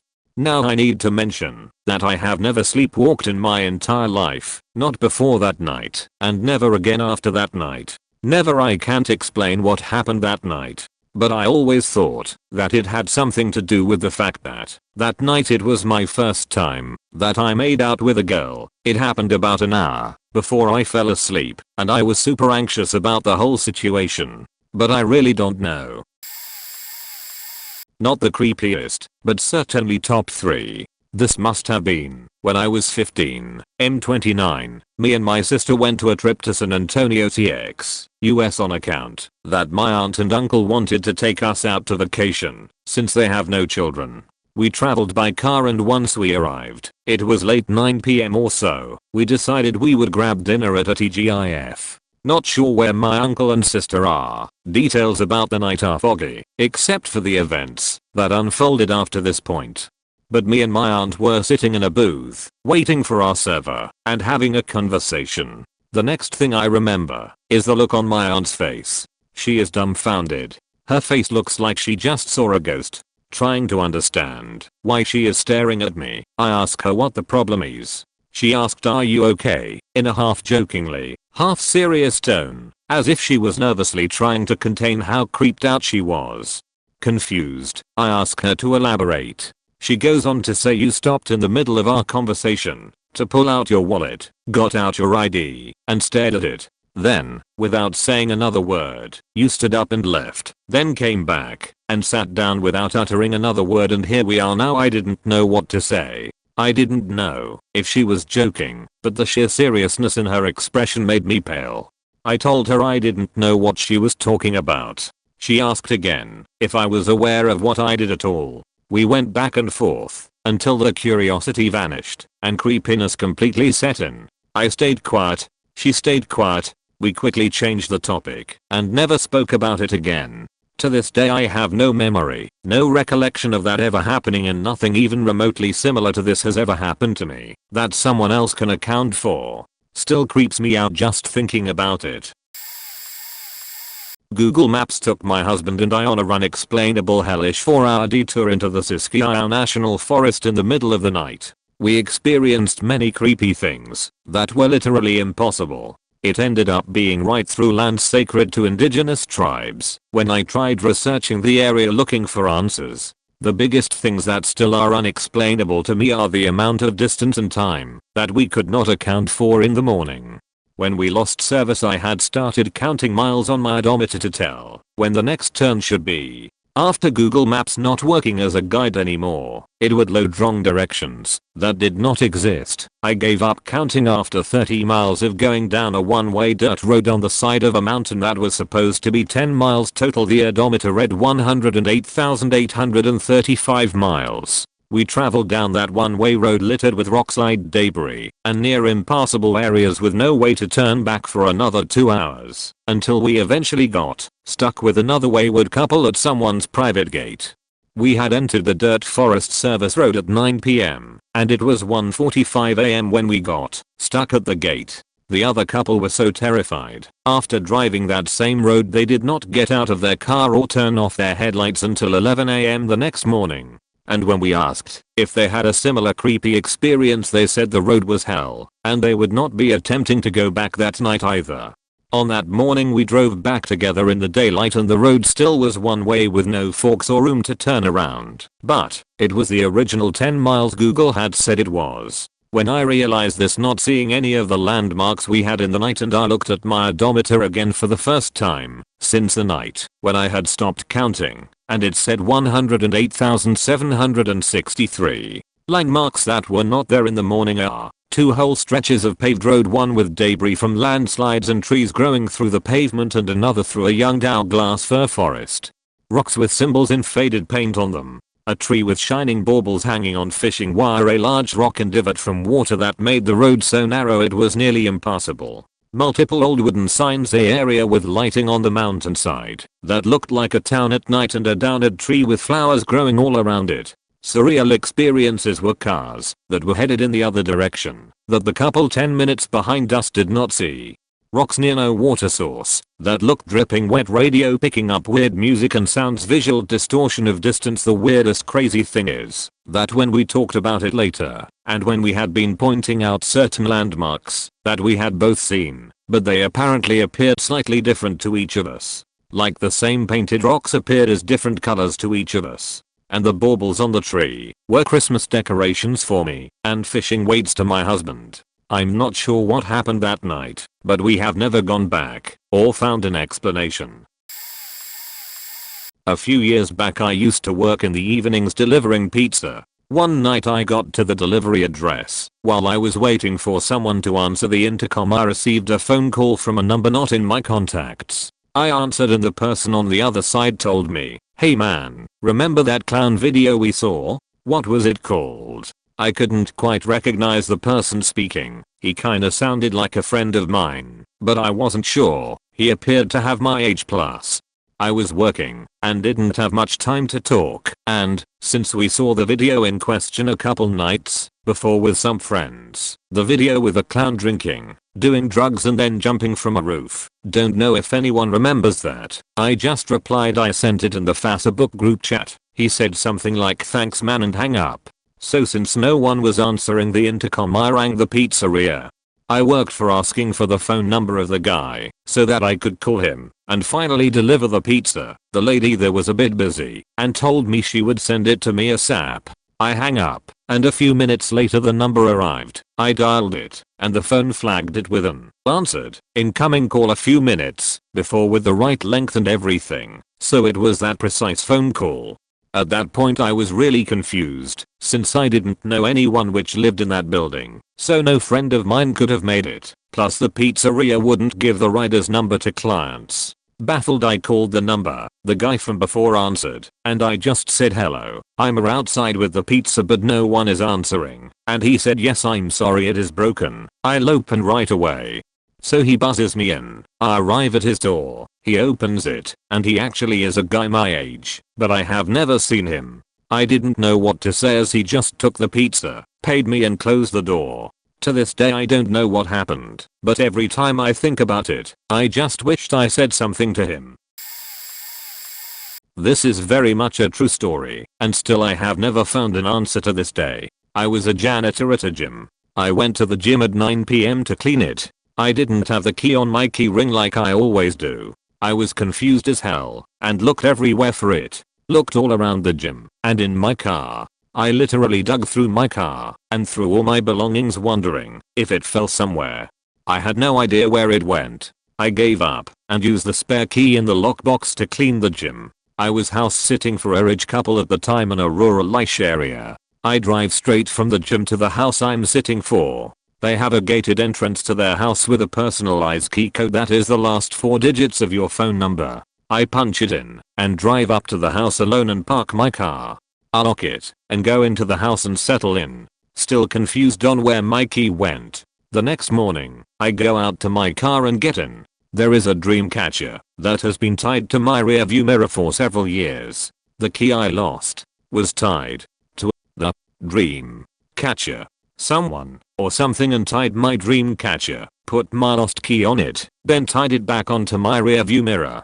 But how? How did it get off my car keys in the first place? It wasn't there the night before when I was searching my car. I was house sitting alone. My car was locked. Nobody was around to enter the key code at the rural house I was sitting for. Nobody knew I was house sitting. Nobody knew I was looking for my key. I was working as an investigator for a law firm. I had traveled several hours to the scene of an accidental electrocution, where a power line pole had bent causing the power line to droop. There had been a massive storm come through the area a day or so prior. A neighbor was walking between his house and his neighbor's. He bent down to walk under the power line, and the line barely touched his back.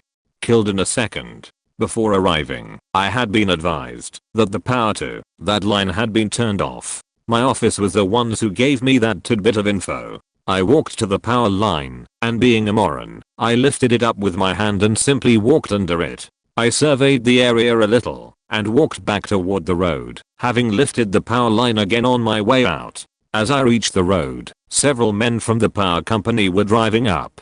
One of the guys exited the truck before it even came to a complete stop and said, "Before you go back there, where the power line was drooping, you'll have to give us a few minutes so that we can cut the juice to the line." Immediately, I thought I had surveyed the wrong location. One of the power company men started walking in the direction I had just came from. I followed him. When we reached the drooped power line, he got on his handheld radio and reported to the other guy that he had located the power line. I literally froze in place. I felt the blood run from my face. No exaggeration. I remember just repeating over and over, I just touched that line. The guy turned around to me and said, no, you didn't touch this line. This is the line that still has power running to it. I promise you, you didn't touch this line. I just kept repeating that I had touched that line twice. The guy just sorta laughed and said, yeah, okay. Obviously being sarcastic. Honestly, the next thing I remember, I was standing next to my car. No doubt I was in a mild form of shock. At some point, the other lineman drove back up and all I can remember was him saying something about that line not being grounded. I don't remember even replying to him. I got in my car and I drove away. I honestly think this is the first time I have ever written about that day or even mentioned it. Mainly because I completely realized just how unbelievable it sounds. But it happened. Don't know how I touched a live power line twice and didn't drop dead. No idea. Can't explain it, nor do I even feel the need to. It happened. I'll never forget it, and I'll never be able to explain it. That occurred about 20 years ago. I still think about it to this day, and have even had a few mini nightmares about it. Oh, and yes, it has ran across my mind many times since, why that line and area weren't at least taped or roped off, considering there was still a live and deadly power line hanging several feet off the ground. I think that may have convinced me that the power to that line had been cut, since there was no warning barriers, barricades, etc. To make things just a tad bit stranger, I've always been terrified of electricity. I'll change a light bulb, but that's about as far as it goes. I don't mind most anything else, but electrical wires, sockets, etc. I've always deferred to my electrician buddies. Why I even thought to touch those wires that day is beyond me. But I did, and obviously lived to tell about it. And no, I gained no superpowers by touching the live power line that I'm aware of. When I was about 19, I would travel for a few days and stay out of my SUV. I went from Alabama to Tallahassee just to see the area. I set up in a well-lit and well-populated Walmart parking lot. A younger blonde gal was parked 2 spots from me. All the spots around us were empty. After she saw me on my laptop with my hitch window open, she struck up a casual conversation. I didn't tell her I was sleeping there, but since I had a mattress in the back, I assumed she put 2 and 2 together. An hour later, a car pulls in on the other side of her vehicle. 2 guys step out and talk to her as if they know her. The group slowly starts moving my way, as in every few minutes they were talking, the group would take a few steps closer to my vehicle. My spidey senses weren't tingling yet, but one of them starts walking over when a man I had earlier given some money and a chocolate bar to. He had a daughter and needed a cab to go home and get his wallet and to fix his flat tire. I also figured he'd never come back with the money. Came and repaid me and thanked me for my kind gesture. His little girl thanked me as well. He said, "You be careful, please be careful. You're too kind of a soul to get lost," and left. The 3 continue to linger for about an hour, and I just get a feeling. I move my vehicle to the middle of a parking lot, right under the lights. I can still see the 3 of them there talking. 30 minutes later, the men's car moves farther down the row from my vehicle and they start walking towards me. They are talking casually, but one of them points to my vehicle. I grab my knife, busters to my front seat and drive away fast. As soon as my vehicle started moving, they turned and walked away. One of the guys even waved at me and said sorry, but when he lifted his arm to wave, I saw a gun in his waistband. I don't believe in God or angels or ghosts, but if they're real, that man I lended money to was my guardian angel. My spidey senses weren't on edge, even when a strange man left a group of people to walk quickly towards me, until my guardian came and repaid me and told me to be safe. Without a doubt, that man saved me, and without a doubt those 3 were traffickers. I've since given up my dream of traveling out of my vehicle full time. This was more than a decade ago. My mother, my sister, and I were living in a rental house in a semi-rural New England town. My father was traveling for work at the time. I had just turned 18. Sometime after midnight, I awoke to my mother calling my name from the living room. She sounded anxious. My mother panics easily, so I wasn't worried. I got out of bed and went to see what was up. As I entered the living room, I asked why all the lights were off. My sister said, "Someone is taking pictures." I asked what she meant, and she replied that she had seen camera flashes outside. My mother told me she had also seen the flashes. I was dismissive right away. I told them it was lightning or distant car headlights passing through the trees. However, they both insisted it was a camera flash. A few moments later, I saw the same flash. It wasn't anything like lightning. It didn't illuminate the sky. The flash was local, at ground level. It had a focal point of origin, just like a camera flash. It was coming from the woods behind the house. I recall asking if we should call the police, but I was young and stupid and went outside to confront or chase off whoever this person was. Once I was outside, my mother followed me, clutching a portable landline phone and stating loudly, meant to be heard by whoever was in the woods, that she was going to call the police.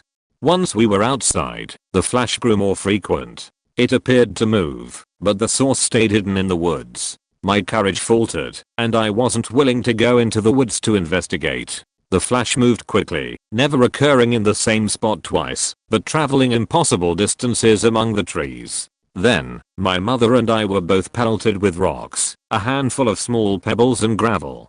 We couldn't discern where the stones were thrown from. Then the flashes stopped. My mother and I went back inside and stayed awake for hours, debating the source of the flash and the pebbles. The flash didn't happen again. The incident lasted perhaps 10 minutes, but I still think about it often. Used to live in a townhouse next to a highway that had a little tunnel under it, taking you to an open field/forest area on the other side. The tunnel was fairly long, probably 100 yards or so, and full of graffiti. It would get almost dark in the middle of it when walking through. I have a big dog and would take him often through this tunnel to the field on the other side to play ball. By often I mean 5 days a week usually. One day we were walking through the tunnel to the field, and at the end of the tunnel, almost out on the field side, was a Home Depot bucket full of rocks with a wooden stake and a cardboard sign handwritten $1 to pass, or else. I laughed a little bit and took a picture with my phone. Then my dog and I walked through the tunnel. He was off leash, as he is very well behaved, and usually would take off running to his field. Except this time he wouldn't walk out of the tunnel. His hair went up, and he started growling, even though I was calling for him. I looked around and saw nothing, then heard this incredibly eerie giggle in the distance that sounded like it was coming from above the tunnel. Then heard footsteps. My sympathetic nervous system kicked in, and I bolted back through the tunnel all the way to the other end without stopping or turning around. My dog ran right behind me. When I got to the other end and looked back down the tunnel, there was a tall person in an all black robe wearing a white, clownish looking mask standing at the other end staring back at me. Still gives me the chills thinking about it. Never went back through or near that tunnel. This might get lost since I'm so late for the party, but here it goes. In my 20s I lived with my then boyfriend in a gated community situated right next to a cemetery. The rent was really cheap because the house was literally on the other side of the wall that divided the cemetery from the houses. Neither one of us believed in the supernatural enough to deter us from paying low rent in a nice neighborhood, and we moved right in. We had a dog, a Pitty Akita mix who was well trained, that we let out late at night by himself. He would do his business, patrol his territory, and whatnot, and come back in the house. When he was done, we would leave the front door open a crack and he would let himself in. My boyfriend and I were both night owls and almost always be awake when the dog came back and closed the door after him.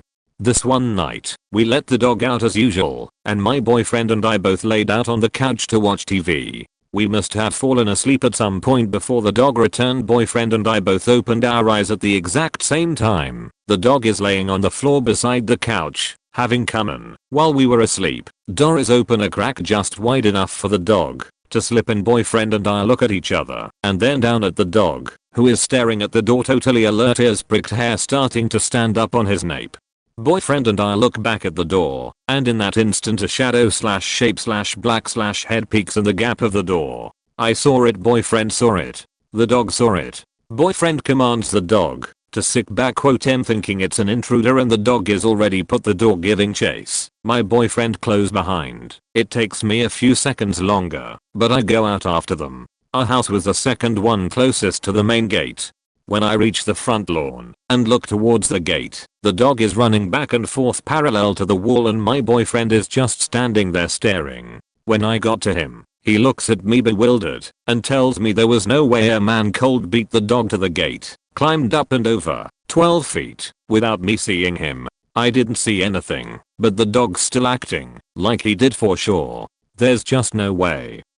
That was almost 20 years ago. We still talk about it and remember it clearly. We moved out after the month was up.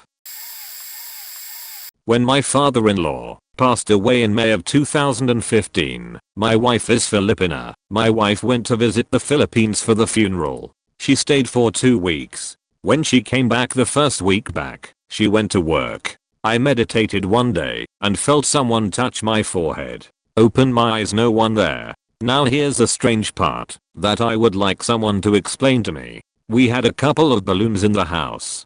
One was red and was a normal balloon that is no helium. This balloon would be in my computer room on the floor all day, naturally because it has no helium in it, right? But would rise up at night time to the ceiling, then move horizon towards the door, lower itself and move at a decent speed horizontally across the hallway to the dining room to the kitchen, and back to the computer room, and repeat the process, eventually going back down the floor. Next couple of nights the same thing. I would be in the living room reading a book and seeing this happen. I would just laugh and continue reading. One day my dog, a boxer, was just staring at the entrance to my bedroom in a weird stuff pose. I asked him, "Why are you doing?" I was in living room, and when I went to see what he was staring at, to my shock, the balloon is in my bedroom just standing in midair about 6 feet high. I'm 5 feet 8, so was able to judge it. I was like, what the fuck? And just walked away. The big one was one day my wife was in kitchen and the balloon moved again towards her and stopped in front of her. I was looking at it and said to my wife, "Let's CSOMETHING at." So I said to the balloon, "If anyone is alive, the balloon to me. I'm not scared, go ahead." And 2 seconds later the balloon moved about 4 feet or so between my wife and I and came to my chest, maybe a foot off my chest. So I just smiled and my wife asked me to explain it. I can't. I asked if it might have been her dad, but that was it. It lasted about 2 weeks and no more. So even though I'm open-minded, I like science and eventually did a test. I bought regular balloons and blow them up and let them go, and guess what? Nothing. All they do is fall to the floor. I threw my furnace on and pushed the balloons towards the vent to try to recreate it, and the air just pushes the balloons hard and they fall straight to the ground. Next test.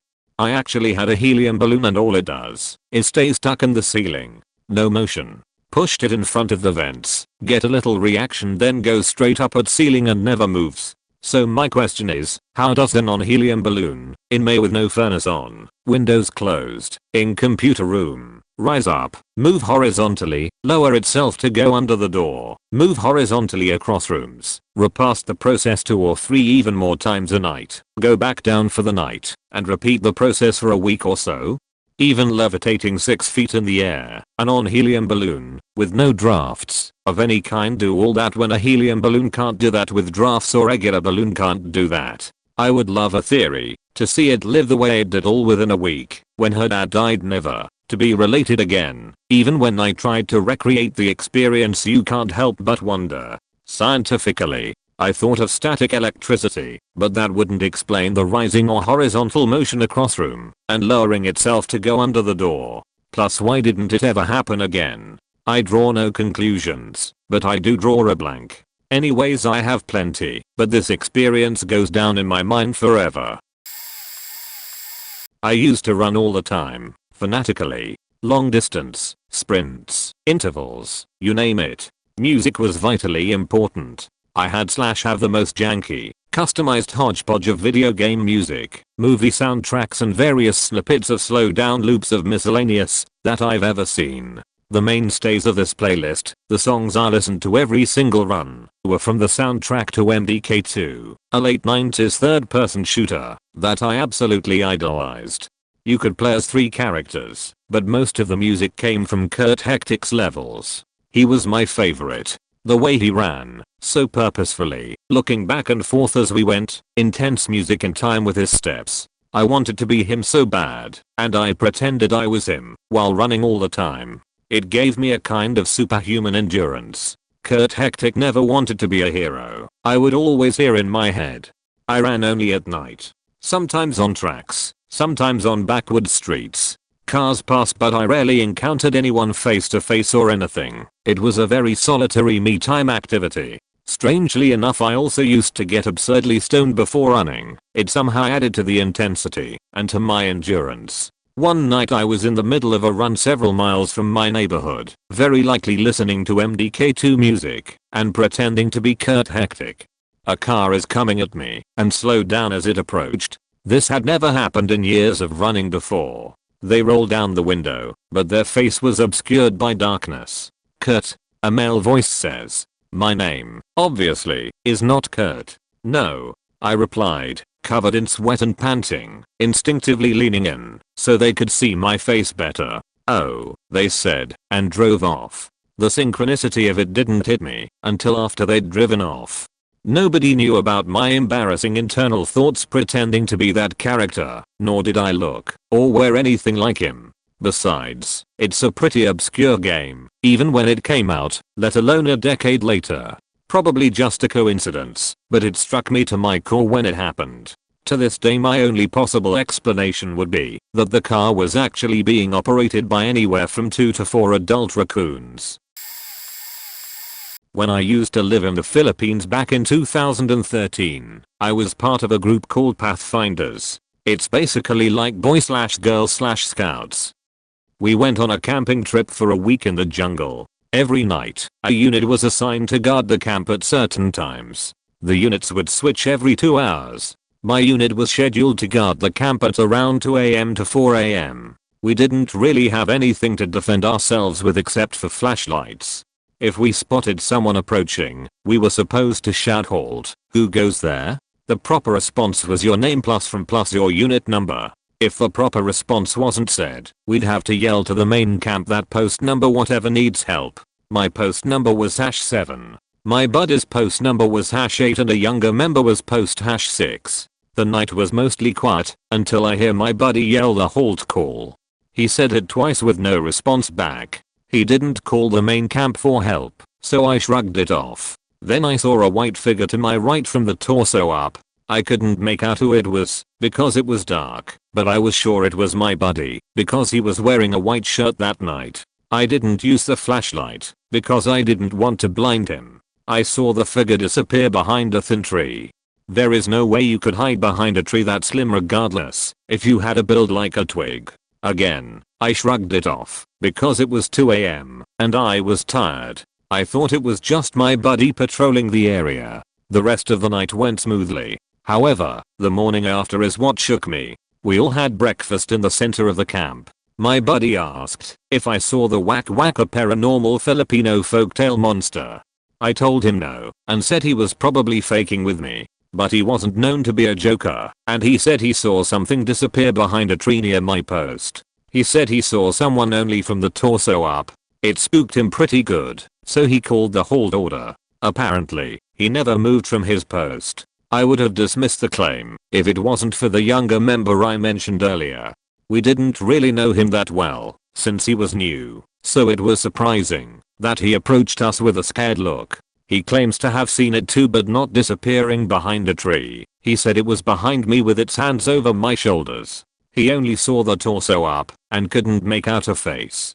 He claims that it disappeared when I looked behind me. I remember turning around a couple of times that night because I heard some leaves rustling, but I never saw anyone. I did a couple more guarding cycles after that. And I gotta say I was paranoid each time my unit was called. I had a few nightmares about that incident when I returned home the week after. I was a teenager, and it was the first time I was allowed to drive somewhere without my parents. The plan was that my little brother, who was still a toddler, and I drive over to our grandma. She lived in a small and remote town which was surrounded by forests and fields. The drive wasn't even supposed to be that complicated, just one route which we had to follow. So here we are, my little brother and me, looking at the sunset, vibing to the music, you name it. As we drive, the street lights start to get fewer and the sky darker. After some time I get hungry and grab a chocolate bar. As I didn't want to pull aside, since I felt a little bit uneasy, because the sky was now pitch black and the forest next to the road looked kinda creepy, I tried to open the bar with one hand. but I kinda fail and it drops to the ground, right into the goddamn little space next to my seat that's like a black hole. I try to get it back and look down for like a couple of seconds. Then suddenly my brother starts to scream and I jerk up just in time to brake. In front of us, maybe like 40 meters away, is a woman on the road, covered in shredded clothes and some red substance on it. She waves her arms and slowly starts limping towards us. My brother screams louder and I'm afraid. Damn, it looked like she was straight out of some horror movie. At this point, I didn't even know what to do. On the one hand I wanted to help her, but on the other hand was he still weeping, and I was told to be wary of strangers. So I locked the doors instead and tried to calm him down. The woman was slowly creeping closer, and then I noticed that she was holding something silverish in her left hand. What exactly I don't know, but she threw it in front of my car and it apparently must have rolled under it. That's where I try to reverse, and in the mirror I noticed several dark figures in the back crawling up on us. I was scared endless and decided to try to speed past the woman who now stopped dead in her tracks and kept staring at us. But since I wasn't that used to driving a manual and the SUV I was driving happened to be one, our auto was in repair, I kept stalling a couple of times as I was under stress and panic. Then there's some scratching sounds on the back doors and someone trying to open the door. Eventually I get it to start and I speed past the woman. I didn't dare look back, only focusing on racing down the road and trying to get as far away as possible. My brother was still crying and I felt like crying too. My hands were shaking, and after an hour I finally reached a gas station. I needed to refuel anyway. Under the lights I noticed ugly scratches on the car and a piece of fabric that was tied to the trailer hitch. In the end I called the police and my parents. To this day I'm still scared. I'm still a little bit wigged out by this event, so sorry if some of this seems hyperbolized and super weird. During the holidays, I got some ghost hunting equipment and had broken one of the cardinal rules of ghost hunting, that being not to use it in your own home. The equipment in question is a spirit box, not too impressive, but it's pretty interesting for what it is. I plugged it into my computer to let it charge and flipped it on. I talked to it for a bit, getting surprisingly coherent answers for what they were. After a while, I stopped getting any responses and assumed it just was because the battery was acting weird or because I had done something wrong with the S-box. For a while everything was alright until, well, everything started. It was really inconspicuous stuff at first. Knocking and scratching sounds, something not too out of the ordinary as I have more than a couple of cats, and buzzing / glitching from my computer. Over time it started getting worse and worse. The harsh knocks from behind me, inside of a storage closet with barely any space for anything to fit inside. Occasionally if I looked to a certain spot in the room, the displays on my computer would turn red, even if I wasn't near the faking things. And now, this might sound dumb now, but I had barely any idea what was going on.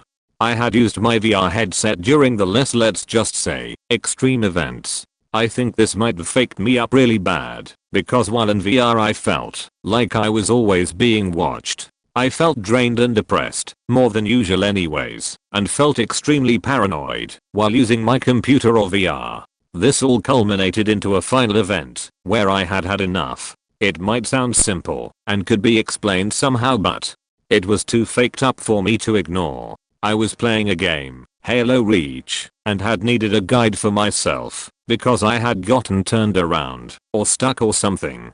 So I pulled up a guide for about 10 seconds and had come back to my game, only to see that I was paused in a completely different spot to where I had paused before. I went back to look at the theater footage to see that I had completely blacked out for an entire minute and moved around without even knowing what I was doing.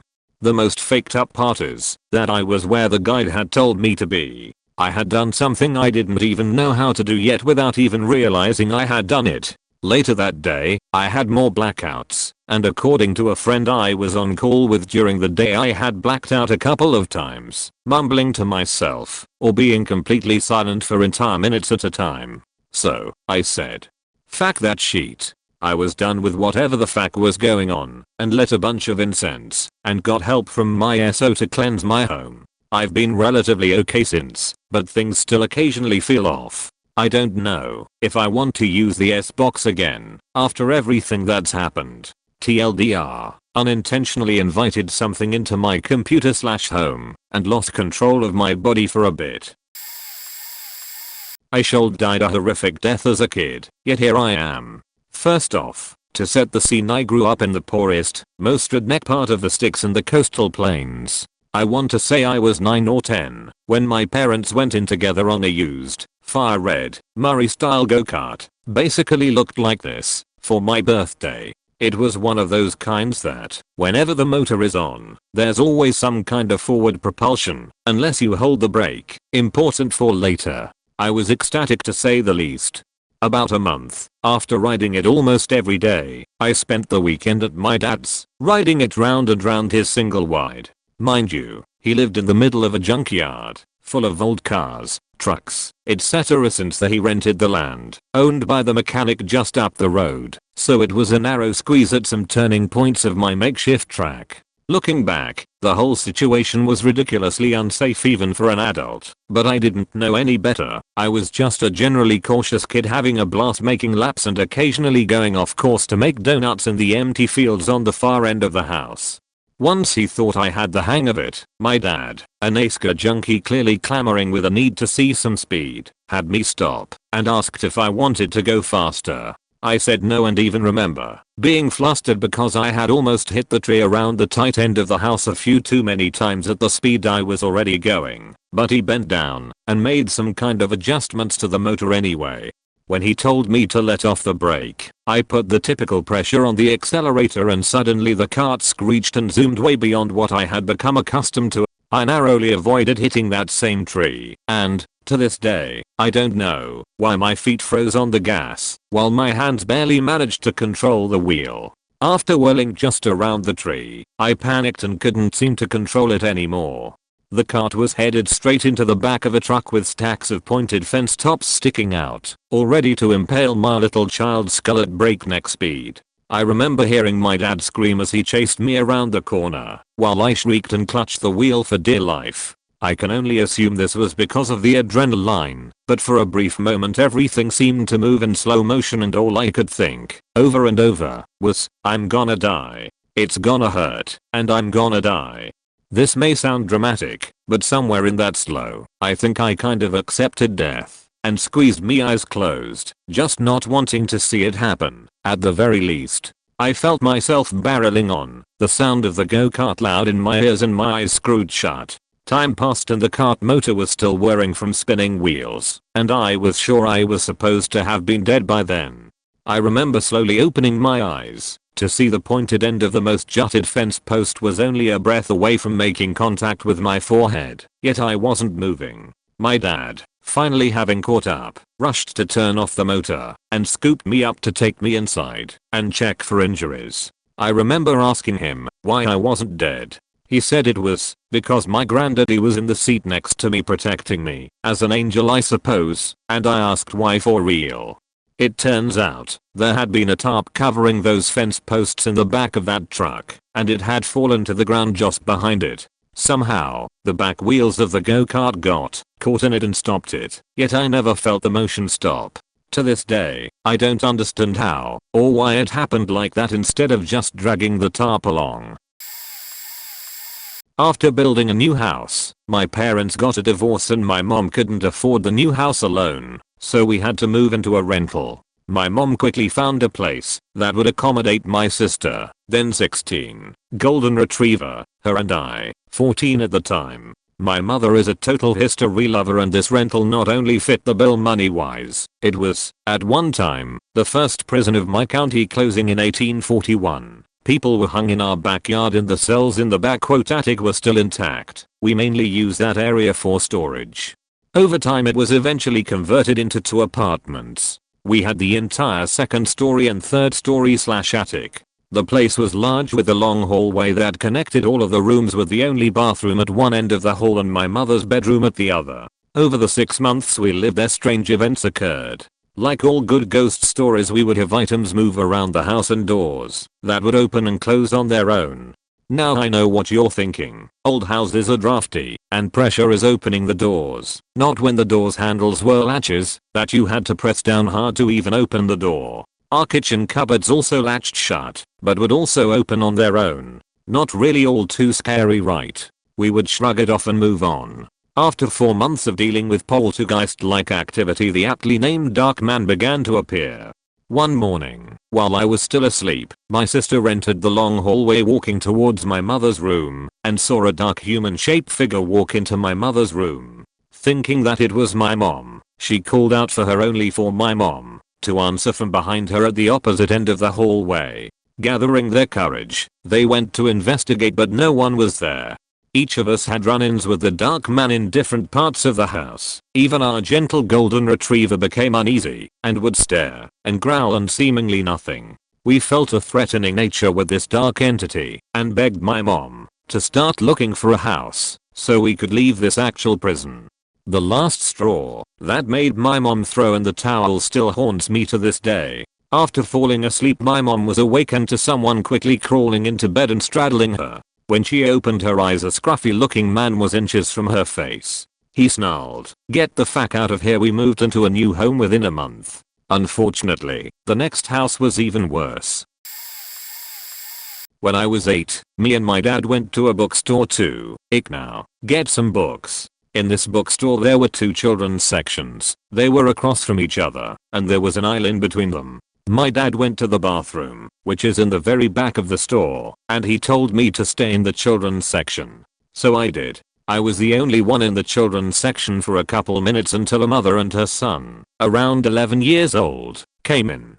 They both spoke Spanish, and they looked like they were from a different country. This is taking place in the USA. I didn't really pay much attention to them. I just kept looking at the stuffed animals. A couple more minutes passed, and then a man came in wearing all black. Black jacket, black beanie, black gloves, black pants, black shoes. It was summer. The man walked straight towards me, and for some reason I got kinda freaked out, so I sprint walked to the other side of the children's section where no one was. Bad idea.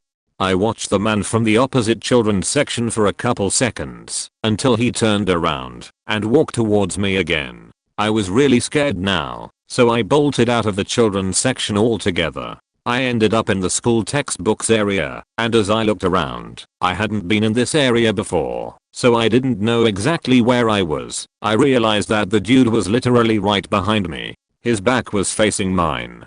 I heard my dad cough at that moment, and I ran up to him and just cried. Even though the creepy dude probably wouldn't have done anything to me, it still scared me really badly. We left the store and came back 15 or so minutes later.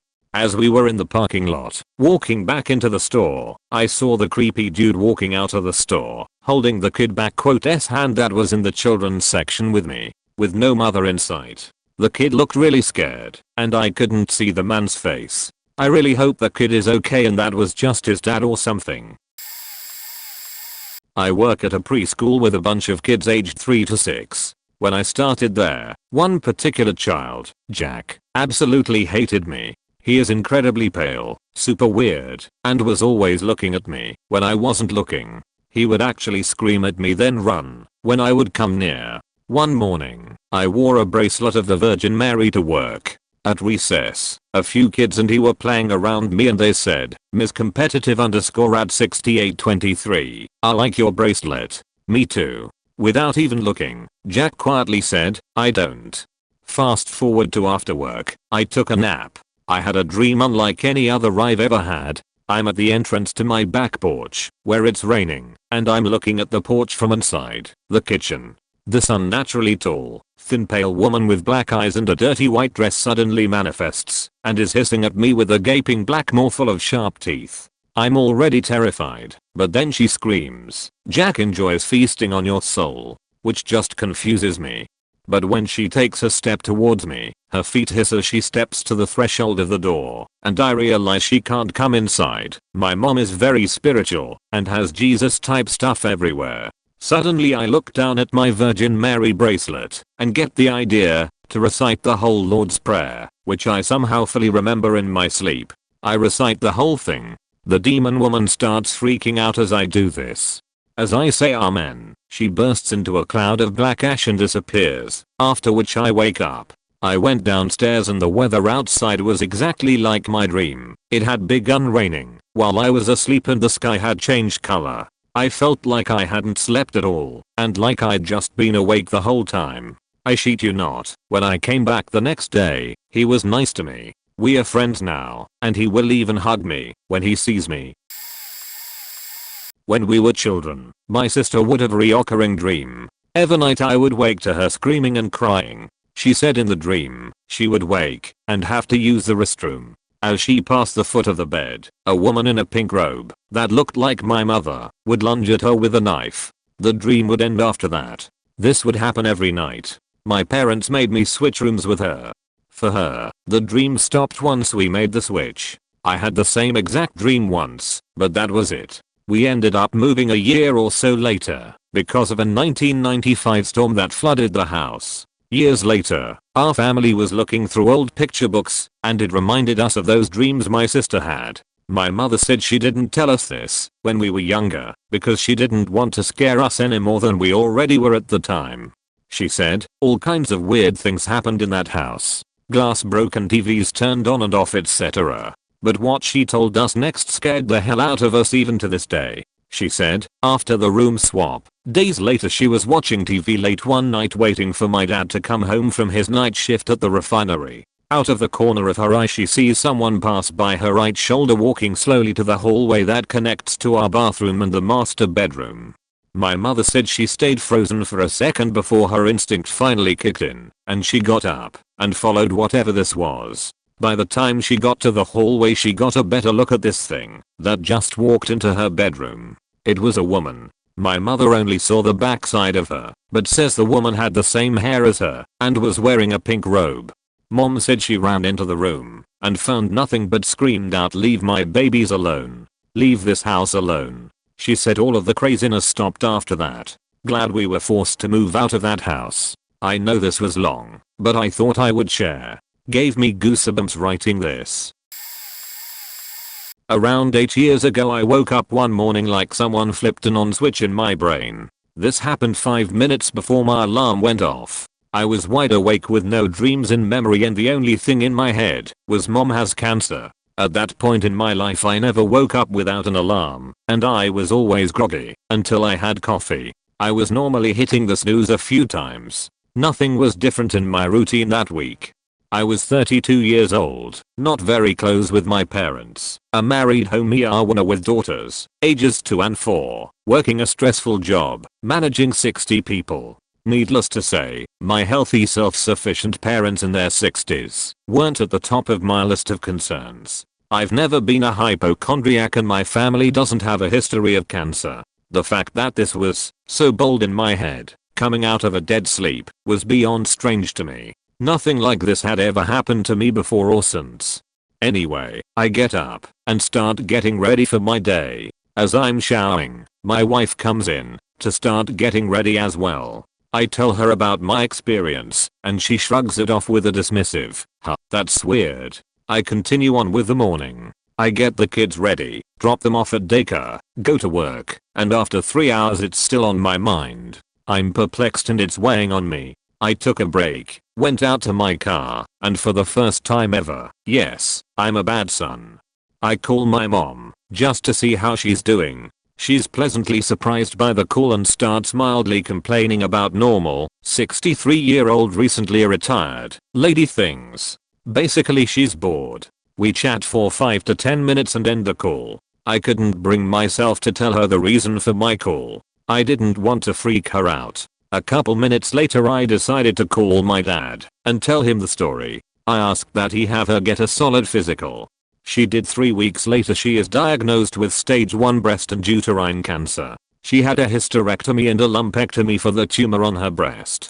She went through radiation and is healthy as a horse, still cancer free 8 years later. I'm not a religious person. I classify myself as agnostic. Anything is possible, but I've always been too logical to believe in ghosts or magical stories written long in the past. This experience, for me, was a curveball. Thank God / the universe / whatever that was, for saving my mom. I took and passed my driver's test on my 16th birthday. My parents were ecstatic that they no longer had to drive me around, especially for sporting events and practices. I was also excited for many obvious reasons. At the time, I was going to a private school that was an hour away from home. My week consisted of waking up extra early to make it to school, sports practice or event after school, and finally getting home around 8 or 9 p.m., then doing homework, and of course staying up even later to game. One night going home after basketball practice, I started dozing off while driving westbound on the freeway. I caught myself the first few times and started playing loud music, put the account on, etc. Not good enough. I remember having this horrible feeling that I would describe as despair mixed with fear and a sudden burst of energy as I suddenly woke up to the sound of rumble strips and the sight of trees rapidly approaching my windshield. I slammed on the brakes, stopped, and found myself in the middle of a field a few hundred feet off the main road. I frantically looked at my phone to see what time it was and checked my GPS to see where the hell I had gone. I was an hour north of home, school was an hour east from home, and I didn't remember any of it. The weird part? My basketball clothes were no longer on, but packed neatly in my backpack, and I was wearing the jeans and shirt I had wore before practice. I thanked my lucky stars that I was alive, pounded some energy drinks from the nearest gas station, and made it home without ever telling anyone. Not the craziest/weirdest thing to happen to me, but sometimes I have recurring dreams of this event where instead of ending up okay, I wake up just in time to hit a tree, and then the dream ends. TLDR. 16-year-old me falls asleep at the wheel and drove 2 hours without remembering a damn thing. Still freaks me out to this day. My grandparents' 2-story house was purchased back in the 40s. At the top of the stairs, to the right, is a long slender room that looks more like an attic. You can only stand up near the door side of the room because of the extreme angle of the roof. They always had issues with weird phenomena. They would be upstairs and their downstairs radio would turn on. They would be in another room and the radio volume would go up or down. They would hear someone walking on the stairs, but no one would be there. It was so common that they just wrote it off as "oh, that's the ghost we have," and shrug. This blows my mind. By the way, there was a bedroom room across from the attic room, to the left at the top of the stairs. This room had a presence. People would feel weird about being in the room, and my grandparents were sure it was the ghost. My mom had friends that thought she was making it up, so she would have them stay the night in that bedroom, and inevitably they would end up downstairs on a couch. They weren't sure what happened, but they said it felt off and couldn't sleep, being too creeped out. My dad, while dating my mother, stayed in the room, not believing in ghosts. Sometime during the night he felt my mom sit on the bed, so he put his hand over to where she was. Nothing was there. He felt an indentation in the bed, but no person. It didn't freak him out, but he did say that he never had something like that ever happen. One day, my grandparents heard someone walking down the stairs, natural to them at that point. This time they heard the front door open and close. My grandmother went to the door, but there was no one around. From that point on, they never had any weird experiences. No more stair walking. No more bedroom presence. No more radio disturbances. My grandparents were sure the ghost had left the house and moved on. Remember the attic room? Well, apparently the previous owners had a girl with severe psychological and emotional problems and the parents would keep her locked up in that room. She died in the home, years before they sold the place to my grandparents. Now, I know this all sounds fake as hell. My parents, grandparents, aunts, and uncles have all related the exact same details to me as well as others. My parents are long since divorced, separating with lots of ill will, yet still claim the same things. My grandmother is the kind of person that wouldn't lie, even if a gun was to her head. She's terrible at bluffing games, because she doesn't like being deceitful, and everyone knows when she's bluffing. I'm not a big ghost person myself, but I have to admit this is hella freaky, and I have no reason to doubt the events. I've worked in a hospice care center for years, and never witnessed anything spooky. I work nights. There was a patient who was actively dying, so I made frequent rounds on him. I found him on the last round, just as he took his last breath.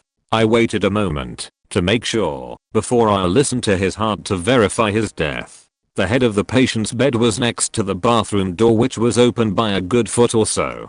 As I listened and confirmed that there were no heart or breath sounds, the bathroom door closed. I was facing the door the entire time and watched it close. When I pronounced the patient, I opened the room's window and said, "Be at peace." I told my colleagues, and I've never seen anything since. My colleagues had a shared experience. We had a homeless man in our unit for several months before he passed away. We couldn't place him because of lack of insurance. He was a peaceful man and we grew very fond of him. We bought him cigarettes, clothes, and snacks to help make his stay more bearable. But he was restless being in one location and was often wandering the hallways. When he finally died, it felt like an old friend had passed, and we were all sad. About a week later, something happened. There was a nurse's station across the hall from his room.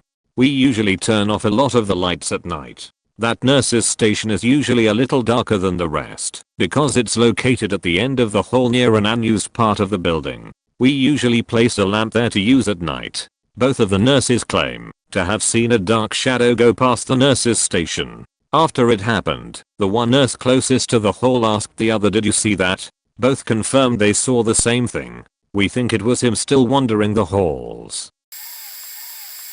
When I was 32, I moved back to my hometown with my 2 little girls, where I rented a house. The house was mostly empty because the moving company had a big delay, so out of the 3 bedrooms we only used one, where I had an air mattress set up with a little table next to it. About a month after I moved in, my ex-mother-in-law, who practiced the way of the saints, also known as Santeria, gave me a handful of corn because I was working at the time as a waitress, and she said that if I put it in my apron I was going to receive more tips. I did not believe in any of that, but I didn't want to offend her and grabbed the corn and placed it in the pocket of the apron I had in my car, thinking I would throw it away as soon as I had a chance and head back to my house, which was 2.5-hour drive. That day I was dropping off my baby's daddy because he was working on that side of the state. I arrived at the house around midnight and was super tired for the drive and just grabbed all the stuff I had in the car and my little girl, since the oldest was staying with a relative at night.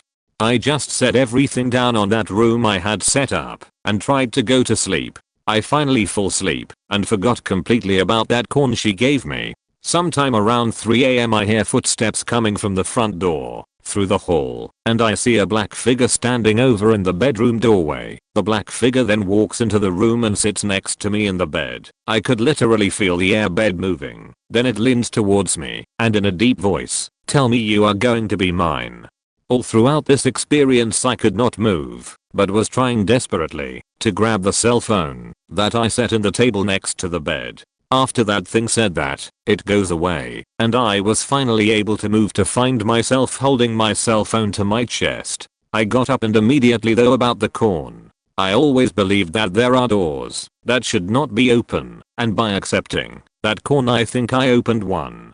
I flushed the corn down the toilet, prayed, and did not mention the event to her or my baby's daddy. That was on a Friday. The next Monday, that woman who never called me before, she and I didn't had a relationship, and I always, though she didn't like me, she calls me and said that on that day she had met with her godmother and was told that there was something in that house, and asked me if I have heard or see anything in there, and that she wanted to visit me to do a cleansing. I was furious because I know that whatever that was, she sent it and told her that what I believed in was stronger, that whatever wanted to do me harm. She changed her tone and asked, "You threw the corn away, didn't you?" 3 days after, her son broke up with me over the phone after a 4-year relationship. Not that I mind that, because he was a cheater and a beater, and he was the one always begging to be with me. I moved rooms, and for a while something will wake me up at the same time around 3 a.m. and I would feel a presence on the other side of the bedroom door. I ended up breaking the lease because I couldn't handle that house anymore. Late to the party, but worth sharing, I think. On a hot enough Ohio summer night in a cozy city, last year or so, I was sitting in my parents' living room. It was around 4:30, and I'd just finished a movie like any other night. Dad was out of town on business, Mom was asleep, as were my younger brothers. I'm closing to be, and I hear a voice outside. Where I live at this point, no one is up and out past midnight, save for pretty much myself. I can't make out what the voice said, but it was an adult man with decent sternness. This is already highly unusual. In fact, in 14 years living there, no one has ever been out on my street at that time. But more concerning still, where the man's voice was. We had a generous amount of lawn on the side of the house which met directly with the neighbor's driveway, going down about 30 feet before it met the fence. The man's voice came from within our side yard, on our property. I've been a paranoid person since I first understood the concept of kidnapping, never letting my kid brother out of my sight while the other was playing baseball and parents were watching, so I was somewhat emotionally prepared. Still, I didn't know the circumstances at all. So I venture to the front of the house, where the living room and porch connect, and look out the window. Over the bow of the porch I see him. I'm looking at this man, dressed and appearing just like any other who should be in our neighborhood, and yet there was a transience to him. Like he shouldn't have been there in a very different way. His features didn't stand out to me, probably because I was more concerned with other facets of the situation. It turned out he had been speaking to a little girl, maybe 9 to 12. It was hard to tell. Things are blurry now, because this kind of thing is so surreal, but I distinctly remember her hesitation to listen to the man, that she couldn't look him in the eye. It seemed like maybe his father, maybe not. In any case, I got the sense that she shouldn't have been with him. I see them, I go to get a baseball bat, and I can feel the adrenaline of the uncertainty with which I plan to confront this man. I run upstairs first to tell my mom briefly, so she can call the cops and come down, or at least know what's happening should this interaction end poorly, and as soon I make it back down the steps I'm out the front door on the porch ready to do something. I just knew in my heart this situation was wrong.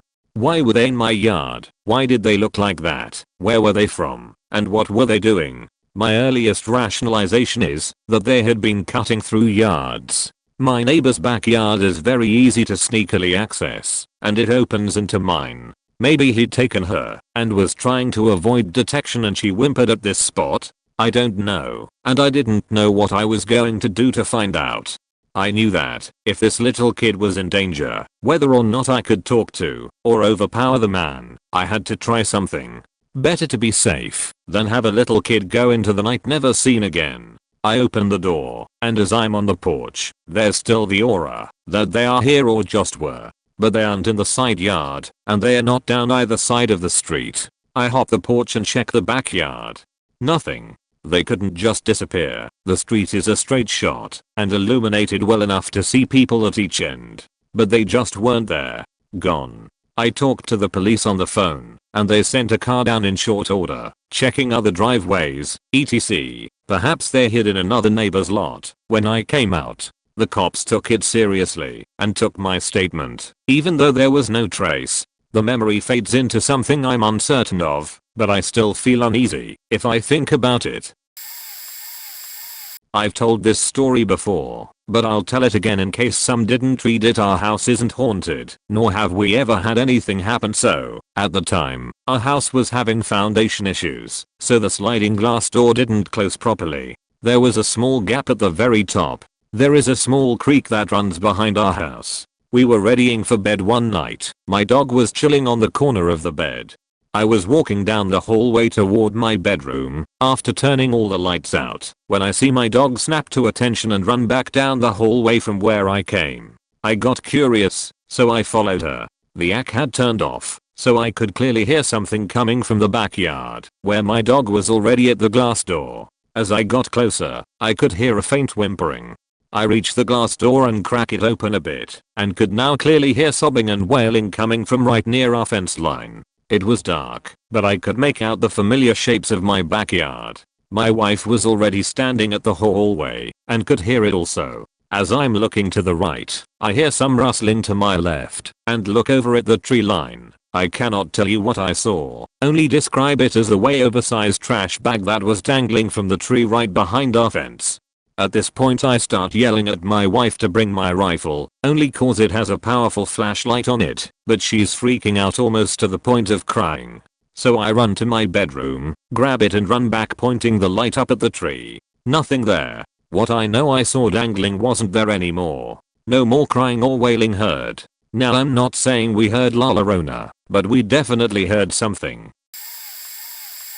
I have a few different stories that I've collected over the course of my life. 22F. The very first one that I can remember happened when my parents were arguing and my mom took my brothers and I away for a bit. We stayed in a townhome that her former boss owned. We had only been there for a week or so and we didn't have any furniture at all in the townhome besides a couch in the living room.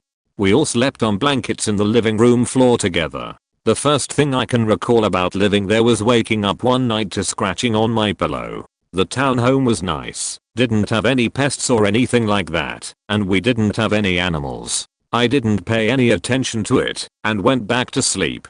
I woke up another time in the middle of the night to see a bright white figure of a lady walking past where we slept.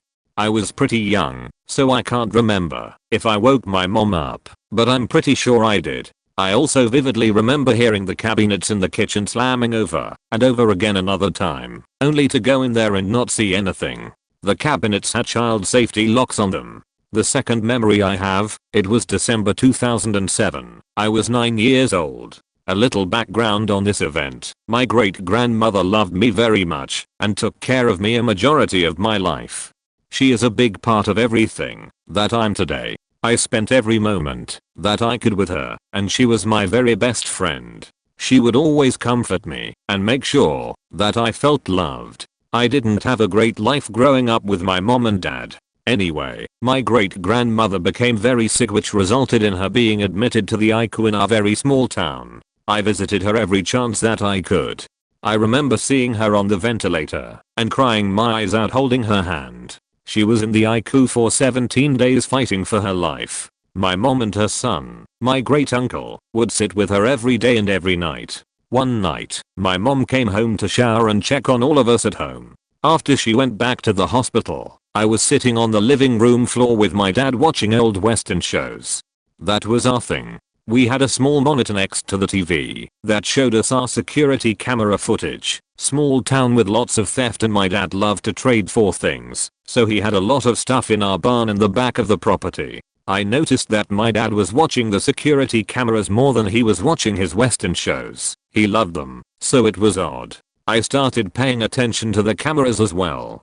I saw a light float from right up at the security camera lens, all the way back to our barn in the back, probably 200 to 300 feet I'm guessing. I started to ask my dad what it was, and he said he didn't know, maybe it was a firefly or something. We watched it for about 10 minutes, floating back and forth, not stopping. He began to get a bit concerned and grabbed his pistol and flashlight and walked outside to check just in case. I watched him look at the camera to see if anything was on the lens, walk all the way back to the back, and come back. He said that he didn't see anything. I can't remember what we did after that, but fast forward to the next day, my mom comes home and lets us know that my great grandmother had passed during the night. I have a strong feeling that she was letting me know that she'd always be with me, watching over me, and letting me know I'd be okay. Later on, I heard that my dad told her he'd never see my 10th birthday. He committed suicide 3 weeks before my 10th birthday. Had a lot of health problems that I still don't really know about. Found out my mom was cheating on him, and I guess that was the last straw. And the last event happened a couple of years ago. I was sitting with my great uncle in his living room, my grandma's house. He was on the phone with his sister's husband. All windows and doors were closed. He has blinds on inside of the front door because it's glass, and it was nighttime, so the blinds were pulled down. For some reason, we were both looking at the front door at the exact same time. We saw the blinds lift up off the door and slam into the wall. I asked if he had saw it, and he just shook his head yes. I immediately started crying. He told me not to think about it too much, because stuff like that happens all the time.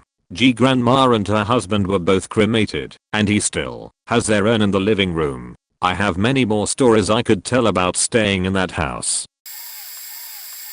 A little backstory before I tell what happened. I live in the south, and on my property is a forest behind our house. We used to have a cabin in our woods that we would stay in every now and again. For reference, I'm 22 now, and in this story I'm 11 to 13. Memory is shot because of anxiety and depression, so I can't get a clear distinction. No one lives on this property with us except for my grandmother, who lives up the hill from us. So one night me, my father, and my two brothers stayed in the cabin. The cabin is a good ways into the woods, and not something we'd just hike out of in the middle of the night if something happened. I remember this sheet so vaguely, just like it was last night. It was around 2 to 3 AM in the morning, and I was up, since I was a little sheet playing my Gamma Boy back then. Everyone else was asleep.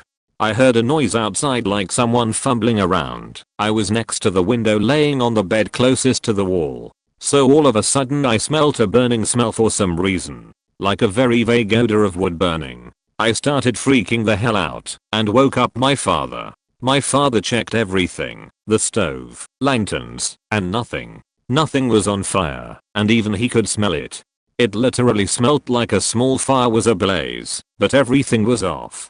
So my father woke everyone up just to be careful, and we got in the truck, and went back to the house at like 3 in the morning. Let me make this clear, before we left I distinctly remember him making sure everything was off, and everything was put out. Every lantern, off. The stove, off. Everything was off. The next morning, my father went back to the woods and the whole cabin was burned to the ground in a smoldering ash. And what shakes me to the core is that it doesn't look like it was an accidental fire. It had a line completely around the whole entire of what used to be the exterior, like someone poured something and lit it on fire. Nothing around the outside of the exterior line was burned. No foliage, no trees, not even the faking ground. I was completely stunned and blown away. I still think about it today. If anyone can explain this to me, then please let me know. And no, the ground was not damp the previous night/morning. It was completely dry. If I wouldn't have been awake that morning, then I firmly believe we would all died that night. Bonus. I have several stories of when I lived at that house, when I was little of shit happening. I slept in the living room one night, and woke up to all the fire alarms going off at once. Not just the ones in the kitchen. All of them. Even ones with the door shut in the far back room. And they were all going off in sync at the exact same time. Nothing was leaking. No gas. And there was no fire. I freaked the fuck out and went to my friends that night because I was really scared. A couple of weeks ago, my aunt was talking to my father about how her son used to play with someone named Blue when he was little. Because my aunt used to live in the house a longest time ago, he would talk to him and play with him. She said one day that he fell on top of him when they used to live there and should have crushed him. However, there were stuffed animals in a perfect circle surrounding him and he did not get harmed any. My cousin, who is staying with us RN because he's having a hard time and who was mentioned in the last sentence, is now 25. He brought over his youngest daughter to our house for the first time a month ago. When they came over the last time, she said she was afraid of the monster in the back room. And hence, our aunt told us about the Blue story because of it. My aunt and my father used to play with Ouija boards when they were little.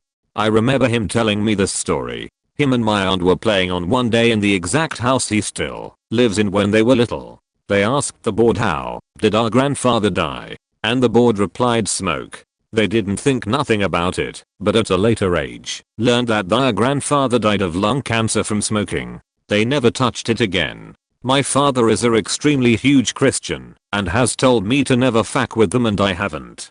When my father was renting out the house he currently stays in, because we used to live beside them in a bigger house on our land, he was in between renting and was in the process of repairing the home. One day, him and my mom went down to the old house, his house he lives in right now, and couldn't get the door unlocked. Mind you, this was in the middle of the day, and the house was vacant. He said he tried the key, but the door wouldn't open, and it felt like it was locked from the inside. Him and my mom walked around the back to check the door, but they couldn't get the back one opened either. When they came back around to the front of the house, the door was fully opened by itself, and swinging back and forth. My dad and my mother were together when that happened and no one else was in the house. My uncle passed away from falling asleep behind the wheel a long time ago, and I've never met him. My dad believes that it was him playing a joke on him that day. My father comes from an extremely paranormal childhood. He used to live in a house when he was little, and thing would happen. He would hear footsteps that go down the hall and stop outside his room in the middle of the night. Dishes would fling out the cabinets, and the rocking chair would rock by itself. When my dad and mom used to live in our other house, this house is located next to the house my dad is currently staying in right now. This was my childhood home, but we've since sold it unfortunately, and new people live in it. While I live with my dad in the old house next door, my dad had back surgery and couldn't move for a couple days. He said one day my mother went out to get him some medicine for his back because it was hurting, and since he was in so much pain, he couldn't leave the bed. The mattress he was on was a memory foam bed.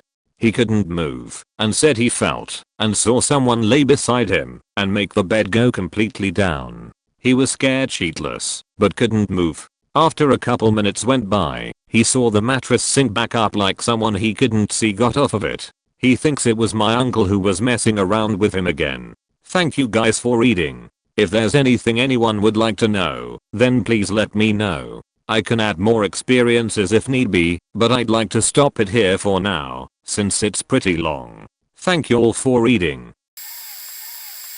I saw a creature outside our window. The year was 2004. It was around 3 AM. I woke up and saw the window open. I was hesitant to close it because I was thinking if I get out of bed I would lose my sleep. Suddenly a head pops into view. My first thought was a burglar. I remember trying to figure out which object I would use as a weapon. A hanger? No, too far. Should I choke him with the curtain? No, too dangerous. I decided to hit it with this heavyweight mini statue that my father brought home with him from Vietnam. It was solid marble. And at that moment, that thing levitated. It was slowly moving upwards. And I knew. This is no burglar. This is what we call a swang in my country. It was floating a few meters from my window. Our house was located beside this huge area where our neighbors sell plants and flowers. They have a huge land where these plants grow, and no way someone could walk in and just appear in front of my second floor window. And the window was hanging a meter from the first floor wall, so no way this creature cold scaled the wall and peeked in. Another thing was, it was behind the clothes line, so I was certain it levitated. The creature was floating with its back from the light, so I can't see what it looks like. It was black, bald-headed, broad-shouldered, and I can only decipher the outline of its upper body. It was male. It floated there for a few seconds then opened its wings. By this time I closed my eyes because I thought it's going to attack me, but it flew away. I did not sleep after that.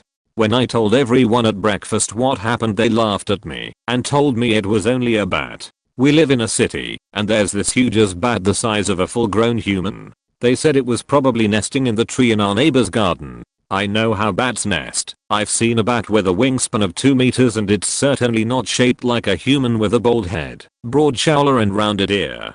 That afternoon as I returned from school, my eldest brother talked to me about what the halo, it's a Filipino dessert, vendor told him about an aswang being on her rooftop that morning. He was buying his halo when the vendor told him she was woken up by someone on her rooftop. It was scratching at her roof. In my country, most houses have metal roofs, so whatever it was happening on your rooftop, you can actually hear.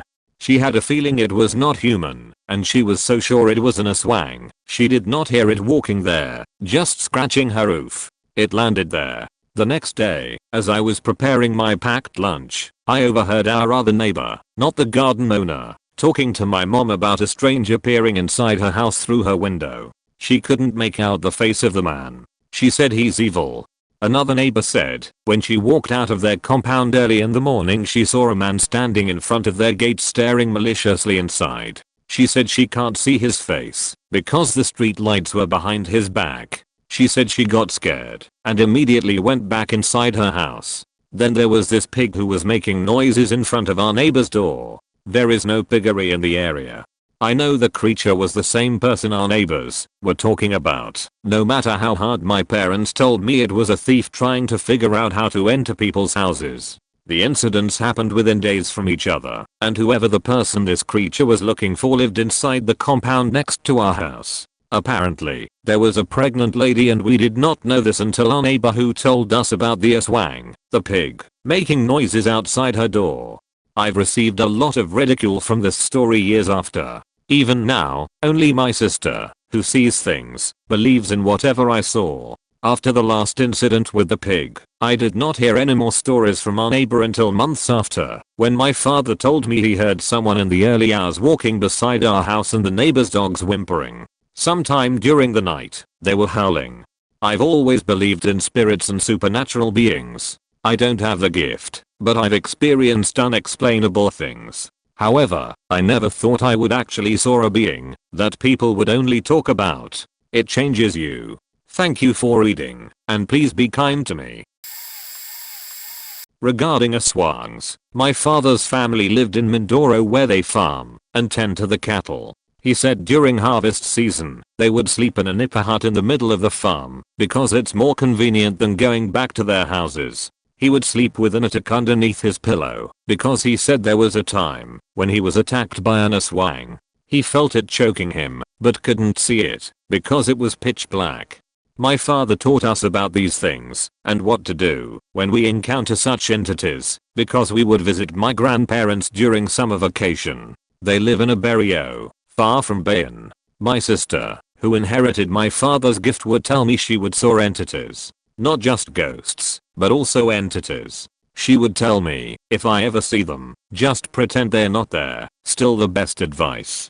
Her stuff would go missing, and we will find them where they were originally placed. Which is weird, because that's where we would naturally look first. They say that these things are usually after the dais. That's why, whenever I visit my uncles and aunts, I'm advised not to drink from another person's cup, not accept anything from strangers, don't answer when I hear someone call me, put ginger in my pockets, and so much more. I can tell so many stories about what my father told me about aswangs and how to recognize if someone is an aswang, but it's going to be too long. But let me tell you about black entities. At first I couldn't understand how my sister or my father would tell me about them seeing a ghost or entity and being able to describe it when they say it's like smoke or translucent.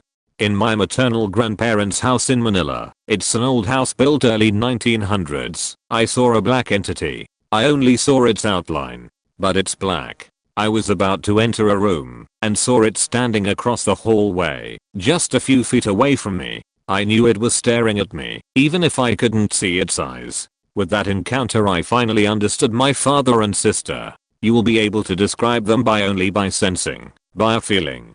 That black entity was already been seen by my cousins and my niece, who might have the gift. I think it runs in the family. My brother refuses to accept he had it. But it was my niece who actually described it. We found her hiding in the corner of their room one day. She was 3 or 4, and when we asked her what's wrong, she said she saw a man fly by. The man was smiling at her with orange brows, and it passed through the wall. She said he was black. I don't know if the brows she described were actual brows, or she thought they were brows. I think they're his eyes. My cousin also saw it smiling at her. She was sleeping, and it was staring at her standing at the doorway. She got traumatized that she would have a rosary with her whenever they would visit the house. My sister saw it crouched on top of a cupboard. I think it's the culprit for missing objects in that house. Such things sometimes defy logic, no matter how hard I justify that it must be a reflection. But I don't scare easily, and I don't sense them, so when I see them, I know. We live in another country now, and one night, I felt half of my body being lifted. You know how in the middle of sleep you get woken up, but you don't open your eyes. I have this sense like my body was about to get dragged, but the other half of my body, from my stomach down, got lifted sideways from bed. I tried to shout, but only managed to moan. I immediately got up and slept in the living room. I told my sister about this dream I had. She looked at me with these knowing eyes. I asked her if there is something in our house. I actually thought that, since moving here, these things would disappear, but no. She said there is someone in the hallway. It's mostly a passing shadow. That's why she would open all the curtains during the day. Let me explain. My sister doesn't have the habit of informing people whenever she sensed something in a place. According to her, she doesn't like to affect other people's perception of the place or scare them. That's why most of the time I have no idea until I actually see it. Sorry for the long story. So this is definitely going to get lost as I'm way late to the party and there is a million comments above mine. Anyway, this happened 5 years ago or so. Some friends and I went to the bar and got wasted. Since I only lived 4 blocks from the bar, we decided to walk back to my place. Take into note that I lived right by the train tracks and an empty field further across the street. On our walk back home we were just being drunk and stupid, having dumb conversations, when next thing I know I'm waking up on my apartment balcony 2 days later with a bloody incision on my arm, in a bicep, and wearing just my underwear. Frantically I contact my friends and they all confirmed that on our walk I had zoned out and ignored them completely, uttering complete gibberish and walking across the train tracks into the empty field.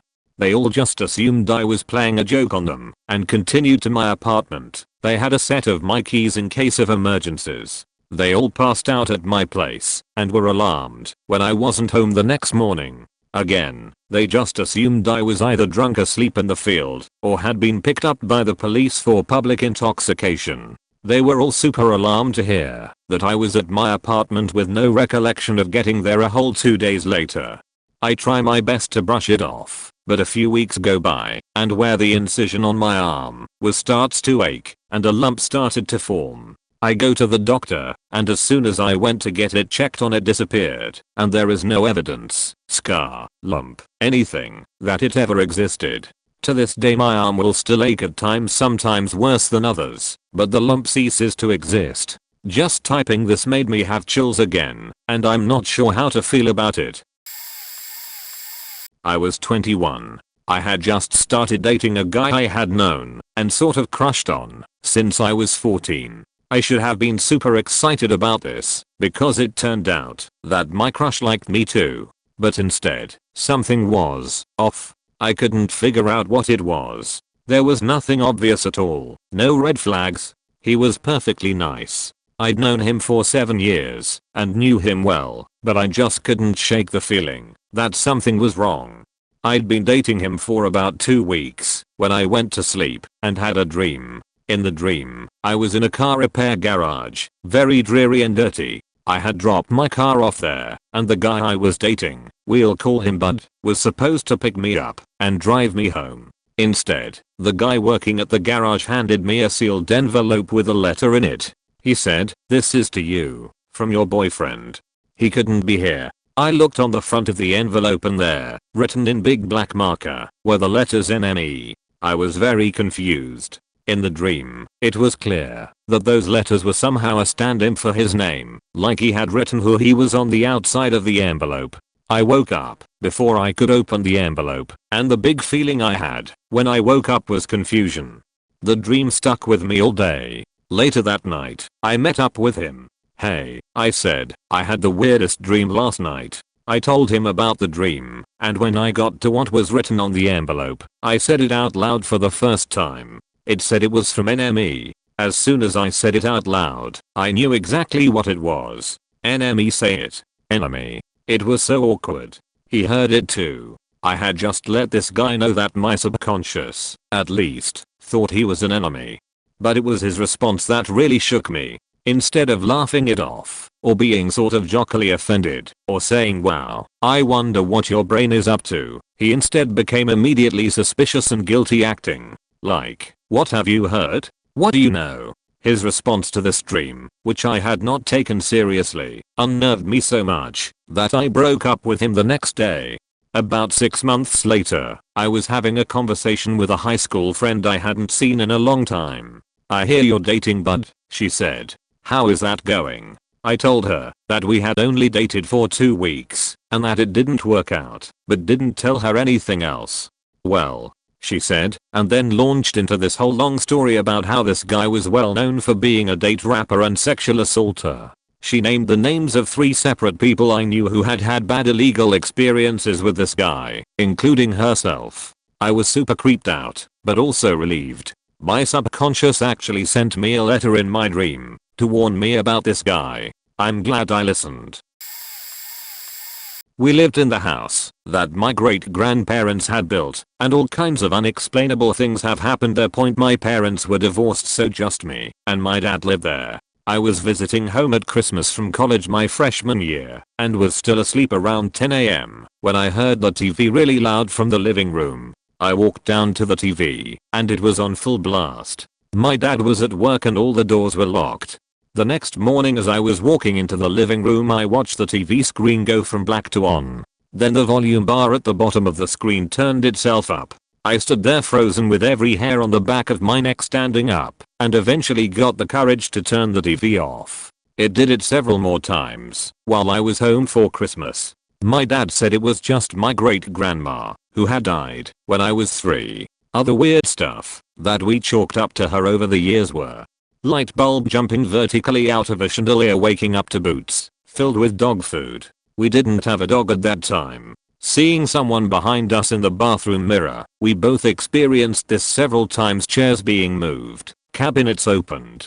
The lights would flicker like the power was going to go out. When my dad was telling stories about the old days on multiple occasions, biscuit rolling, pin rolling, randomly small handprints in the dust on the TV screen. My grandma was small. My dad's house is 100% haunted. I've seen a few Redditors reporting having dreams of precognition. They dream of an event, then it happens shortly after. When I was about 10 to 15 years old, that happened to me quite frequently. I was keeping a dream diary, writing down as much as I could remember. This is a great tool to vastly improve your memory of dreams, by the way. The point is, I didn't just think I dreamed this or that, I had a record of it. One weekend my brother and I had a couple of friends at our house for a sleepover. They were brothers as well, one in my brother's grade and one in mine. I dreamed that I was in the kitchen sitting at the table having breakfast and the older brother was using our gas stove. Not for cooking, but as a poor man's soldering iron. He was heating up a screwdriver and using it as a soldering iron to repair a tape recorder. That does not do the screwdriver much good, by the way. I don't recall now what exactly our conversation was, but he turned and looked at me and made some sarcastic remark. So I wrote that down. When I woke up, about 30 minutes later, I was having breakfast at the table. And at the stove is the older brother, using it to heat a screwdriver to use as a soldering iron. He turned and looked at me and said the same stuff I had just dreamed. I just sat there slack-jawed listening to the rerun. Everything was exactly the same as the dream. I had an experience like that at least once a week and sometimes daily, but this one was by far the longest, lasting at about 5 minutes in duration. By the time I was 25, the precognitive events largely disappeared.